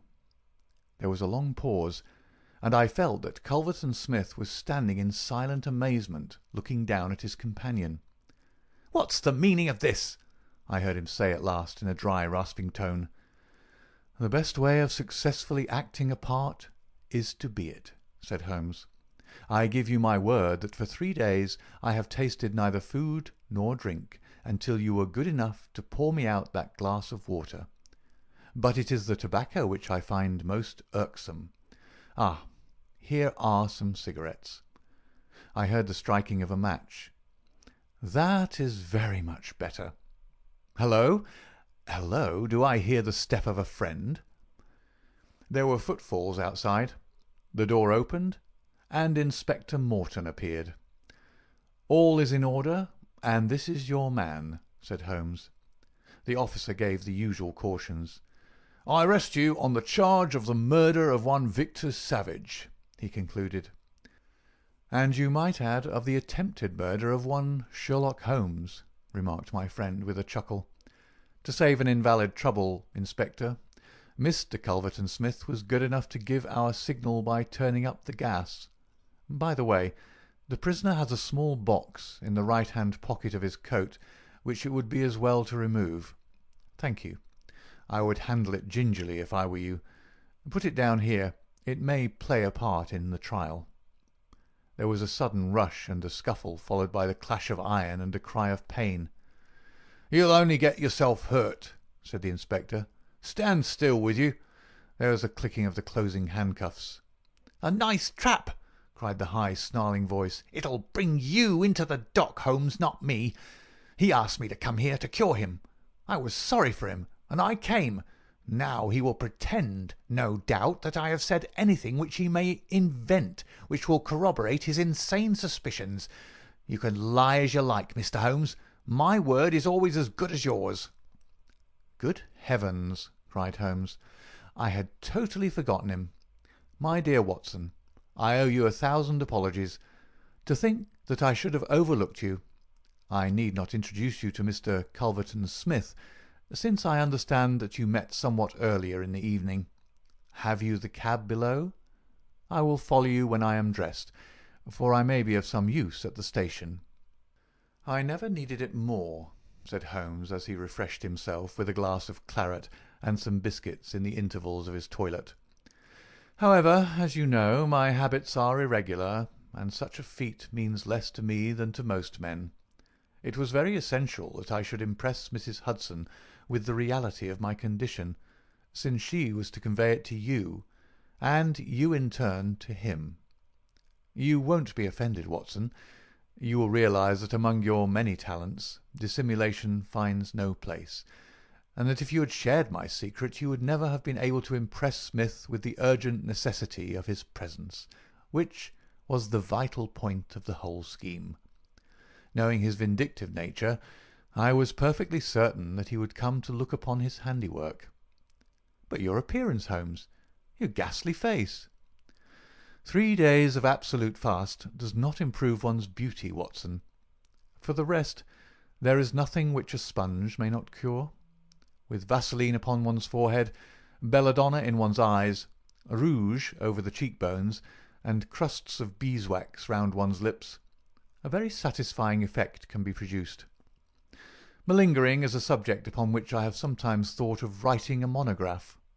A little occasional talk about half-crowns, oysters, or any other extraneous subject produces a pleasing effect of delirium. But why would you not let me near you, since there was in truth no infection? Can you ask, my dear Watson? Do you imagine that I have no respect for your medical talents? Could I fancy that your astute judgment would pass a dying man who, however weak, had no rise of pulse or temperature? At 4 yards I could deceive you. If I failed to do so, who would bring Mr. Smith within my grasp? No, Watson, I would not touch that box. You can just see if you look at it sideways where the sharp spring like a viper's tooth emerges as you open it. I dare say it was by some such device that poor Savage, who stood between this monster and a reversion, was done to death. My correspondence, however, is, as you know, a varied one, and I am somewhat upon my guard against any packages which reach me. It was clear to me, however, that by pretending that he had really succeeded in his design, I might surprise a confession. That pretence I have carried out with the thoroughness of the true artist. Thank you, Watson. You must help me on with my coat. When we have finished at the police station, I think that something nutritious at Simpson's would not be out of place. End of The Adventure of the Dying Detective. Adventure 6. The Disappearance of Lady Frances Carfax. "But why Turkish?" asked Mr. Sherlock Holmes, gazing fixedly at my boots. I was reclining in a cane-backed chair at the moment, and my protruded feet had attracted his ever-active attention. "English," I answered in some surprise. "I got them at Latimer's in Oxford Street." Holmes smiled with an expression of weary patience. "The bath," he said. "The bath! Why the relaxing and expensive Turkish rather than the invigorating home-made article?" "Because for the last few days I've been feeling rheumatic and old. The Turkish bath is what we call an alterative in medicine, a fresh starting point, a cleanser of the system. By the way, Holmes," I added, "I have no doubt the connection between my boots and a Turkish bath is a perfectly self-evident one to a logical mind, and yet I should be obliged to you if you would indicate it." "The train of reasoning is not very obscure, Watson," said Holmes with a mischievous twinkle. "It belongs to the same elementary class of deduction which I should illustrate if I were to ask you who shared your cab in your drive this morning." "I don't admit that a fresh illustration is an explanation," said I with some asperity. "Bravo, Watson! A very dignified and logical remonstrance. Let me see. What were the points? Take the last one first. The cab. You observe that you have some splashes on the left sleeve and shoulder of your coat. Had you sat in the centre of a hansom, you would probably have had no splashes, and if you had they would certainly have been symmetrical. Therefore it is clear that you sat at the side.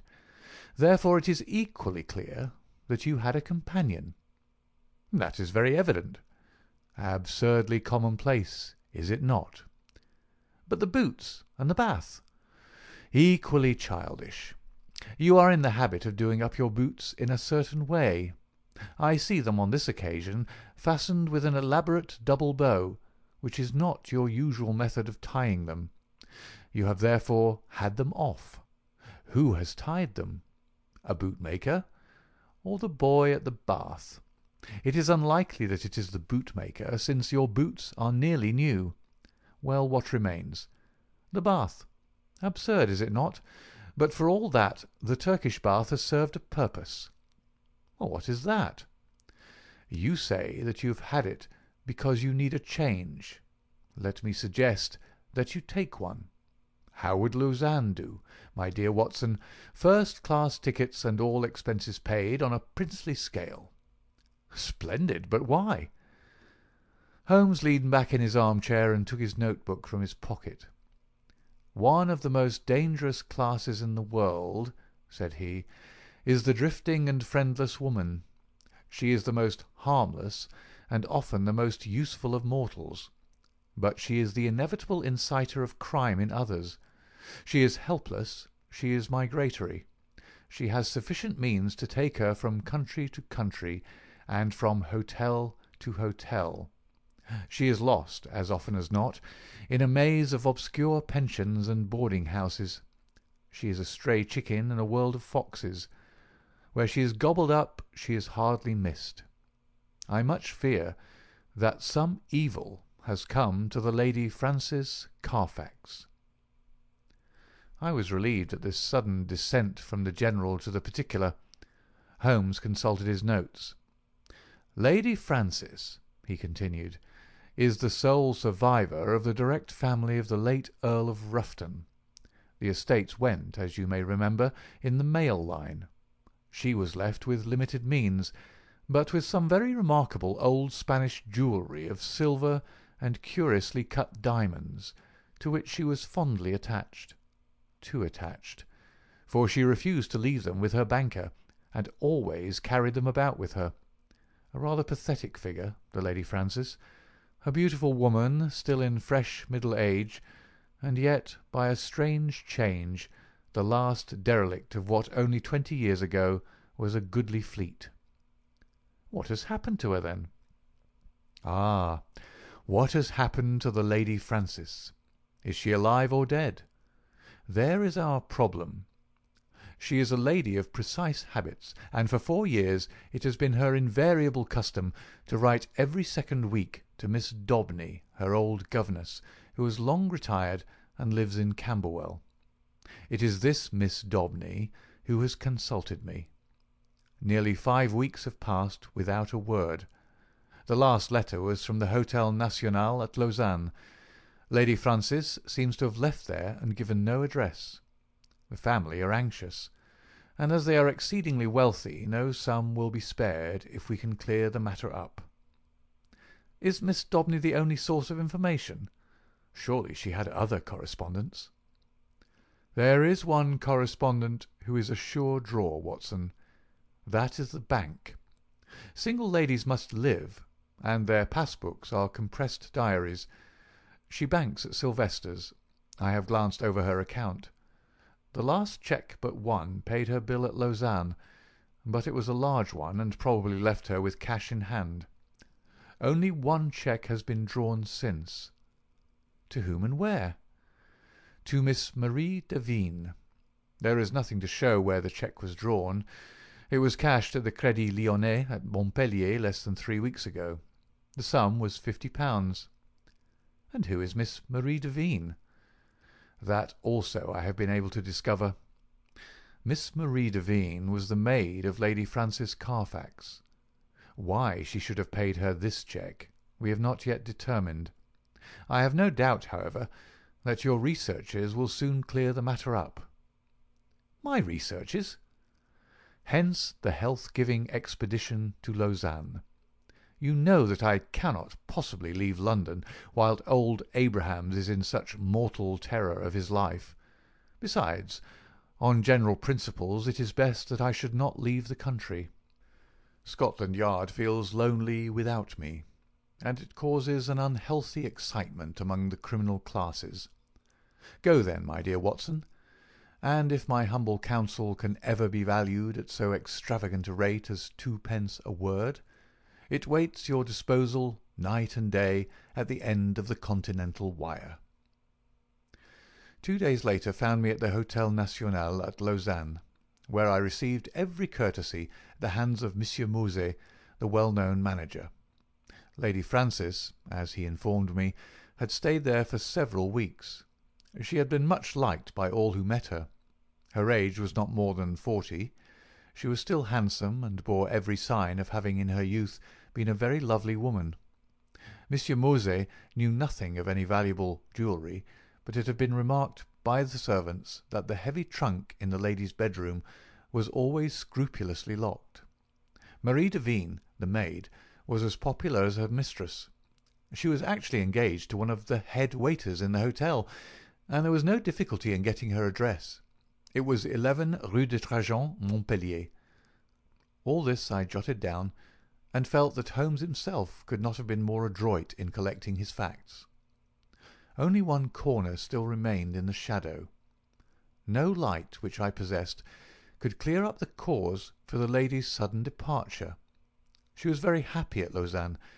There was every reason to believe that she intended to remain for the season in her luxurious rooms overlooking the lake.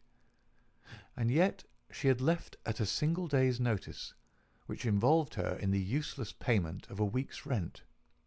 Only Jules Vibart, the lover of the maid, had any suggestion to offer. He connected the sudden departure with the visit to the hotel a day or two before of a tall, dark, bearded man.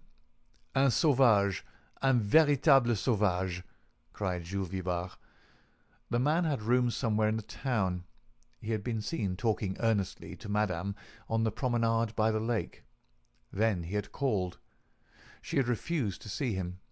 He was English, but of his name there was no record. Madame had left the place immediately afterwards. Jules Vibart and what was more of importance, Jules Vivard's sweetheart, thought that this call and the departure were cause and effect. Only one thing Jules would not discuss. That was the reason why Marie had left her mistress. Of that he could or would say nothing. If I wished to know, I must go to Montpellier and ask her. So ended the first chapter of my inquiry. The second was devoted to the place which Lady Frances Carfax had sought when she left Lausanne. Concerning this there had been some secrecy, which confirmed the idea that she'd gone with the intention of throwing someone off her track. Otherwise, why should not her luggage have been openly labelled for Baden? Both she and it reached the Rhenish Spa by some circuitous route. This much I gathered from the manager of Cook's local office. So to Baden I went, after dispatching to Holmes an account of all my proceedings, and receiving in reply a telegram of half-humorous commendation. At Baden the track was not difficult to follow. Lady Frances had stayed at the Englischer Hof for a fortnight. While there she had made the acquaintance of a Dr. Schlesinger and his wife, a missionary from South America. Like most lonely ladies, Lady Frances found her comfort and occupation in religion. Dr. Schlesinger's remarkable personality, his whole-hearted devotion, and the fact that he was recovering from a disease contracted in the exercise of his apostolic duties affected her deeply. She had helped Mrs. Schlesinger in the nursing of the convalescent saint. He spent his day, as the manager described it to me, upon a lounge chair on the veranda, with an attendant lady upon either side of him. He was preparing a map of the Holy Land, with special reference to the kingdom of the Midianites, upon which he is writing a monograph. Finally, having improved much in health, he and his wife had returned to London, and Lady Frances had started thither in their company. This was just 3 weeks before, and the manager had heard nothing since. As to the maid, Marie, she had gone off some days beforehand in floods of tears, after informing the other maids that she was leaving service forever. Dr. Schlesinger had paid the bill of the whole party before his departure. "By the way," said the landlord in conclusion, "you are not the only friend of Lady Frances Carfax who is inquiring after her just now. Only a week or so ago we had a man here upon the same errand." "Did he give a name?" I asked. "None, but he was an Englishman, though of an unusual type." "A savage?" said I, linking my facts after the fashion of my illustrious friend. "Exactly. That describes him very well. He is a bulky, bearded, sunburned fellow, who looks as if he would be more at home in a farmer's inn than in a fashionable hotel. A hard, fierce man, I should think, and one whom I should be sorry to offend." Already the mystery began to define itself, as figures grow clearer with the lifting of a fog. Here was this good and pious lady pursued from place to place by a sinister and unrelenting figure. She feared him, or she would not have fled from Lausanne. He had still followed. Sooner or later he would overtake her. Had he already overtaken her? Was that the secret of her continued silence? Could the good people who were her companions not screen her from his violence or his blackmail? What horrible purpose, what deep design, lay behind this long pursuit? There was the problem which I had to resolve. To Holmes I wrote, showing how rapidly and surely I had got down to the roots of the matter. In reply I had a telegram, asking for a description of Dr. Schlesinger's left ear. Holmes's ideas of humour are strange and occasionally offensive, so I took no notice of his ill-timed jest. Indeed, I had already reached Montpellier in my pursuit of the maid Marie before his message came. I had no difficulty in finding the ex-servant, and in learning all that she could tell me. She was a devoted creature, who had only left her mistress because she was sure that she was in good hands, and because her own approaching marriage made a separation inevitable in any case.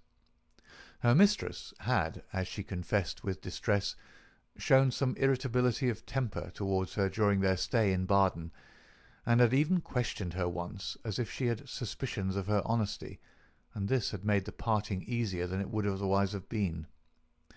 Lady Frances had given her £50 as a wedding present. Like me, Marie viewed with deep distrust the stranger who had driven her mistress from Lausanne. With her own eyes she had seen him seize the lady's wrist with great violence on the public promenade by the lake. He was a fierce and terrible man. She believed that it was out of dread of him that Lady Frances had accepted the escort of the Schlesingers to London. She had never spoken to Marie about it, but many little signs had convinced the maid that her mistress lived in a state of continual nervous apprehension. So far she had got in her narrative, when suddenly she sprang from her chair, and her face was convulsed with surprise and fear. "See!" she cried, "the miscreant follows still. There is the very man of whom I speak." Through the open sitting-room window I saw a huge, swarthy man with a bristling black beard walking slowly down the centre of the street and staring eagerly at the numbers of the houses. It was clear that, like myself, he was on the track of the maid. Acting upon the impulse of the moment, I rushed out and accosted him. "You're an Englishman," I said. "What if I am?" he asked with a most villainous scowl. "May I ask what your name is?" "No, you may not," said he with decision. The situation was awkward, but the most direct way is often the best.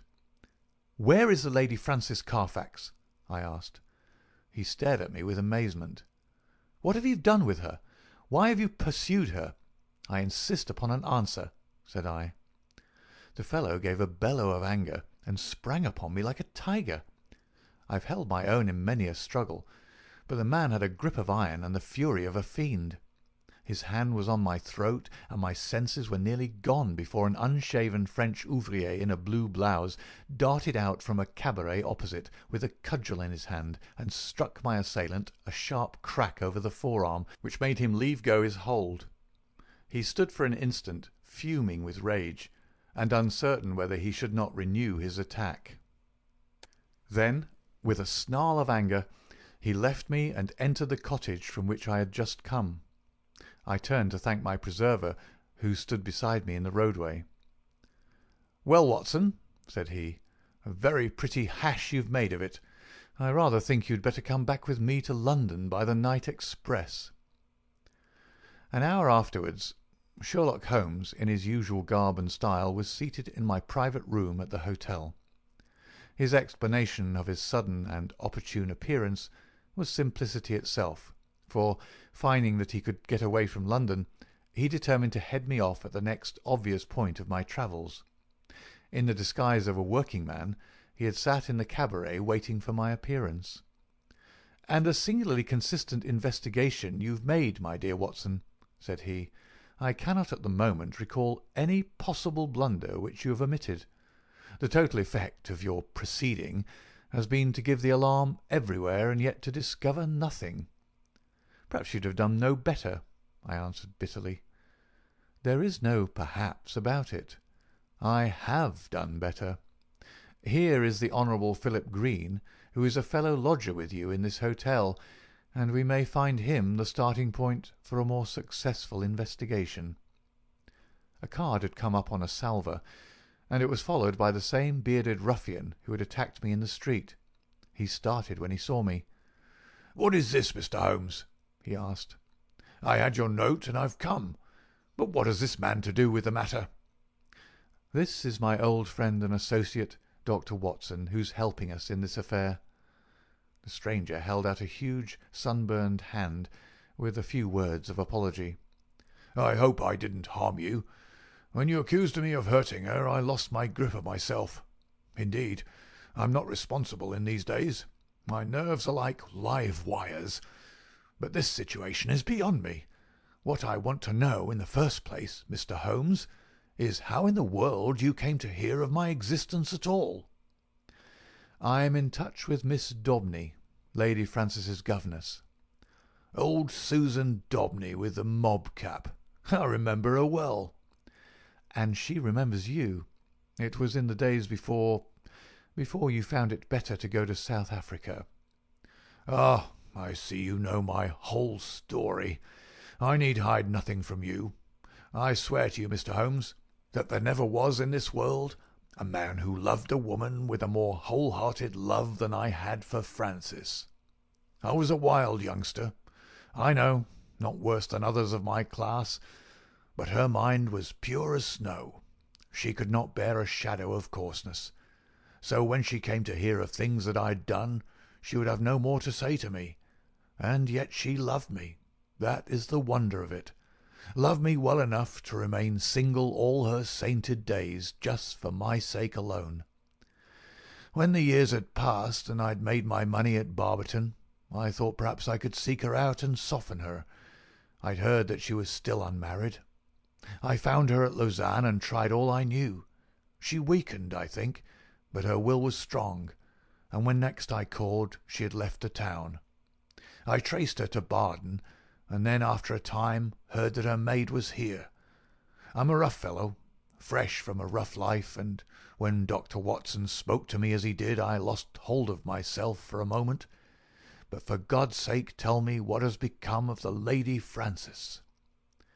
"That is for us to find out," said Sherlock Holmes with peculiar gravity. "What is your London address, Mr. Green?" "The Langham Hotel will find me." "Then may I recommend that you return there, and be on hand in case I should want you. I have no desire to encourage false hopes, but you may rest assured that all that can be done will be done for the safety of Lady Frances. I can say no more for the instant. I will leave you this card so that you may be able to keep in touch with us. Now, Watson, if you will pack your bag, I will cable to Mrs. Hudson to make one of her best efforts for 2 hungry travellers at 7:30 tomorrow." A telegram was awaiting us when we reached our Baker Street rooms, which Holmes read with an exclamation of interest and threw across to me. "Jagged or torn" was the message, and the place of origin, Baden. "What is this?" I asked. "It is everything," Holmes answered.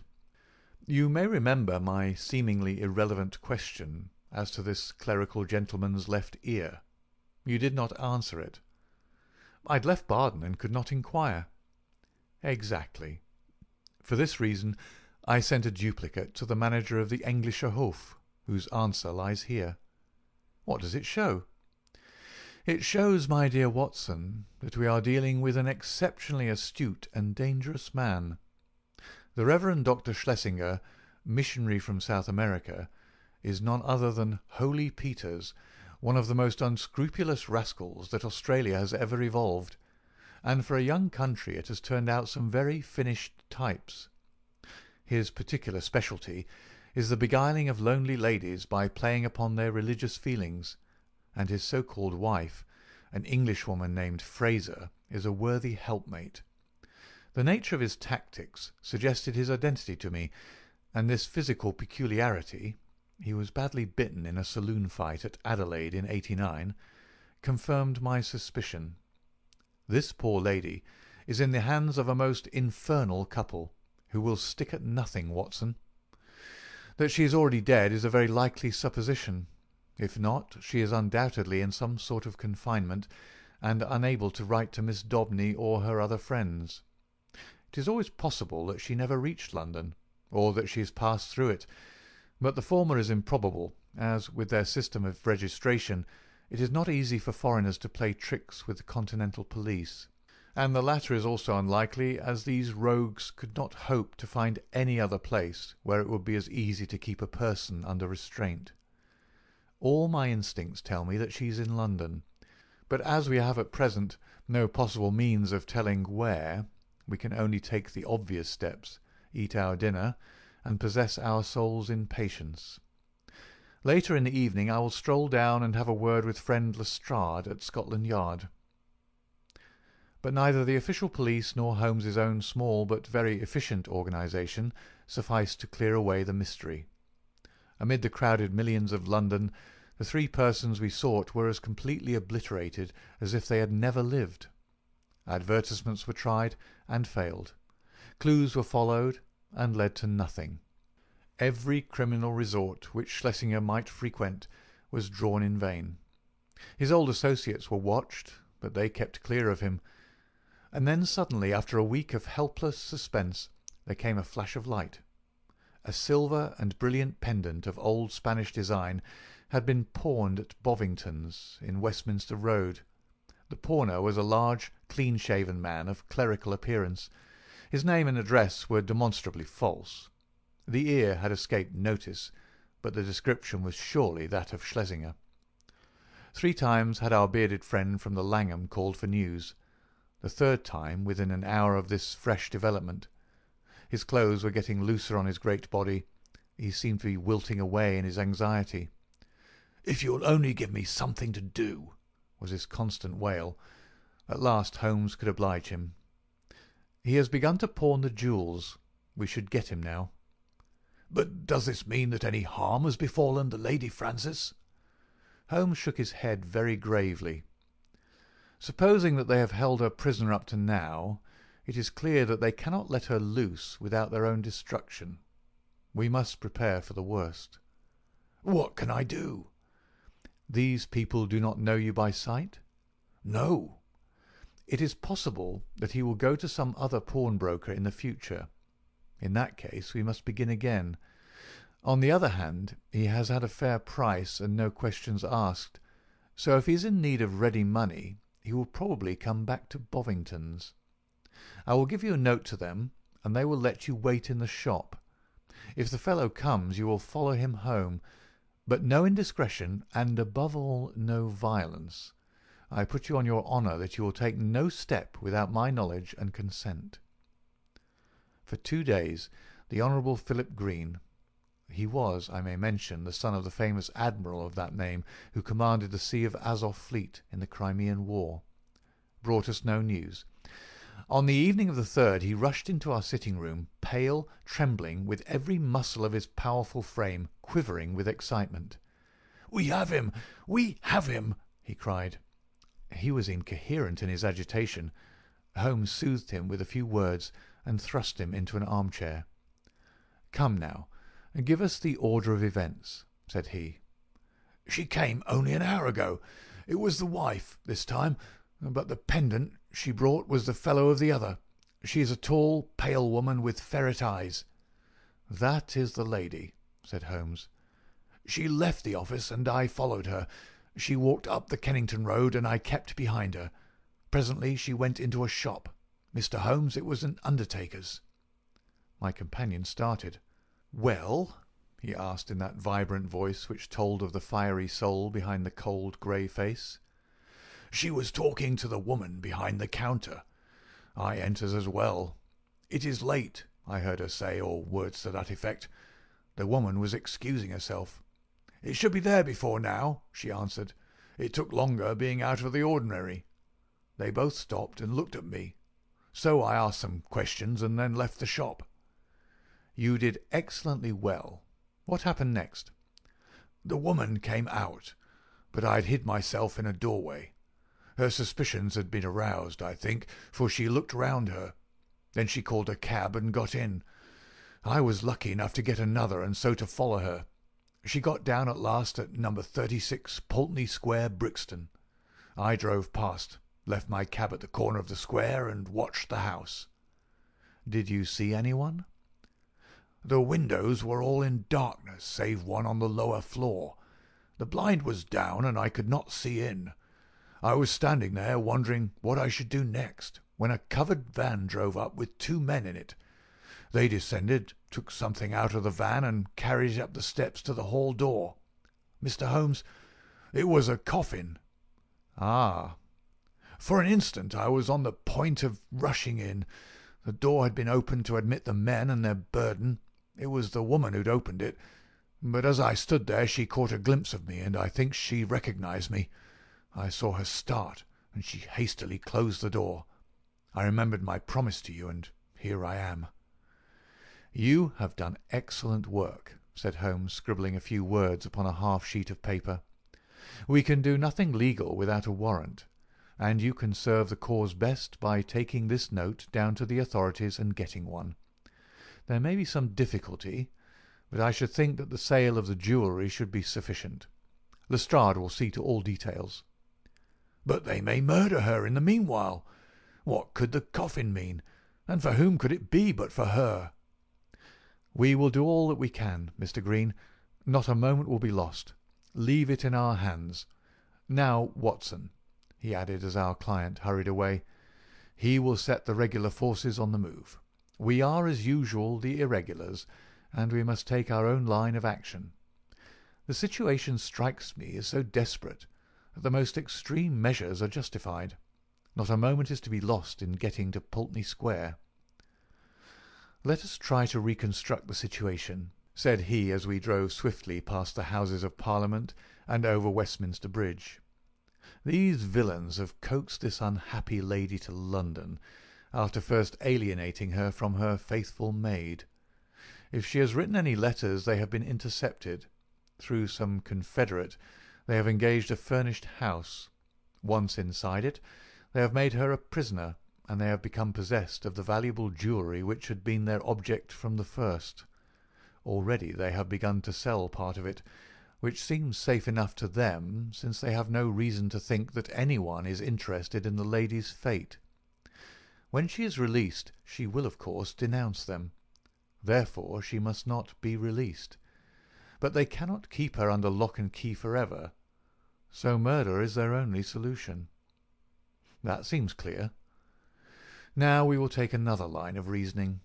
When you follow two separate chains of thought, Watson, you will find some point of intersection which should approximate to the truth. We will start now not from the lady, but from the coffin, and argue backward. That incident proves, I fear, beyond all doubt, that the lady is dead. It points also to an orthodox burial with proper accompaniment of medical certificate and official sanction. Had the lady been obviously murdered, they would have buried her in a hole in the back garden. But here all is open and regular. What does this mean? Surely that they have done her to death in some way which has deceived the doctor and simulated a natural end, poisoning perhaps. And yet how strange that they should ever let a doctor approach her unless he were a confederate, which is hardly a credible proposition. Could they have forged a medical certificate? Dangerous, Watson, very dangerous. No, I hardly see them doing that. Pull up, cabby. This is evidently the undertaker's, for we have just passed the pawnbroker's. Would you go in, Watson? Your appearance inspires confidence. Ask what hour the Pulteney Square funeral takes place tomorrow. The woman in the shop answered me without hesitation that it was to be at 8 o'clock in the morning. You see, Watson, no mystery, everything above board. In some way the legal forms have undoubtedly been complied with, and they think that they have little to fear. Well, there's nothing for it now but a direct frontal attack. Are you armed? My stick. Well, well, we shall be strong enough. Thrice is he armed who hath his quarrel just. We simply can't afford to wait for the police or to keep within the four corners of the law. You can drive off, cabby. Now, Watson, we'll just take our luck together as we have occasionally in the past.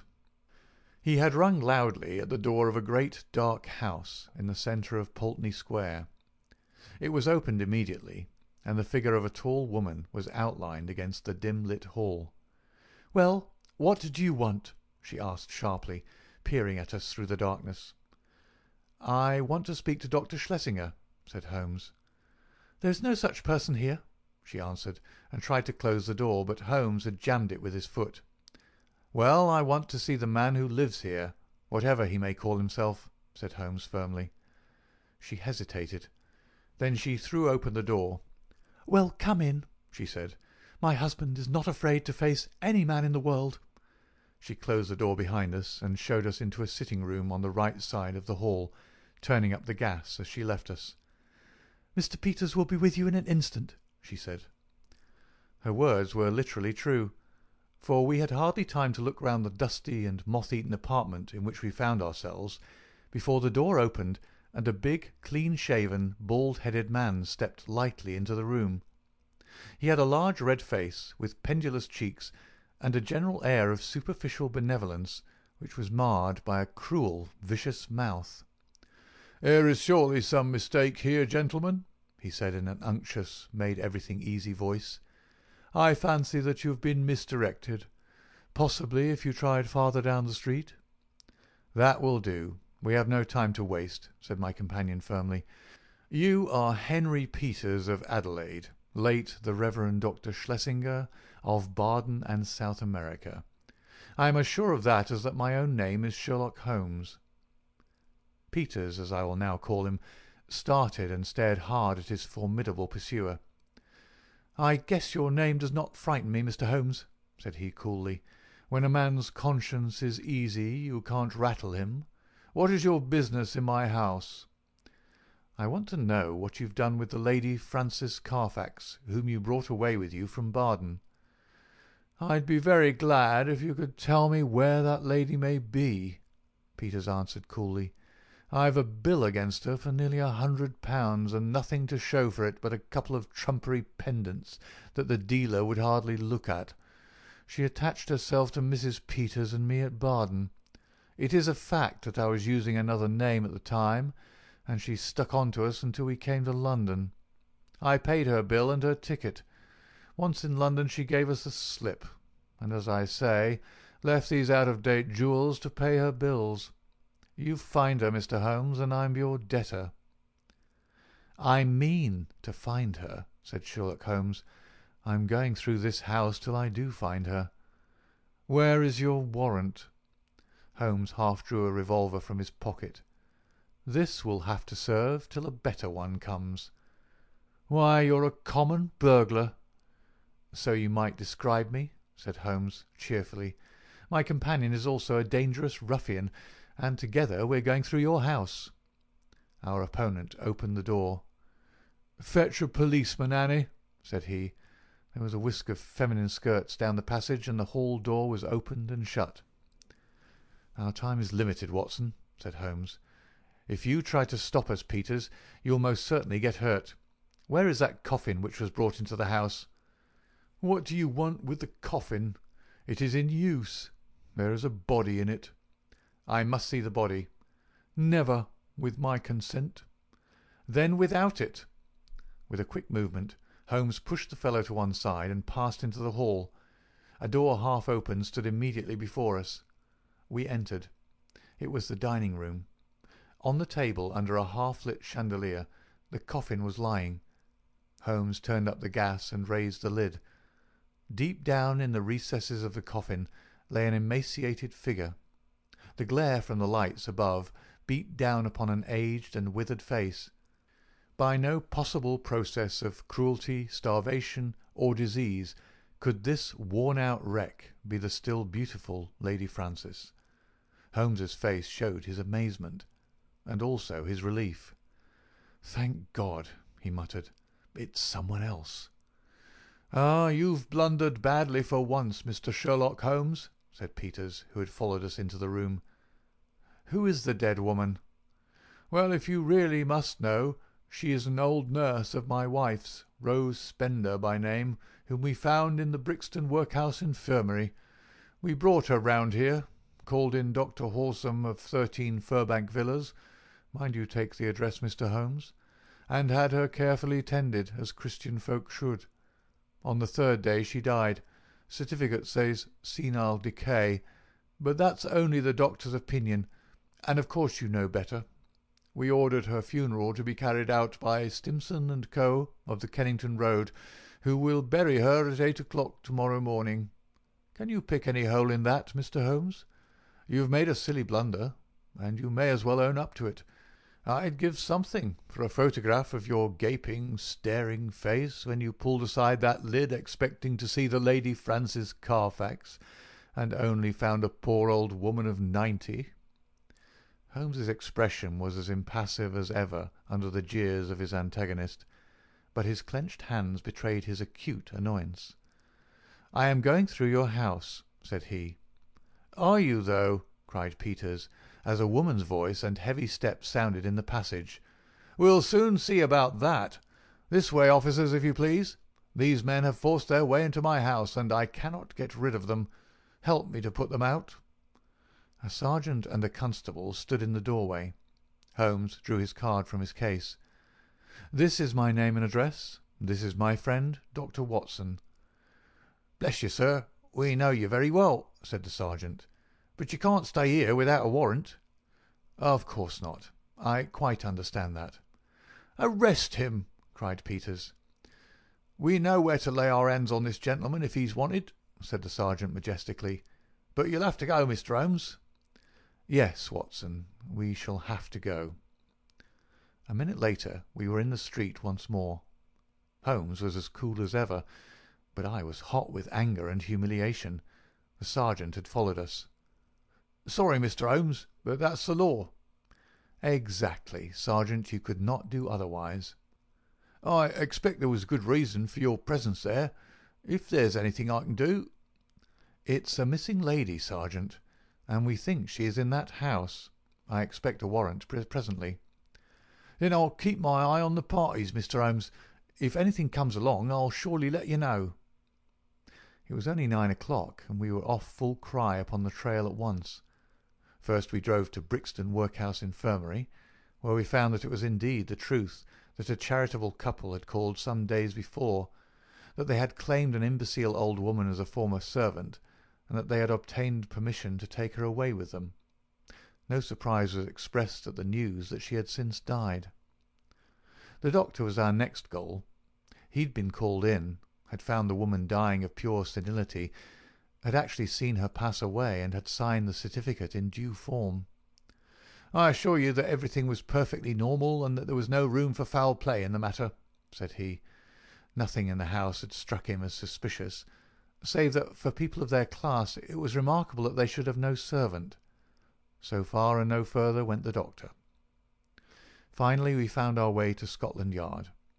There had been difficulties of procedure in regard to the warrant. Some delay was inevitable. The magistrate's signature might not be obtained until next morning. If Holmes would call about 9, he could go down with Lestrade and see it acted upon. So ended the day, save that near midnight our friend the sergeant called to say that he had seen flickering lights here and there in the windows of the great dark house, but that no one had left it and none had entered. We could but pray for patience and wait for the morrow. Sherlock Holmes was too irritable for conversation and too restless for sleep. I left him smoking hard, with his heavy dark brows knotted together and his long nervous fingers tapping upon the arms of his chair as he turned over in his mind every possible solution of the mystery. Several times in the course of the night I heard him prowling about the house. Finally, just after I had been called in the morning, he rushed into my room. He was in his dressing gown, but his pale, hollow-eyed face told me that his night had been a sleepless one. "What time was the funeral?" "8, was it not?" he asked eagerly. "Well, it is 7:20 now. Good heavens, Watson, what has become of any brains that God has given me? Quick, man, quick! It's life or death. 100 chances on death to 1 on life. I'll never forgive myself, never, if we're too late." 5 minutes had not passed before we were flying in a hansom down Baker Street. But even so it was 25 to 8 as we passed Big Ben, and 8 struck as we tore down the Brixton Road. But others were late as well as we.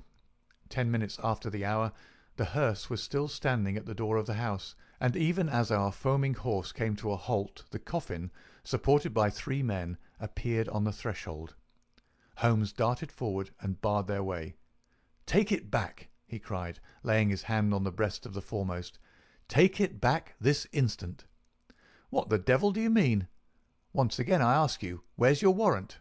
shouted the furious Peters, his big red face glaring over the farther end of the coffin. "The warrant is on its way. The coffin shall remain in the house until it comes."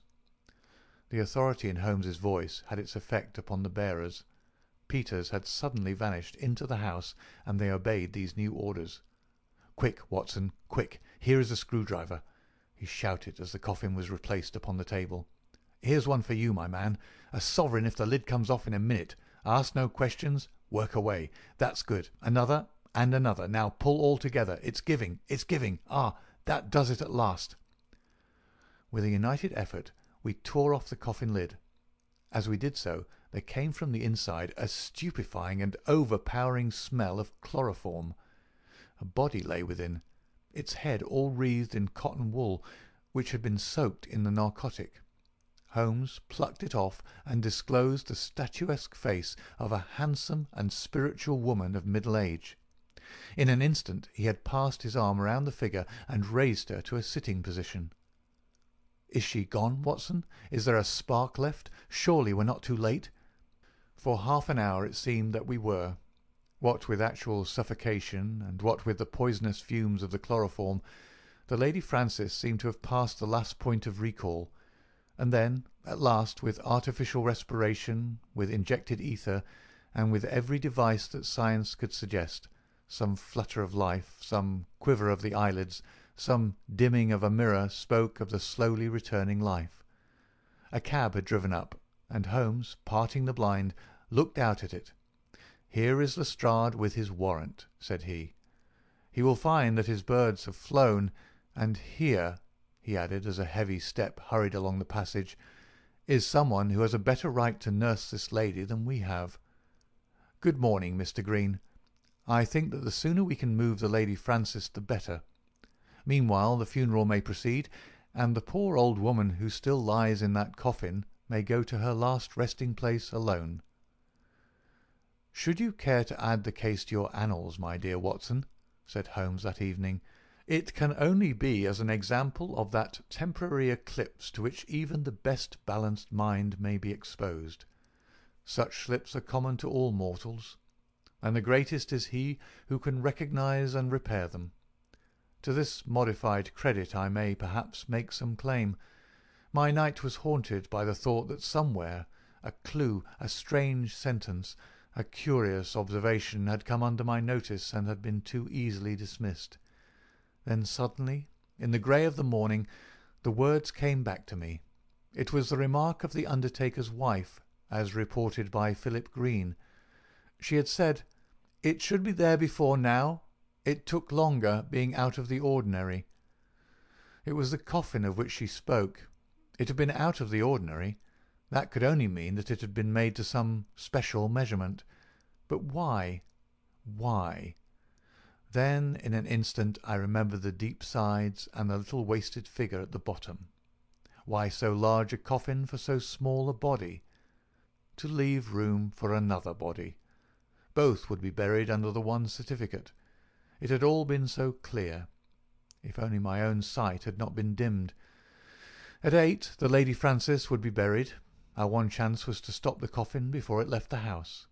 It was a desperate chance that we might find her alive, but it was a chance, as the result showed. These people had never, to my knowledge, done a murder. They might shrink from actual violence at the last. They could bury her with no sign of how she met her end, and even if she were exhumed, there was a chance for them. I hoped that such considerations might prevail with them. You can reconstruct the scene well enough. You saw the horrible den upstairs, where the poor lady had been kept so long. They rushed in and overpowered her with their chloroform, carried her down, poured more into the coffin to insure against her waking, and then screwed down the lid. A clever device, Watson. It is new to me in the annals of crime. If our ex-missionary friends escape the clutches of Lestrade, I shall expect to hear of some brilliant incidents in their future career. End of Adventure 6. The Adventure of the Devil's Foot. In recording from time to time some of the curious experiences and interesting recollections which I associate with my long and intimate friendship with Mr. Sherlock Holmes, I have continually been faced by difficulties caused by his own aversion to publicity. To his sombre and cynical spirit, all popular applause was always abhorrent, and nothing amused him more at the end of a successful case than to hand over the actual exposure to some orthodox official, and to listen with a mocking smile to the general chorus of misplaced congratulation. It was indeed this attitude upon the part of my friend, and certainly not any lack of interesting material, which has caused me of late years to lay very few of my records before the public. My participation in some of his adventures was always a privilege which entailed discretion and reticence upon me. It was then with considerable surprise that I received a telegram from Holmes last Tuesday. he's never been known to write where a telegram would serve, in the following terms: "Why not tell them of the Cornish horror? Strangest case I have handled." I have no idea what backward sweep of memory had brought the matter fresh to his mind, or what freak had caused him to desire that I should recount it. But I hasten, before another cancelling telegram may arrive, to hunt out the notes which give me the exact details of the case, and to lay the narrative before my readers. It was, then, in the spring of the year 1897 that Holmes' iron constitution showed some symptoms of giving way in the face of constant hard work of a most exacting kind, aggravated perhaps by occasional indiscretions of his own. In March of that year, Dr. Moore Agar of Harley Street, whose dramatic introduction to Holmes I may some day recount, gave positive injunctions that the famous private agent lay aside all his cases and surrender himself to complete rest if he wished to avert an absolute breakdown. The state of his health was not a matter in which he himself took the faintest interest, for his mental detachment was absolute, but he was induced at last, on the threat of being permanently disqualified from work, to give himself a complete change of scene and air. Thus it was that in the early spring of that year we found ourselves together in a small cottage near Poldhu Bay, at the further extremity of the Cornish peninsula. It was a singular spot, and one peculiarly well suited to the grim humour of my patient. From the windows of our little whitewashed house, which stood high upon a grassy headland, we looked down upon the whole sinister semicircle of Mounts Bay, that old death-trap of sailing vessels, with its fringe of black cliffs and surge-swept reefs, on which innumerable seamen have met their end. With a northerly breeze, it lies placid and sheltered, inviting the storm-tossed craft to tack into it for rest and protection. Then come the sudden swirl round of the wind, the blistering gale from the south-west, the dragging anchor, the lee shore, and the last battle in the creaming breakers. The wise mariner stands far out from that evil place. On the land side our surroundings were as sombre as on the sea. It was a country of rolling moors, lonely and dun-coloured, with an occasional church tower to mark the site of some old-world village. In every direction, upon these moors, there were traces of some vanished race which had passed utterly away, and left as its sole record strange monuments of stone, irregular mounds which contained the burned ashes of the dead, and curious earthworks which hinted at prehistoric strife. The glamour and mystery of the place, with its sinister atmosphere of forgotten nations, appealed to the imagination of my friend, and he spent much of his time in long walks and solitary meditations upon the moor. The ancient Cornish language had also arrested his attention, and he had, I remember, conceived the idea that it was akin to the Chaldean, and had been largely derived from the Phoenician traders in tin. He had received a consignment of books upon philology, and was settling down to develop this thesis, when suddenly, to my sorrow and to his unfeigned delight, we found ourselves, even in that land of dreams, plunged into a problem at our very doors, which was more intense, more engrossing, and infinitely more mysterious than any of those which had driven us from London.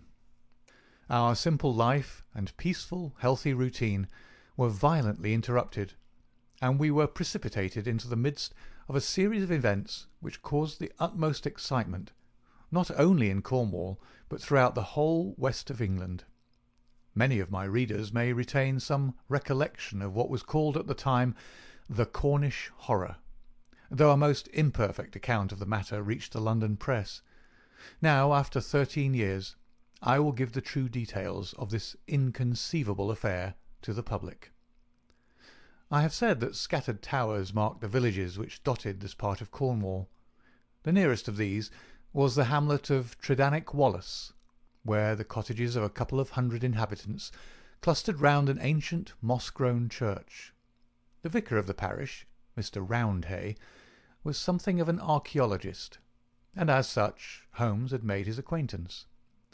He was a middle-aged man, portly and affable, with a considerable fund of local lore, At his invitation, we had taken tea at the vicarage, and had come to know also Mr. Mortimer Tregennis, an independent gentleman, who increased the clergyman's scanty resources by taking rooms in his large, straggling house.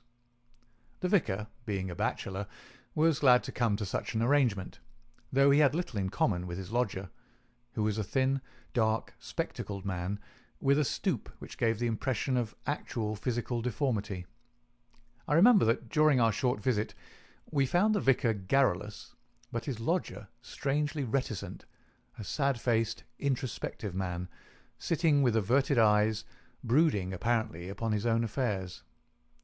These were the two men who entered abruptly into our little sitting-room on Tuesday, March the 16th, shortly after our breakfast hour, as we were smoking together, preparatory to our daily excursion upon the moors. "Mr. Holmes," said the vicar in an agitated voice, "the most extraordinary and tragic affair has occurred during the night. It is the most unheard-of business. We can only regard it as a special providence that you should chance to be here at the time, for in all England you are the one man we need." I glared at the intrusive vicar with no very friendly eyes, but Holmes took his pipe from his lips and sat up in his chair like an old hound who hears the view hallo. He waved his hand to the sofa, and our palpitating visitor with his agitated companion sat side by side upon it.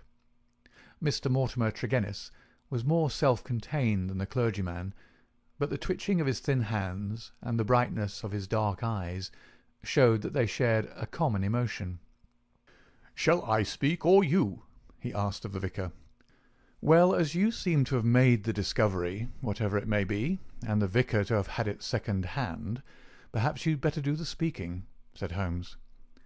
I glanced at the hastily clad clergyman, with the formally dressed lodger seated beside him, and was amused at the surprise which Holmes's simple deduction had brought to their faces. "Perhaps I'd best say a few words first," said the vicar, "and then you can judge if you will listen to the details from Mr. Tregennis, or whether we should not hasten at once to the scene of this mysterious affair.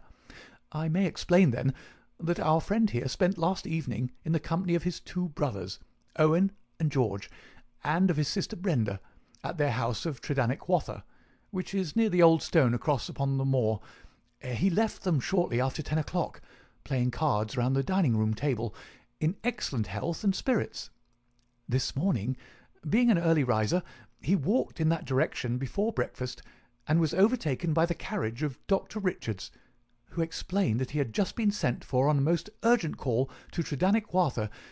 Mr. Mortimer Tregennis naturally went with him. When he arrived at Tredannick Wather, he found an extraordinary state of things. His two brothers and his sister were seated round the table exactly as he left them, the cards still spread in front of them, and the candles burned down to their sockets. The sister lay back stone dead in her chair, while the two brothers sat on each side of her, laughing, shouting, and singing, the senses stricken clean out of them. All three of them, the dead woman and the two demented men, retained upon their faces an expression of the utmost horror, a convulsion of terror which was dreadful to look upon. There was no sign of the presence of anyone in the house, except Mrs. Porter, the old cook and housekeeper, who declared that she had slept deeply and heard no sound during the night. Nothing had been stolen or disarranged, and there is absolutely no explanation of what the horror can be which has frightened a woman to death and two strong men out of their senses. There's the situation, Mr. Holmes, in a nutshell, and if you can help us to clear it up, you will have done a great work." I had hoped that in some way I could coax my companion back into the quiet which had been the object of our journey, but one glance at his intense face and contracted eyebrows told me how vain was now the expectation. He sat for some little time in silence, absorbed in the strange drama which had broken in upon our peace. "I will look into this matter," he said at last. "On the face of it, it would appear to be a case of very exceptional nature. Have you been there yourself, Mr. Roundhay?" "No, Mr. Holmes. Mr. Tregennis brought back the account to the vicarage, and I at once hurried over with him to consult you." "How far is it to the house where this singular tragedy occurred?" about a mile inland." "Then we shall walk over together. But before we start, I must ask you some questions, Mr. Mortimer Tregennis." The other had been silent all this time, but I had observed that his more controlled excitement was even greater than the obtrusive emotion of the clergyman. He sat with a pale, drawn face, his anxious gaze fixed upon Holmes, and his thin hands clasped convulsively together. His pale lips quivered as he listened to the dreadful experience which had befallen his family, and his dark eyes seemed to reflect something of the horror of the scene. "Ask what you like, Mr. Holmes," said he eagerly. "It is a bad thing to speak of, but I will answer you the truth." "Tell me about last night." "Well, Mr. Holmes, I supped there, as the vicar has said, and my elder brother George proposed a game of whist afterwards. We sat down about 9 o'clock. It was 10:15 when I moved to go. I left them all round the table, as merry as could be." "Who let you out?" "Mrs. Porter had gone to bed, so I let myself out. I shut the hall door behind me. The window of the room in which they sat was closed, but the blind was not drawn down. There was no change in door or window this morning, or any reason to think that any stranger had been to the house. Yet there they sat, driven clean mad with terror, and Brenda lying dead of fright, with her head hanging over the arm of the chair. I'll never get the sight of that room out of my mind, so long as I live." "The facts as you state them are certainly most remarkable," said Holmes. "I take it that you have no theory yourself which can in any way account for them?" "It's devilish, Mr. Holmes, devilish!" cried Mortimer Tregennis. "It is not of this world. Something has come into that room which has dashed the light of reason from their minds. What human contrivance could do that?" "I fear," said Holmes, "that if the matter is beyond humanity, it is certainly beyond me. Yet we must exhaust all natural explanations before we fall back upon such a theory as this. As to yourself, Mr. Tregennis, I take it you were divided in some way from your family since they lived together and you had some rooms apart." "That is so, Mr. Holmes, though the matter is past and done with. We were a family of tin miners at Redruth, but we sold our venture to a company and so retired with enough to keep us. I won't deny that there was some feeling about the division of the money, and it stood between us for a time, but it was all forgiven and forgotten, and we were the best of friends together." "Looking back at the evening which you spent together, does anything stand out in your memory as throwing any possible light upon the tragedy? Think carefully, Mr. Tregennis, for any clue which can help me." "There's nothing at all, sir." "Your people were in their usual spirits?" "Never better." "Were they nervous people? Did they ever show any apprehension of coming danger?" "Nothing of the kind." "You have nothing to add, then, which could assist me?" Mortimer Tregennis considered earnestly for a moment. "There is one thing occurs to me," said he at last. "As we sat at the table, my back was to the window, and my brother George, he being my partner at cards, was facing it. I saw him once look hard over my shoulder, so I turned round and looked also. The blind was up and the window shut, but I could just make out the bushes on the lawn, and it seemed to me for a moment that I saw something moving among them. I couldn't even say if it was man or animal, but I just thought there was something there. When I asked him what he was looking at, he told me that he had the same feeling. That is all that I can say." "Did you not investigate?" "No, the matter passed as unimportant." "You left them, then, without any premonition of evil?" "None at all." "I am not clear how you came to hear the news so early this morning." "I am an early riser, and generally take a walk before breakfast. This morning I had hardly started when the doctor in his carriage overtook me. He told me that old Mrs. Porter had sent a boy down with an urgent message. I sprang in beside him and we drove on. When we got there we looked into that dreadful room. The candles and the fire must have burned out hours before, and they had been sitting there in the dark until dawn had broken. The doctor said Brenda must have been dead at least 6 hours. There were no signs of violence. She just lay across the arm of the chair with that look on her face. George and Owen were singing snatches of songs and gibbering like two great apes. Oh, it was awful to see. I couldn't stand it, and the doctor was as white as a sheet. Indeed, he fell into a chair in a sort of faint, and we nearly had him on our hands as well." "Remarkable, most remarkable," said Holmes, rising and taking his hat. "I think perhaps we'd better go down to Tredannick Watho without further delay. I confess that I have seldom known a case which at first sight presented a more singular problem." Our proceedings that first morning did little to advance the investigation. It was marked, however, at the outset by an incident which left the most sinister impression upon my mind. The approach to the spot at which the tragedy occurred is down a narrow, winding country lane. While we made our way along it, we heard the rattle of a carriage coming towards us, and stood aside to let it pass. As it drove by us, I caught a glimpse through the closed window of a horribly contorted, grinning face glaring out at us. Those staring eyes and gnashing teeth flashed past us like a dreadful vision. "My brothers!" cried Mortimer Tregennis, white to his lips. "They are taking them to Helston." We looked with horror after the black carriage lumbering upon its way. Then we turned our steps toward this ill-omened house in which they had met their strange fate. It was a large and bright dwelling, rather a villa than a cottage, with a considerable garden which was already, in that Cornish air, well filled with spring flowers. Towards this garden the window of the sitting-room fronted, and from it, according to Mortimer Tregennis, must have come that thing of evil which had, by sheer horror, in a single instant, blasted their minds. Holmes walked slowly and thoughtfully among the flower-pots, and along the path before we entered the porch. So absorbed was he in his thoughts, I remember, that he stumbled over the watering-pot, upset its contents, and deluged both our feet and the garden path. Inside the house we were met by the elderly Cornish housekeeper, Mrs. Porter, who, with the aid of a young girl, looked after the wants of the family. She readily answered all Holmes's questions. She had heard nothing in the night. Her employers had all been in excellent spirits lately, and she had never known them more cheerful and prosperous. She had fainted with horror upon entering the room in the morning and seeing that dreadful company around the table.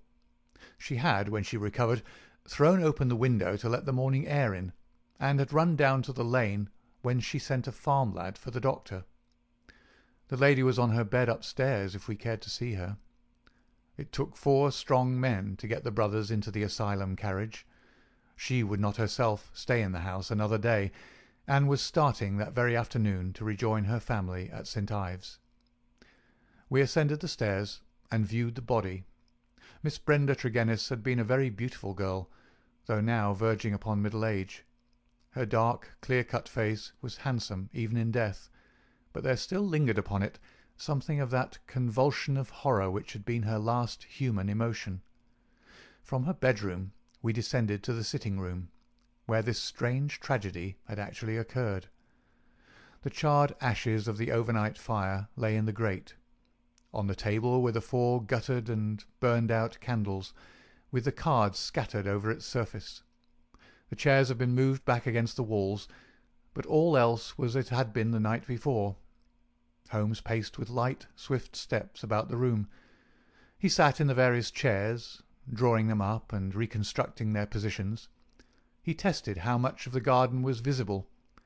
He examined the floor, the ceiling, and the fireplace, but never once did I see that sudden brightening of his eyes and tightening of his lips which would have told me that he saw some gleam of light in this utter darkness.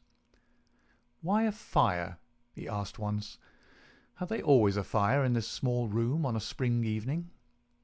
Mortimer Tregennis explained that the night was cold and damp. For that reason, after his arrival, the fire was lit. "What are you going to do now, Mr. Holmes?" he asked. My friend smiled and laid his hand upon my arm. "I think, Watson, that I shall resume that course of tobacco poisoning which you have so often and so justly condemned," said he. "With your permission, gentlemen, we will now return to our cottage, for I am not aware that any new factor is likely to come to our notice here. I will turn the facts over in my mind, Mr. Tregennis, and should anything occur to me, I will certainly communicate with you and the vicar. In the meantime, I wish you both Good morning." It was not until long after we were back in Poldhu Cottage that Holmes broke his complete and absorbed silence. He sat coiled in his armchair, his haggard and ascetic face hardly visible amid the blue swirl of his tobacco smoke, his black brows drawn down, his forehead contracted, his eyes vacant and far away. Finally he laid down his pipe and sprang to his feet. "It won't do, Watson," said he with a laugh. "Let us walk along the cliffs together and search for flint arrows. We are more likely to find them than clues to this problem. To let the brain work without sufficient material is like racing an engine. It racks itself to pieces. The sea air, sunshine, and patience, Watson. All else will come. Now let us calmly define our position, Watson," he continued as we skirted the cliffs together. "Let us get a firm grip of the very little which we do know, so that when fresh facts arise we may be ready to fit them into their places. I take it, in the first place, that neither of us is prepared to admit diabolical intrusions into the affairs of men.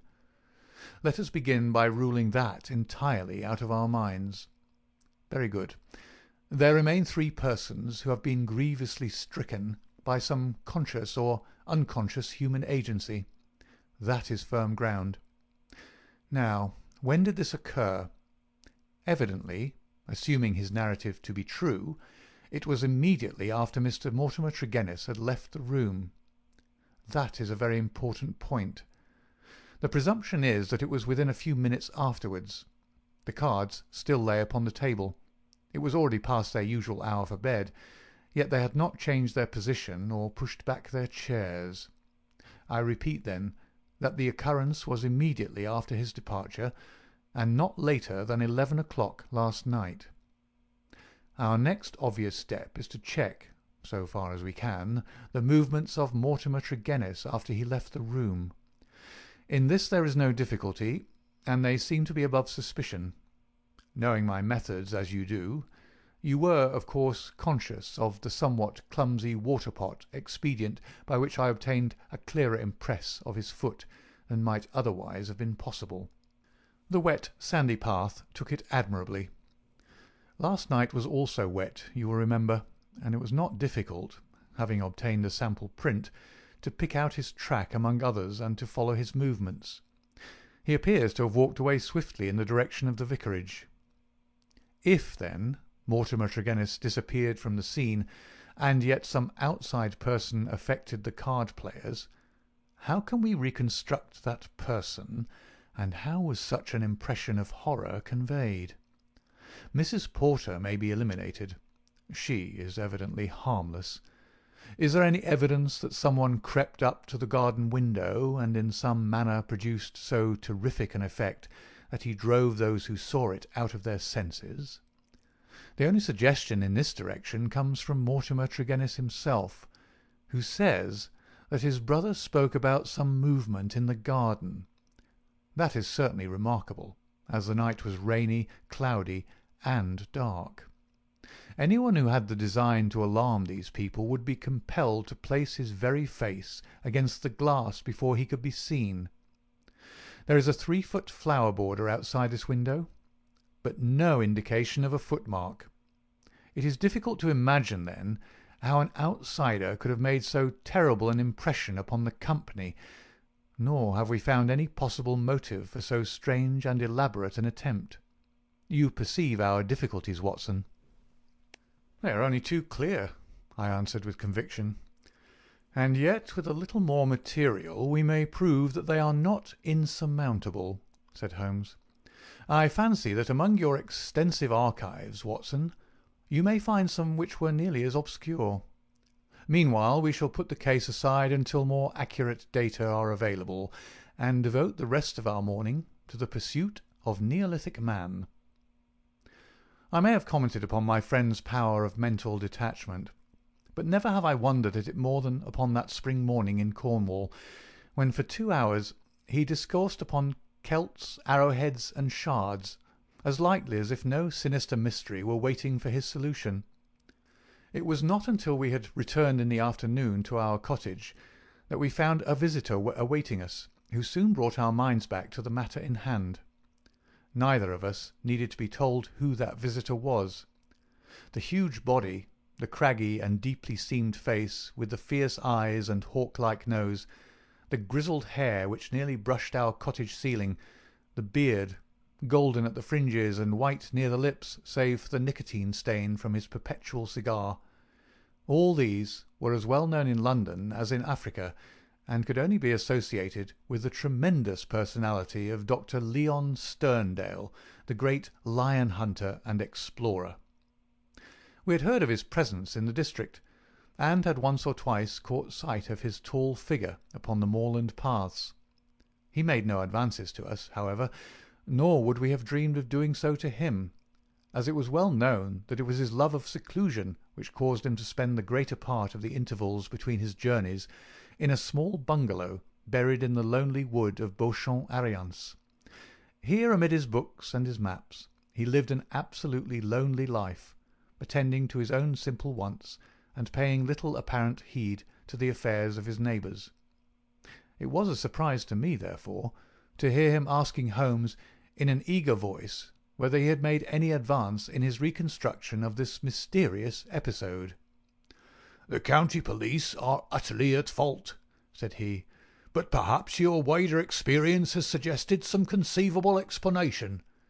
My only claim to being taken into your confidence is that during my many residences here I have come to know this family of Tregennis very well indeed. Upon my Cornish mother's side, I could call them cousins, and their strange fate has naturally been a great shock to me. I may tell you that I have got as far as Plymouth upon my way to Africa, but the news reached me this morning, and I came straight back again to help in the inquiry." Holmes raised his eyebrows. "Did you lose your boat through it?" "I will take the next." "Dear me, that is friendship indeed." "I tell you, they were relatives." "Quite so. Cousins of your mother. Was your baggage aboard the ship?" "Some of it, but the main part at the hotel." "I see. But surely this event could not have found its way into the Plymouth morning papers?" "No, sir. I had a telegram."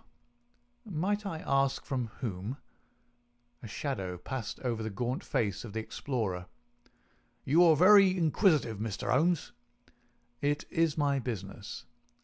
With an effort Dr. Sterndale recovered his ruffled composure. "I have no objection to telling you," he said. "It was Mr. Rounday, the vicar, who sent me the telegram which recalled me." "Thank you," said Holmes. "I may say in answer to your original question that I have not cleared my mind entirely on the subject of this case, but that I have every hope of reaching some conclusion. It would be premature to say more." "Perhaps you would not mind telling me if your suspicions point in any particular direction." "No, I can hardly answer that." "Then I have wasted my time and need not prolong my visit." The famous doctor strode out of our cottage in considerable ill humour, and within 5 minutes Holmes had followed him. I saw him no more until the evening, when he returned with a slow step and haggard face, which assured me that he had made no great progress with his investigation. He glanced at a telegram which awaited him, and threw it into the grate. "From the Plymouth Hotel, Watson," he said. "I learned the name of it from the vicar, and I wired to make certain that Dr. Leon Sterndale's account was true. It appears that he did indeed spend last night there, and that he has actually allowed some of his baggage to go on to Africa, while he returned to be present at this investigation. What do you make of that, Watson?" "He's deeply interested." "Deeply interested. Yes. There is a thread here which we have not yet grasped, and which might lead us through the tangle. Cheer up, Watson, for I am very sure that our material has not yet all come to hand. When it does, we may soon leave our difficulties behind us." Little did I think how soon the words of Holmes would be realized, or how strange and sinister would be that new development which opened up an entirely fresh line of investigation. I was shaving at my window in the morning when I heard the rattle of hoofs, and looking up saw a dog-cart coming at a gallop down the road. It pulled up at our door, and our friend the vicar sprang from it and rushed up our garden path. Holmes was already dressed, and we hastened down to meet him. Our visitor was so excited that he could hardly articulate, but at last, in gasps and bursts, his tragic story came out of him. "We are devil-ridden, Mr. Holmes. My poor parish is devil-ridden," he cried. "Satan himself is loose in it. We are given over into his hands." He danced about in his agitation, a ludicrous object if it were not for his ashy face and startled eyes. Finally he shot out his terrible news. "Mr. Mortimer Tregennis died during the night, and with exactly the same symptoms as the rest of his family." Holmes sprang to his feet, all energy in an instant. "Can you fit us both into your dog-cart?" "Yes, I can." "Then, Watson, we will postpone our breakfast. Mr. Roundhay, we are entirely at your disposal. Hurry, hurry, before things get disarranged." The lodger occupied 2 rooms at the vicarage, which were in an angle by themselves, the one above the other. Below was a large sitting-room, above his bedroom. They looked out upon a croquet lawn which came up to the windows. We had arrived before the doctor or the police, so that everything was absolutely undisturbed. Let me describe exactly the scene as we saw it upon that misty March morning. It has left an impression which can never be effaced from my mind. The atmosphere of the room was of a horrible and depressing stuffiness. The servant, who had first entered, had thrown up the window, or it would have been even more intolerable. This might partly be due to the fact that a lamp stood flaring and smoking on the centre table. Beside it sat the dead man, leaning back in his chair, his thin beard projecting, his spectacles pushed up onto his forehead, and his lean dark face turned towards the window and twisted into the same direction of terror which had marked the features of his dead sister. His limbs were convulsed, and his fingers contorted, as though he had died in a very paroxysm of fear. He was fully clothed, though there were signs that his dressing had been done in a hurry. We had already learned that his bed had been slept in, and that the tragic end had come to him in the early morning. One realized the red-hot energy which underlay Holmes's phlegmatic exterior when one saw the sudden change which came over him from the moment that he entered the fatal apartment. In an instant he was tense and alert, his eyes shining, his face set, his limbs quivering with eager activity. He was out on the lawn, in through the window, round the room, and up into the bedroom, for all the world like a dashing foxhound drawing a cover. In the bedroom he made a rapid cast around, and ended by throwing open the window, which appeared to give him some fresh cause for excitement, for he leaned out of it with loud ejaculations of interest and delight. Then he rushed down the stair, out through the open window, threw himself upon his face on the lawn, sprang up and into the room once more, all with the energy of the hunter who is at the very heels of his quarry. The lamp, which was an ordinary standard, he examined with minute care, making certain measurements upon its bowl. He carefully scrutinized with his lens the talc shield which covered the top of the chimney, and scraped off some ashes which adhered to its upper surface, putting some of them into an envelope, which he placed in his pocket-book. Finally, just as the doctor and the official police put in an appearance, he beckoned to the vicar, and we all 3 went out upon the lawn. "I am glad to say that my investigation has not been entirely barren," he remarked. "I cannot remain to discuss the matter with the police, but I should be exceedingly obliged, Mr. Roundhay, if you would give the inspector my compliments, and direct his attention to the bedroom window and to the sitting-room lamp. Each is suggestive, and together they are almost conclusive. If the police would desire further information, I shall be happy to see any of them at the cottage. And now, Watson, I think that perhaps we shall be better employed elsewhere." It may be that the police resented the intrusion of an amateur, or that they imagined themselves to be upon some hopeful line of investigation, but it is certain that we heard nothing from them for the next 2 days. During this time Holmes spent some of his time smoking and dreaming in the cottage, but a greater portion in country walks which he undertook alone, returning after many hours without remark as to where he had been. One experiment served to show me the line of his investigation. He had bought a lamp which was the duplicate of the one which had burned in the room of Mortimer Tregennis on the morning of the tragedy. This he filled with the same oil as that used at the vicarage, and he carefully timed the period which it would take to be exhausted. Another experiment which he made was of a more unpleasant nature, and one which I am not likely ever to forget. "You will remember, Watson," he remarked one afternoon, "that there is a single common point of resemblance in the varying reports which have reached us. This concerns the effect of the atmosphere of the room in each case upon those who had first entered it. You will recollect that Mortimer Tregennis, in describing the episode of his last visit to his brother's house, remarked that the doctor, on entering the room, fell into a chair. You had forgotten? Well, I can answer for it that it was so. Now, you will remember also that Mrs. Porter, the housekeeper, told us that she herself fainted upon entering the room, and had afterwards opened the window in the second case, that of Mortimer Tregennis himself. You cannot have forgotten the horrible stuffiness of the room when we arrived, though the servant had thrown open the window. That servant, I found upon inquiry, was so ill that she had gone to her bed. You will admit, Watson, that these facts are very suggestive. In each case there is evidence of a poisonous atmosphere. In each case, also, there is combustion going on in the room. In the one case a fire, in the other a lamp. The fire was needed, but the lamp was lit, as a comparison of the oil consumed will show, long after it was broad daylight. Why? Surely because there is some connection between three things: the burning, the stuffy atmosphere, and, finally, the madness or death of those unfortunate people. That is clear, is it not? It would appear so. At least we may accept it as a working hypothesis. We will suppose, then, that something was burned in each case which produced an atmosphere causing strange toxic effects. Very good. In the first instance, that of the Tregennis family, this substance was placed in the fire.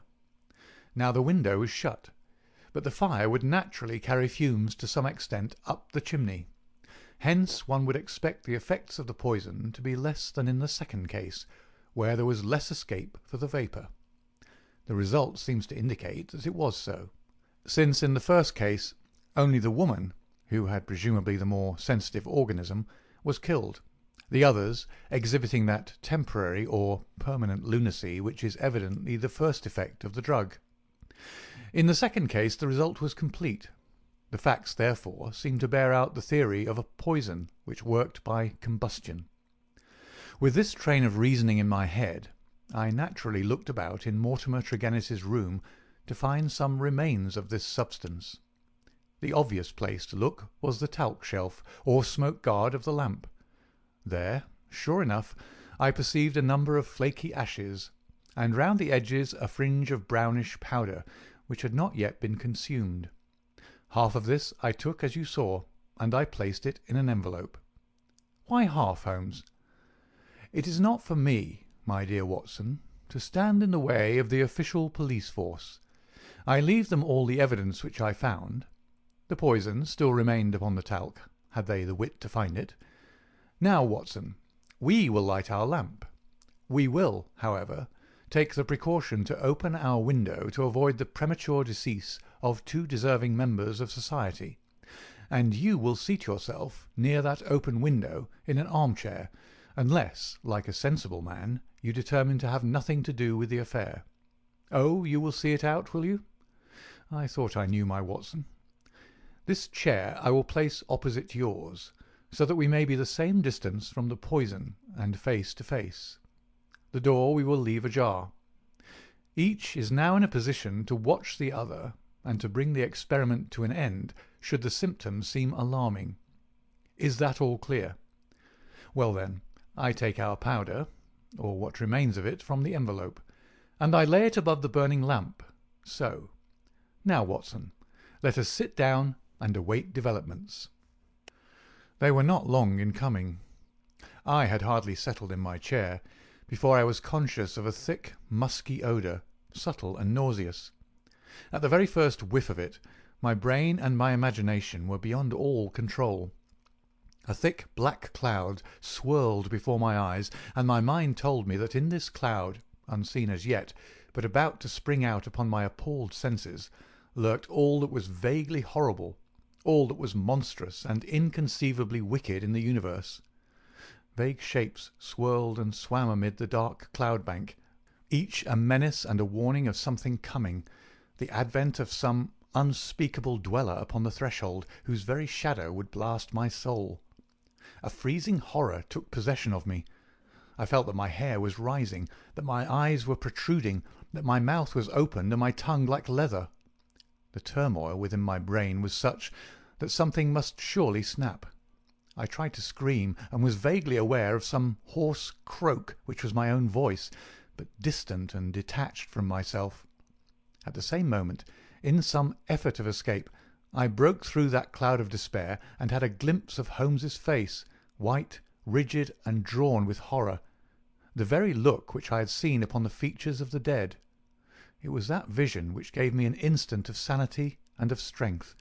I dashed from my chair, threw my arms round Holmes, and together we lurched through the door, and an instant afterwards had thrown ourselves down upon the grass plot, and were lying side by side, conscious only of the glorious sunshine which was bursting its way through the hellish cloud of terror which had girt us in. Slowly it rose from our souls like the mists from a landscape, until peace and reason had returned, and we were sitting upon the grass, wiping our clammy foreheads and looking with apprehension at each other to mark the last traces of that terrific experience which we had undergone. "Upon my word, Watson," said Holmes at last with an unsteady voice, "I owe you both my thanks and an apology. It was an unjustifiable experiment, even for one's self, and doubly so for a friend. I'm really very sorry." "You know," I answered with some emotion, for I have never seen so much of Holmes's heart before, "that it is my greatest joy and privilege to help you." He relapsed at once into the half-humorous, half-cynical vein which was his habitual attitude to those about him. "It would be superfluous to drive us mad, my dear Watson," said he. "A candid observer would certainly declare that we were so already before we embarked upon so wild an experiment. I confess that I never imagined that the effect would be so sudden and so severe." He dashed into the cottage, and, reappearing with the burning lamp held at full arm's length, he threw it among a bank of brambles. "We must give the room a little time to clear. I take it, Watson, that you have no longer a shadow of a doubt as to how these tragedies were produced?" "None whatever." "But the cause remains as obscure as before. Come into the arbour here and let us discuss it together. That villainous stuff seems still to linger round my throat. I think we must admit that all the evidence points to this man Mortimer Tregennis having been the criminal in the first tragedy, though he was the victim in the second one. We must remember, in the first place, that there is some story of a family quarrel followed by a reconciliation. How bitter that quarrel may have been, or how hollow the reconciliation, we cannot tell. When I think of Mortimer Tregennis, with the foxy face and the small, shrewd, beady eyes behind the spectacles, he is not a man whom I should judge to be of a particularly forgiving disposition. Well, in the next place, you will remember that this idea of someone moving in the garden, which took our attention for a moment from the real cause of the tragedy, emanated from him. He had a motive in misleading us. Finally, if he did not throw the substance into the fire at the moment of leaving the room, who did do so? The affair happened immediately after his departure. Had anyone else come in, the family would certainly have risen from the table. Besides, in peaceful Cornwall, visitors did not arrive after 10 o'clock at night. We may take it, then, that all the evidence points to Mortimer Tregennis as the culprit. Then his own death was suicide. Well, Watson, it is on the face of it a not impossible supposition. The man who had the guilt upon his soul of having brought such a fate upon his own family might well be driven by remorse to inflict it upon himself. There are, however, some cogent reasons against it. Fortunately, there is one man in England who knows all about it, and I have made arrangements by which we shall hear the facts this afternoon from his own lips. Ah, he is a little before his time. Perhaps you would kindly step this way, Dr. Leon Sterndale. We have been conducting a chemical experiment indoors which has left our little room hardly fit for the reception of so distinguished a visitor." I had heard the click of the garden gate, and now the majestic figure of the great African explorer appeared upon the path. He turned in some surprise towards the rustic arbour in which we sat. "You sent for me, Mr. Holmes? I had your note about an hour ago, and I have come, though I really do not know why I should obey your summons." "Perhaps we can clear the point up before we separate," said Holmes. "Meanwhile, I am much obliged to you for your courteous acquiescence. You will excuse this informal reception in the open air, but my friend Watson and I have nearly furnished an additional chapter to what the papers call the Cornish horror, and we prefer a clear atmosphere for the present. Perhaps, since the matters which we have to discuss will affect you personally in a very intimate fashion, it is as well that we should talk where there can be no eavesdropping." The explorer took his cigar from his lips and gazed sternly at my companion. "I am at a loss to know, sir," he said, "what you can have to speak about which affects me personally in a very intimate fashion." "The killing of Mortimer Tregennis," said Holmes. For a moment I wished that I were armed. Sterndale's fierce face turned to a dusky red, his eyes glared, and the knotted, passionate veins started out in his forehead, while he sprang forward with clenched hands toward my companion. Then he stopped, and with a violent effort he resumed a cold, rigid calmness, which was perhaps more suggestive of danger than his hot-headed outburst. "I've lived so long among savages and beyond the law," said he, "that I've got me into the way of being a law to myself. You would do well, Mr. Holmes, not to forget it, for I have no desire to do you an injury." "Nor have I any desire to do you an injury, Dr. Sterndale. Surely the clearest proof of it is that, knowing what I know, I have sent for you and not for the police." Sterndale sat down with a gasp, overawed for perhaps the first time in his adventurous life. There was a calm assurance of power in Holmes's manner which could not be withstood. Our visitor stammered for a moment, his great hands opening and shutting in his agitation. "What do you mean?" he asked at last. "If this is a bluff upon your part, Mr. Holmes, you've chosen a bad man for your experiment. Let us have no more beating about the bush. What do you mean?" "I will tell you," said Holmes, "and the reason why I tell you is that I hope frankness may beget frankness. What my next step may be will depend entirely upon the nature of your own defence." "My defence?" "Yes, sir." "My defence against what?" "Against the charge of killing Mortimer Tregennis." Sterndale mopped his forehead with his handkerchief. "Upon my word, you're getting on," said he. "Do all your successes depend upon the prodigious power of bluff?" "The bluff," said Holmes sternly, "is upon your side, Dr. Leon Sterndale, and not upon mine. As a proof I will tell you some of the facts upon which my conclusions are based. Of your return from Plymouth, allowing much of your property to go on to Africa, I will say nothing, save that it first informed me that you were one of the factors which are to be taken into account in reconstructing this drama." "I came back." "I have heard your reasons, and regard them as unconvincing and inadequate. We will pass that. You came down here to ask me whom I suspected. I refused to answer you. You then went to the vicarage, waited outside it for some time, and finally returned to your cottage." "How do you know that?" "I followed you." "I saw no one." "That is what you may expect to see when I follow you. You spent a restless night at your cottage, and you formed certain plans, which in the early morning you proceeded to put into execution. Leaving your door just as day was breaking, you filled your pocket with some reddish gravel that was lying heaped beside your gate." Sterndale gave a violent start, and looked at Holmes in amazement. "You then walked swiftly for the mile which separated you from the vicarage. You were wearing, I may remark, the same pair of ribbed tennis shoes which are at the present moment upon your feet. At the vicarage you pass through the orchard and the side hedge, coming out under the window of the lodger Tregennis. It was now daylight, but the household was not yet stirring. You drew some of the gravel from your pocket, and you threw it up at the window above you. Sterndale sprang to his feet. "I believe that you are the devil himself!" he cried. Holmes smiled at the compliment.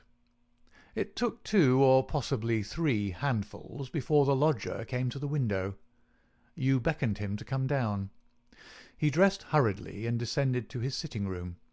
You entered by the window. There was an interview, a short one, during which you walked up and down the room. Then you passed out and closed the window, standing on the lawn outside, smoking a cigar and watching what occurred. Finally, after the death of Tregennis, you withdrew as you had come. Now, Dr. Sterndale, how do you justify such conduct, and what were the motives for your actions? If you prevaricate or trifle with me, I give you my assurance that the matter will pass out of my hands forever." Our visitor's face had turned ashen grey as he listened to the words of his accuser. Now he sat for some time in thought, with his face sunk in his hands. Then, with a sudden impulsive gesture, he plucked a photograph from his breast pocket and threw it on the rustic table before us. "That is why I've done it," said he. It showed the bust and face of a very beautiful woman. Holmes stooped over it. "Brenda Tregennis," said he. "Yes, Brenda Tregennis," repeated our visitor. "For years I've loved her. For years she loved me. There is the secret of that Cornish seclusion which people have marvelled at. It has brought me close to the one thing on earth that was dear to me. I could not marry her, for I have a wife who has left me for years, and yet whom, by the deplorable laws of England, I could not divorce. For years Brenda waited. For years I waited. And this is what we have waited for." A terrible sob shook his great frame, and he clutched his throat under his brindled beard. Then, with an effort, he mastered himself and spoke on. "The vicar knew. He was in our confidence. He would tell you that she was an angel upon earth. That was why he telegraphed to me, and I returned. What was my baggage or Africa to me when I learned that such a fate had come upon my darling? There you have the missing clue to my action, Mr. Holmes." "Proceed," said my friend. Dr. Sterndale drew from his pocket a paper packet and laid it upon that table. On the outside was written "Radix Pedis Diaboli," with a red poison label beneath it. He pushed it toward me. "I understand that you are a doctor, sir. Have you ever heard of this preparation?" "Devil's foot root? No, I've never heard of it." "It is no reflection upon your professional knowledge," said he, "for I believe that, save for one sample in a laboratory at Buda, there is no other specimen in Europe. It has not yet found its way either into the pharmacopoeia or into the literature of toxicology. The root is shaped like a foot, half human, half goat-like, hence the fanciful name given by a botanical missionary. It's used as an ordeal poison by the medicine men in certain districts of West Africa, and is kept as a secret among them. This particular specimen I obtained under very extraordinary circumstances in the Ubangi country." He opened the paper as he spoke, and disclosed a heap of reddish-brown, snuff-like powder. "Well, sir?" asked Holmes sternly. "I am about to tell you, Mr. Holmes, all that actually occurred, for you already know so much that it's clearly to my interest that you should know all. I've already explained the relationship in which I stood to the Tregennis family. For the sake of the sister I was friendly with the brothers. There was a family quarrel about money which estranged this man Mortimer, but it was supposed to be made up, and I afterwards met him as I did the others. He was a sly, subtle, scheming man, and several things arose which gave me a suspicion of him, but I had no cause for any positive quarrel. One day, only a couple of weeks ago, he came down to my cottage, and I showed him some of my African curiosities. Among other things, I exhibited this powder, and I told him of its strange properties, how it stimulates those brain centres which control the emotion of fear, and how either madness or death is the fate of the unhappy native who is subjected to the ordeal by the priest of his tribe. I told him also how powerless European science would be to detect it. How he took it I cannot say, for I never left the room, but there is no doubt that it was then, while I was opening cabinets and stooping to boxes, that he managed to abstract some of that devil's foot root. I well remember how he plied me with questions as to the amount and the time that he was needed for its effect, but I little dreamed that he could have a personal reason for asking. I thought no more of this matter until the vicar's telegram reached me at Plymouth. This villain had thought that I would be at sea before the news could reach me, and that I should be lost for years in Africa. But I returned at once, of course. I couldn't listen to the details without feeling assured that my poison had been used. I came round to see you on the chance that some other explanation had suggested itself to you. But there could be none. I was convinced that Mortimer Tregennis was the murderer, that for the sake of money, and with the idea perhaps that if the other members of his family were all insane, he would be the sole guardian of their joint property. He'd used the devil's foot powder upon them, driven two of them out of their senses, and killed his sister Brenda, the one human being whom I've ever loved or who's ever loved me. There was his crime. What was to be his punishment? Should I appeal to the law? Where were my proofs? I knew that the facts were true, but could I help to make a jury of countrymen believe so fantastic a story? I might or I might not, but I could not afford to fail. My soul cried out for revenge. I have said to you once before, Mr. Holmes, that I have spent much of my life outside the law, as I have come at last to be a law to myself. So it was even now. I determined that the fate which he had given to others should be shared by himself. Either that, or I would do justice upon him with my own hand. In all England there can be no man who sets less value upon his own life than I do at the present moment. Now, I have told you all. You have yourself supplied the rest. I did as you say, after a restless night, set off early from my cottage. I foresaw the difficulty of arousing him, so I gathered some gravel from the pile which you have mentioned, and I used it to throw up to his window. He came down and admitted me through the window of the sitting-room. I laid his offence before him. I told him that I had come both as judge and executioner. The wretch sank into a chair, paralysed at the sight of my revolver. I lit the lamp, but the powder above it, and stood outside the window, ready to carry out my threat to shoot him should he try to leave the room. In 5 minutes he died. My God, how he died! But my heart was flint, for he endured nothing which my innocent darling had not felt before him. There's my story, Mr. Holmes. Perhaps if you loved a woman, you'd have done as much yourself. At any rate, I'm in your hands. You can take what steps you like. As I've already said, there's no man living who can fear death less than I do. Holmes sat for some little time in silence. "What were your plans?" he asked at last. I had intended to bury myself in Central Africa. My work there is but half finished. "Go and do the other half," said Holmes. "I, at least, am not prepared to prevent you." Dr. Sterndale raised his giant figure, bowed gravely, and walked from the arbour. Holmes lit his pipe and handed me his pouch. "Some fumes which are not poisonous would be a welcome change," said he. "I think you must agree, Watson, that it is not a case in which we are called upon to interfere. Our investigation has been independent, and our action shall be so also. You would not denounce the man?"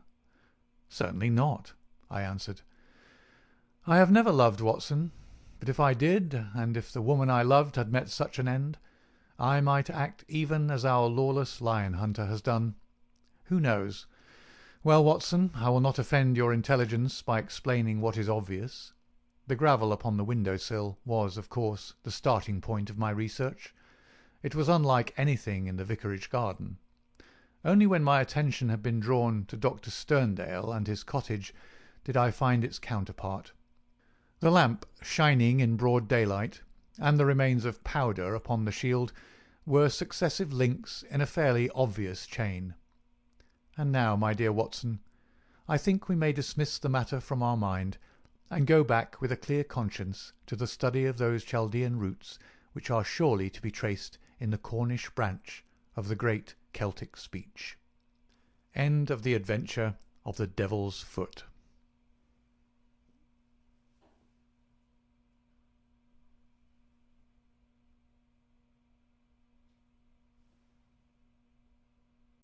Adventure 8.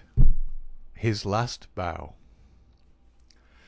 It was 9 o'clock at night upon the 2nd of August, the most terrible August in the history of the world.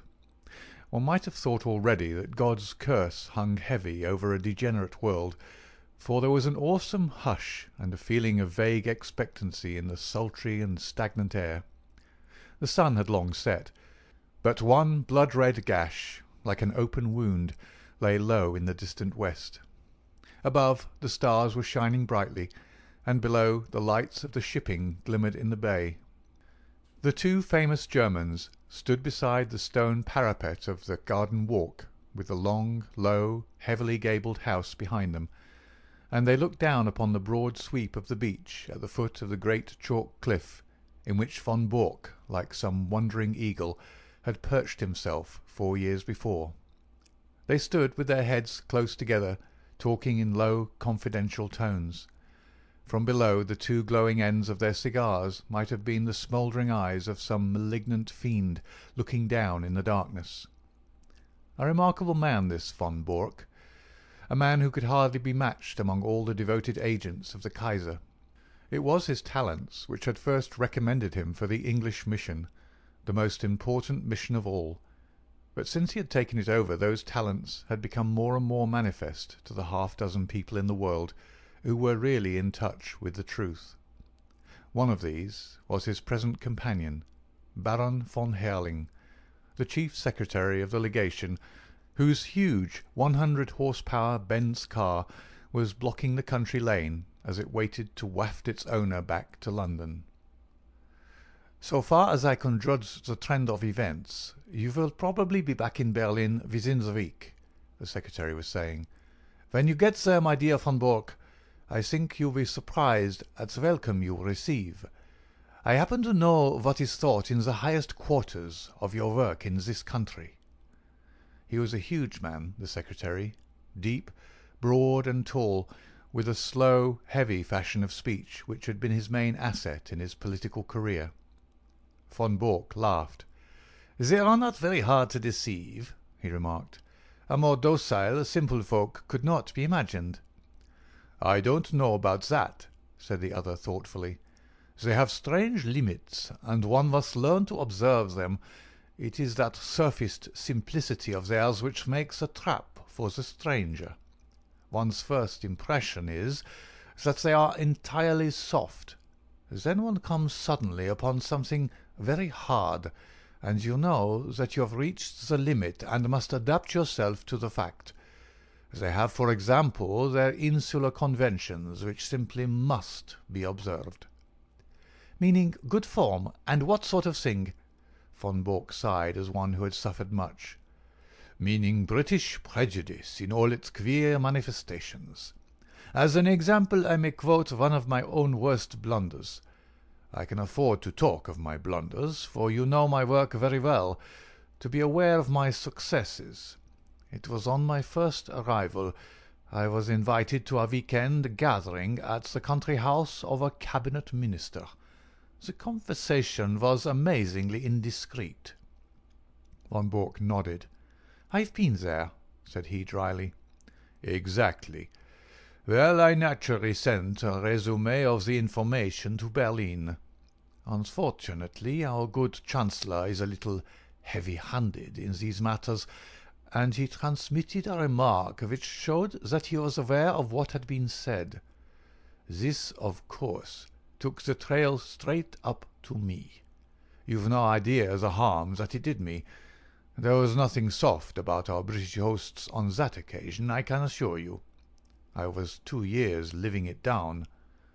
Now you, with this sporting pose of yours—" "No, no, don't call it a pose. A pose is an artificial thing. This is quite natural. I am a born sportsman. I enjoy it."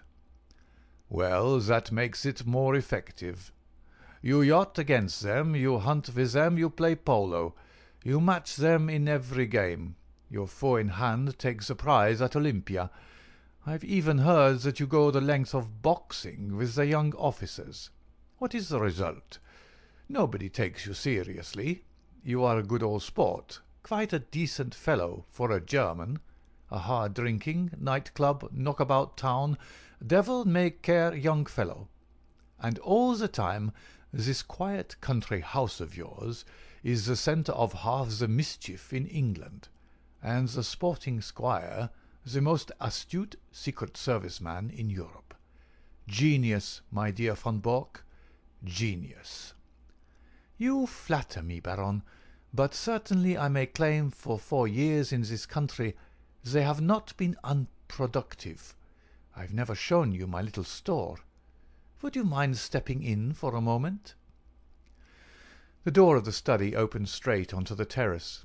Von Bork pushed it back, and, leading the way, he clicked the switch of the electric light. He then closed the door behind the bulky form which followed him, and carefully adjusted the heavy curtain over the latticed window. Only when all these precautions had been taken and tested did he turn his sunburned aquiline face to his guest. "Some of my papers have gone," said he. "When my wife and the household left yesterday for Flushing, they took the less important with them. I must of course claim the protection of the embassy for the others." "Your name has already been filed as one of the personal suite. There will be no difficulties for you or your baggage. Of course, it is just possible that we may not have to go. England may leave France to her fate. We are sure that there is no binding treaty between them." "And Belgium?" "Yes, and Belgium too." Von Bork shook his head. "I don't see how that could be. There is a definite treaty there. She could never recover from such a humiliation." "She would at least have peace for the moment." "But her honour—" "Tut, my dear sir. We live in a utilitarian age. Honour is a medieval conception. Besides, England is not ready.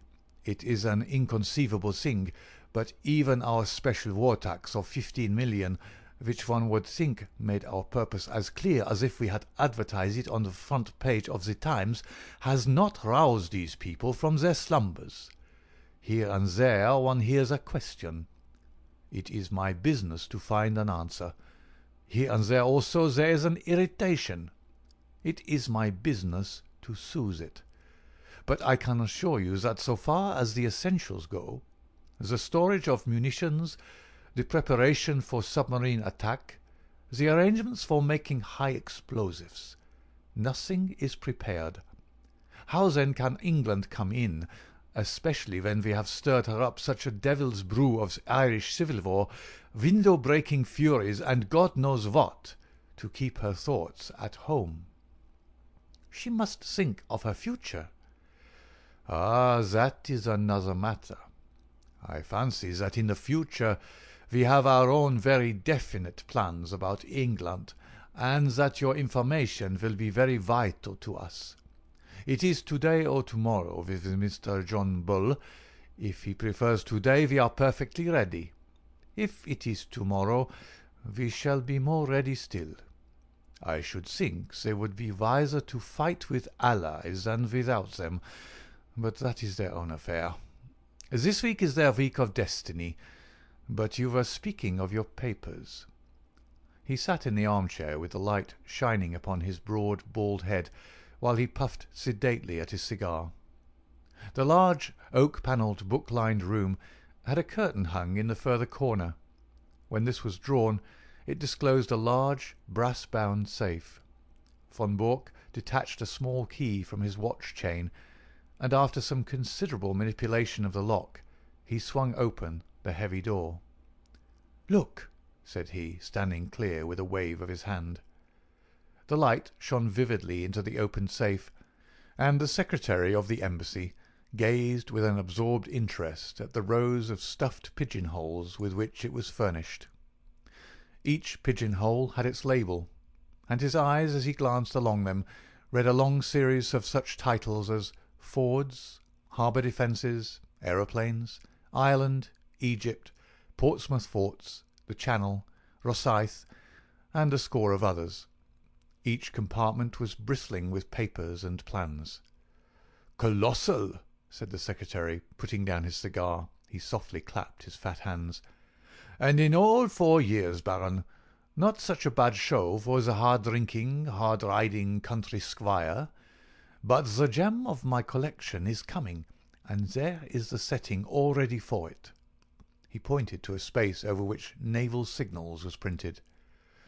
"But you have a good dossier there already." "Out of date and waste paper. The Admiralty in some way got the alarm, and every code has been changed. It was a blow, Baron, the worst setback in my whole campaign. But thanks to my cheque-book and the good Altamont, all will be well tonight." The Baron looked at his watch and gave a guttural exclamation of disappointment. "Well, I can really wait no longer. You can imagine that things are moving at present in Carlton Terrace, and that we have all to be at our posts. I had hoped to be able to bring news of your great coup. Did Altamont name no hour?" Von Bork pushed over a telegram. "Will come without fail tonight, and bring new sparking plugs. Altamont." "Sparking plugs, eh?" "You see, he poses as a motor expert, and I keep a full garage. In our code everything likely to come up is named after some spare part. If he talks of a radiator, it is a battleship, of an oil pump a cruiser, and so on. Sparking plugs are naval signals." "From Portsmouth at midday," said the secretary, examining the superscription. "By the way, what do you give him?" £500 for this particular job. Of course, he has a salary as well." "The greedy rogue. They are useful, these traitors, but I grudge them their blood money." "I grudge Altamont nothing. He is a wonderful worker. If I pay him well, at least he delivers the goods, to use his own phrase. Besides, he is not a traitor. I assure you that our most pan-Germanic Junker is a sucking dove in his feelings towards England as compared with a real bitter Irish-American." "Oh, an Irish-American." "If you heard him talk, you would not doubt it. Sometimes, I assure you, I can hardly understand him. He seems to have declared war on the King's English as well as on the English King. Must you really go? He may be here any moment." "No, I'm sorry, but I have already overstayed my time. We shall expect you early tomorrow, and when you get that signal book through the little door on the Duke of York's steps, you can put a triumphant fine to your record in England. What? Tokay?" He indicated a heavily sealed dust-covered bottle which stood with 2 high glasses upon a salver. "May I offer you a glass before your journey?" "No, thanks. But it looks like revelry." "Altamont has a nice taste in wines, and he took a fancy to my Tokay. He is a touchy fellow and needs humouring in small things. I have to study him, I assure you." They had strolled out onto the terrace again, and along it to the further end, where, at a touch from the Baron's chauffeur, the great car shivered and chuckled. "Those are the lights of Harwich, I suppose?" said the secretary, pulling on his dust-coat. "How still and peaceful it all seems. There may be other lights within the week, and the English coast a less tranquil place. The heavens, too, may not be quite so peaceful, if all that the good Zeppelin promises us comes true. By the way, who is that?" Only one window showed a light behind them. In it there stood a lamp, and beside it, seated at a table, was a dear old ruddy-faced woman in a country cap. She was bending over her knitting and stopping occasionally to stroke a large black cat upon a stool beside her. "That is Martha, the only servant I have left." The secretary chuckled. "She might almost personify Britannia," said he, "with her complete self-absorption and general air of comfortable somnolence. Well, au revoir, von Bock." With a final wave of his hand he sprang into the car, and a moment later the two golden cones from the headlights shot through the darkness. The secretary lay back in the cushions of the luxurious limousine, with his thoughts so full of the impending European tragedy that he hardly observed that as his car swung round the village street it nearly passed over a little Ford coming in the opposite direction. Von Bock walked slowly back to the study when the last gleams of the motor lamps had faded into the distance. As he passed, he observed that his old housekeeper had put out her lamp and retired. It was a new experience to him, the silence and darkness of his widespread house, for his family and household had been a large one. It was a relief to him, however, to think that they were all in safety, and that, but for that one old woman who had lingered in the kitchen, he had the whole place to himself.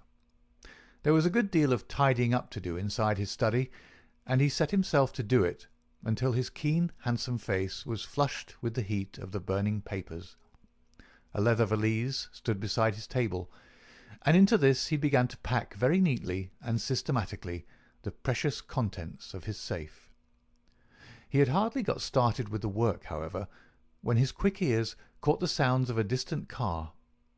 Instantly he gave an exclamation of satisfaction, strapped up the valise, shut the safe, locked it, and hurried out onto the terrace. He was just in time to see the lights of a small car come to a halt at the gate. A passenger sprang out of it and advanced swiftly toward him, while the chauffeur, a heavily built elderly man with a grey moustache, settled down like one who resigns himself to a long vigil. "Well?" asked von Bock eagerly, running forward to meet his visitor. For answer the man waved a small brown paper parcel triumphantly above his head. "You can give me the glad hand tonight, mister," he cried. "I'm bringing home the bacon at last." "The signals?"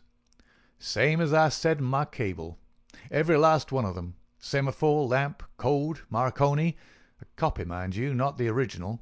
That was too dangerous. But it's the real goods, and you can lay to that."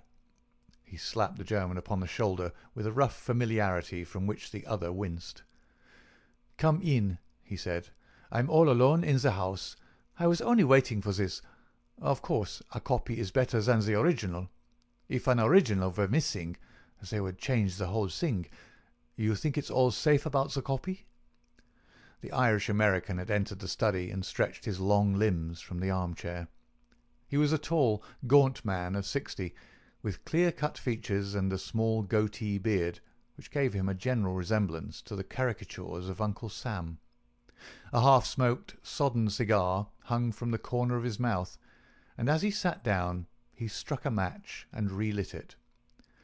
"Making ready for a move?" he remarked as he looked round him.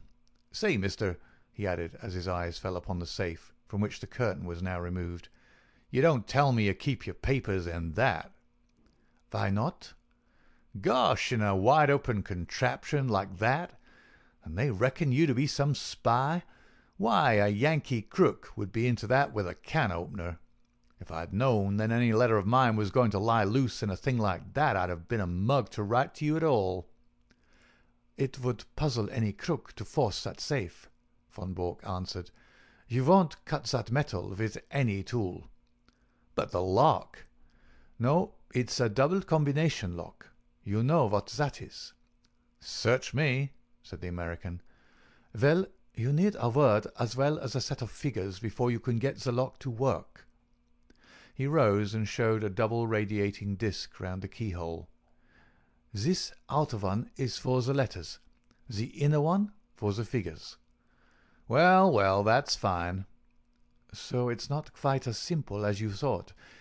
It was 4 years ago that I had it made, and What do you think I chose for the word and figures? It's beyond me.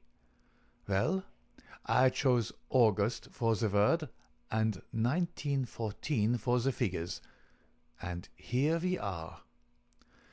The American's face showed his surprise and admiration. My, but that was smart. You had it down to a fine thing. Yes, a few of us even then could have guessed the date. Here it is, and I'm shutting down tomorrow morning. Well, I guess you'll have to fix me up also. I'm not staying in this goddamn country all on my lonesome. In a week or less, from what I see, John Bull will be on his hind legs and fair ramping. I'd rather watch him from over the water. But you're an American citizen. Well, so is Jack James an American citizen. But he's doing time in Portland all the same. It cuts no ice with a British copper to tell him you're an American citizen. It's British law and order over here, says he. And by the way, mister, talking of Jack James, it seems to me you don't do much to cover your men. What do you mean? Von Bork asked sharply. Well, you're their employer, ain't you? It's up to you to see they don't fall down. But they do fall down, and then when did you ever pick 'em up? There's James. It was James' own fault. You know that yourself. He was too self-willed for the job. James was a bonehead, I give you that. Then there was Hollis. The man was mad. Well, he went a bit woozy toward the end. It's enough to make a man bughouse when he has to play a part from morning to night with 100 guys all ready to set the coppers wise to him. But now there's Steiner. Von Bork started violently, and his ruddy face turned a shade paler. What about Steiner? Well, they got him, that's all. They raided his store last night, and he and his papers are all in Portsmouth jail. You'll go off, and he, poor devil, will have to stand the racket, and lucky if he gets off with his life. That's why I went to get over the water as soon as you do. Von Bork was a strong, self-contained man, but it was easy to see that the news had shaken him. "How could they have got on to Steiner?" he muttered. "That's the worst blow yet." "Well, you nearly had a worse one, for I believe they're not far off me." "You don't mean that?" "Sure thing. My landlady down Fratton way had some inquiries, and when I heard of it I guessed it was time for me to hustle. But what I want to know, mister, is how the coppers knew these things. Steiner is the 5th man you've lost since I signed on with you, and I know the name of the 6th if I don't get a move on. How do you explain it? And ain't you ashamed to see your men go down like this?" Von Bork flushed crimson. "How dare you speak in such a way?" "If I didn't dare things, mister, I wouldn't be in your service. But I'll tell you straight what's in my mind. I've heard that with you German politicians, when an agent has done his work, you're not sorry to see him put away." Von Bork sprang to his feet. "Do you dare to suggest that I have given away my own agents?" "I don't stand for that, mister. But there's a stool pigeon or a cross somewhere, and it's up to you to find out where it is. Anyhow, I'm taking no more chances. It's me for Little Holland, and the sooner the better." Von Bork had mastered his anger. "We have been allies too long to quarrel. Now at the very hour of victory," he said. "You've done splendid work, and taken risks, and I can't forget it. By all means go to Holland, and you can get a boat from Rotterdam to New York. No other line will be safe for a week from now. I'll take that book and pack it with the rest." The American held a small parcel in his hand, but made no motion to give it up. "What about the dough?" he asked. "The what?" "The boodle, the reward, the £500. The gunner turned damn nasty at the last, and I had to square him with an extra $100, or it would have been Nitsky for you and me. 'Nothing doing,' says he, and he meant it, but the last 100 did it. It's cost me £200 from first to last, so it isn't likely I give it up without getting my wad." Von Bork smiled with some bitterness. "You don't seem to have a very high opinion of my honor," said he. "You want the money, before you give up the book." "Well, mister, it is a business proposition." "All right, have your way." He sat down at the table and scribbled a cheque, which he tore from the book, but he refrained from handing it to his companion. "After all, since we are to be on such terms, Mr. Altamont," said he, "I don't see why I should trust you any more than you trust me. Do you understand?" he added, looking back over his shoulder at the American. "There's the cheque upon the table. I claim the right to examine that parcel before you pick the money up." The American passed it over without a word. Von Bork undid a winding of string and 2 wrappers of paper. Then he sat gazing for a moment in silent amazement at a small blue book which lay before him.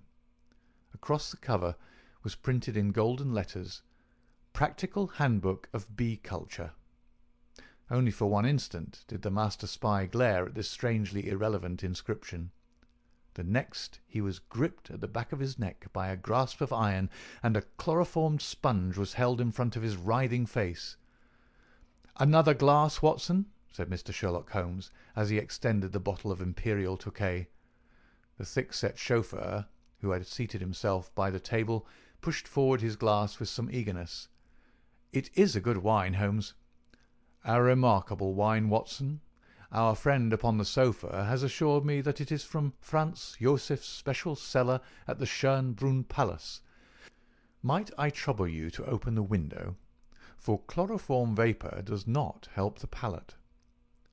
The safe was ajar, and Holmes, standing in front of it, was removing dossier after dossier, swiftly examining each, and then packing it neatly in von Bork's valise. The German lay upon the sofa, sleeping stertorously, with a strap round his upper arms and another around his legs. "We need not hurry ourselves, Watson. We are safe from interruption. Would you mind touching the bell? There is no one in the house except old Martha, who has played her part to admiration. I got to the situation here when first I took the matter up. Ah, Martha, you will be glad to hear that all is well." The pleasant old lady had appeared in the doorway.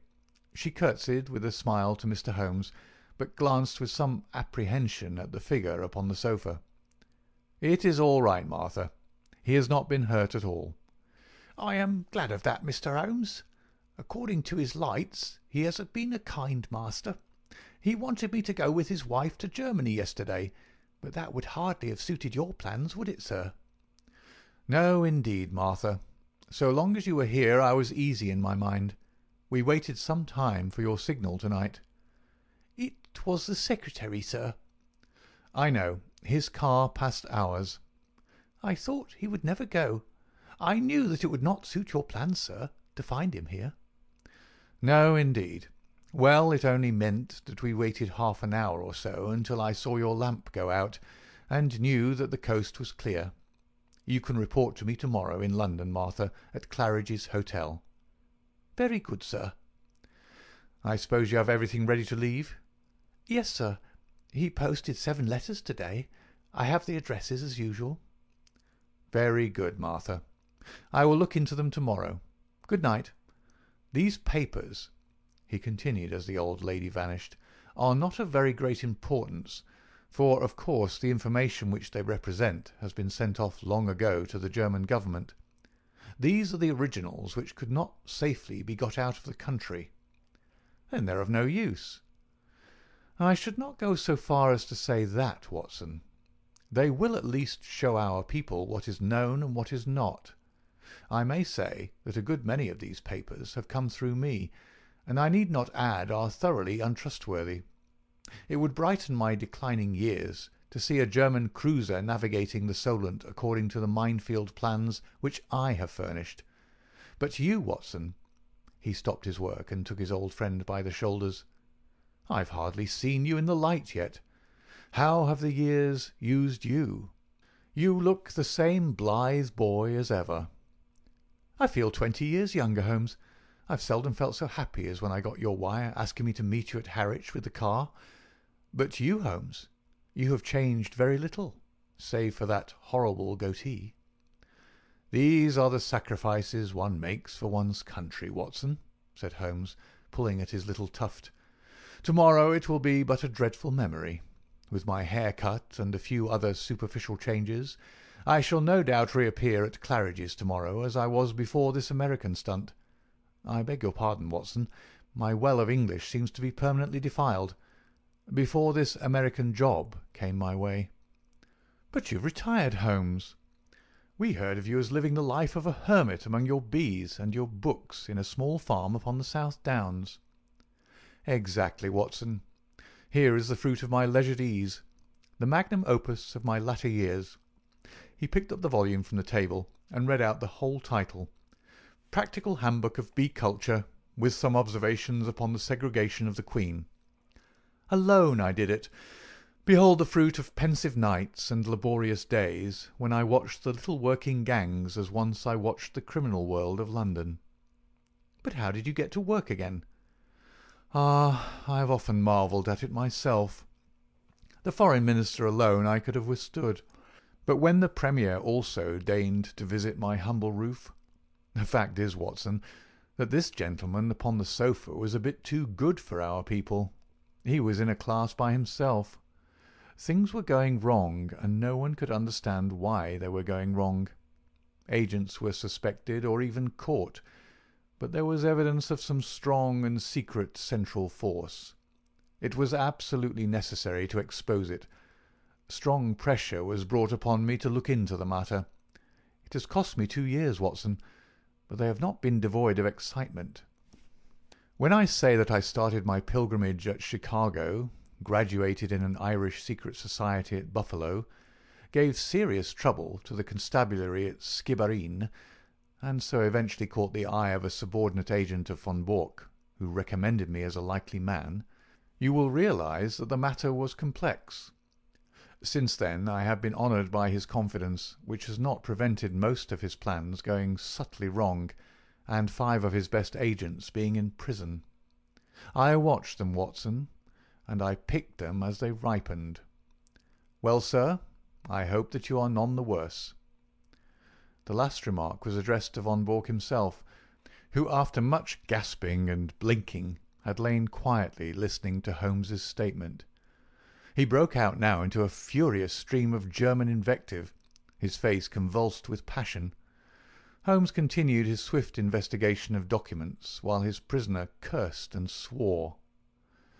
"Though unmusical, German is the most expressive of all languages," he observed when von Bork had stopped from pure exhaustion. "Hullo! Hullo!" he added as he looked hard at the corner of a tracing before putting it in the box. "This should put another bird in the cage. I had no idea that the paymaster was such a rascal, though I have long had an eye upon him. Mr. von Bork, you have a great deal to answer for." The prisoner had raised himself with some difficulty upon the sofa, and was staring with a strange mixture of amazement and hatred at his captor. "I shall get level with you, Altamont," he said, speaking with slow deliberation. "If it takes me all my life, I shall get level with you." "The old sweet song," said Holmes. "How often have I heard it in days gone by. It was a favourite ditty of the late lamented Professor Moriarty. Colonel Sebastian Moran has also been known to warble it. And yet I live and keep bees upon the South Downs." "Curse you, you double traitor!" cried the German, straining against his bonds and glaring murder from his furious eyes. "No, no, it is not so bad as that," said Holmes, smiling. "As my speech surely shows you, Mr. Altamont of Chicago had no existence, in fact. I used him, and he is gone." "Then who are you?" "It is really immaterial who I am. But since the matter seems to interest you, Mr. von Bork, I may say that this is not my first acquaintance with the members of your family. I have done a good deal of business in Germany in the past, and my name is probably familiar to you."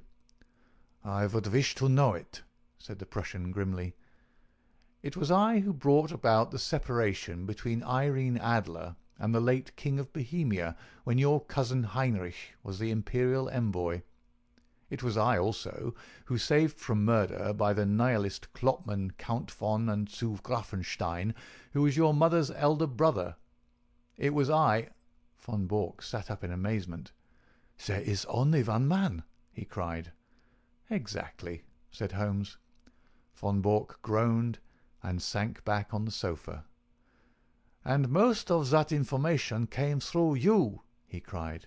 "What is it worth? What have I done? It is my ruin forever." "It is certainly a little untrustworthy," said Holmes. "It will require some checking, and you have little time to check it. Your admiral may find the new guns rather larger than he expects, and the cruisers perhaps a trifle faster." Von Bork clutched at his own throat in despair. "There are a good many other points of detail which will, no doubt, come to light in good time. But you have one quality which is very rare in a German, Mr. Von Bork. You are a sportsman, and you will bear me no ill will when you realize that you, who have outwitted so many other people, have at last been outwitted yourself. After all, you have done your best for your country, and I have done my best for mine, and what could be more natural? Besides," he added not unkindly, as he laid his hand upon the shoulder of the prostrate man, "it is better than to fall before some ignoble foe. These papers are now ready, Watson. If you will help me with our prisoner, I think that we may get started for London at once." It was no easy task to move Von Bork, for he was a strong and a desperate man. Finally, holding either arm, the two friends walked him very slowly down the garden walk which he had trod with such proud confidence when he received the congratulations of the famous diplomatist only a few hours before. After a short final struggle he was hoisted, still bound hand and foot, into the spare seat of the little car. His precious valise was wedged in beside him. "I trust that you are as comfortable as circumstances permit?" said Holmes, when the final arrangements were made. "Should I be guilty of a liberty if I lit a cigar and placed it between your lips?" But all amenities were wasted upon the angry German. "I suppose you realize, Mr. Sherlock Holmes," said he, "that if your government bears you out in this treatment it becomes an act of war." "What about your government and all this treatment?" said Holmes, tapping the valise. "You are a private individual. You have no warrant for my arrest. The whole proceeding is absolutely illegal and outrageous." "Absolutely," said Holmes. "Kidnapping a German subject." "And stealing his private papers."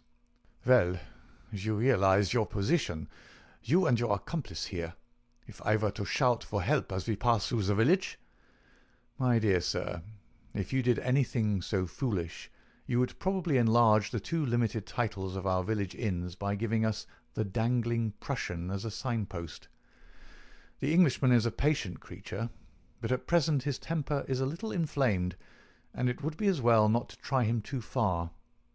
No, Mr. Von Bork, you will go with us in a quiet, sensible fashion to Scotland Yard, whence you can send for your friend Baron von Herling, and see if even now you may not fill that place which he has reserved for you in the ambassadorial suite. As to you, Watson, you are joining us with your old service, as I understand, so London won't be out of your way. Stand with me here upon the terrace, for it may be the last quiet talk that we shall ever have." The two friends chatted in intimate converse for a few minutes, recalling once again the days of the past, while their prisoner vainly wriggled to undo the bonds that held him. As they turned to the car, Holmes pointed back to the moonlit sea and shook a thoughtful head. "There's an east wind coming, Watson." "I think not, Holmes. It is very warm." "Good old Watson. You are the one fixed point in a changing age. There's an east wind coming all the same. Such a wind as never blew on England yet. It will be cold and bitter, Watson, and a good many of us may wither before its blast. But it's God's own wind none the less, and a cleaner, better, stronger land will lie in the sunshine when the storm has cleared. Start her up, Watson, for it's time that we were on our way. I have a cheque for £500, which should be cashed early, for the drawer is quite capable of stopping it if he can. End of Adventure 8, and the end of His Last Bow by Sir Arthur Conan Doyle. This was read by David Clarke. verysmallrocks.io and bgcoffee.net. Thank you for listening.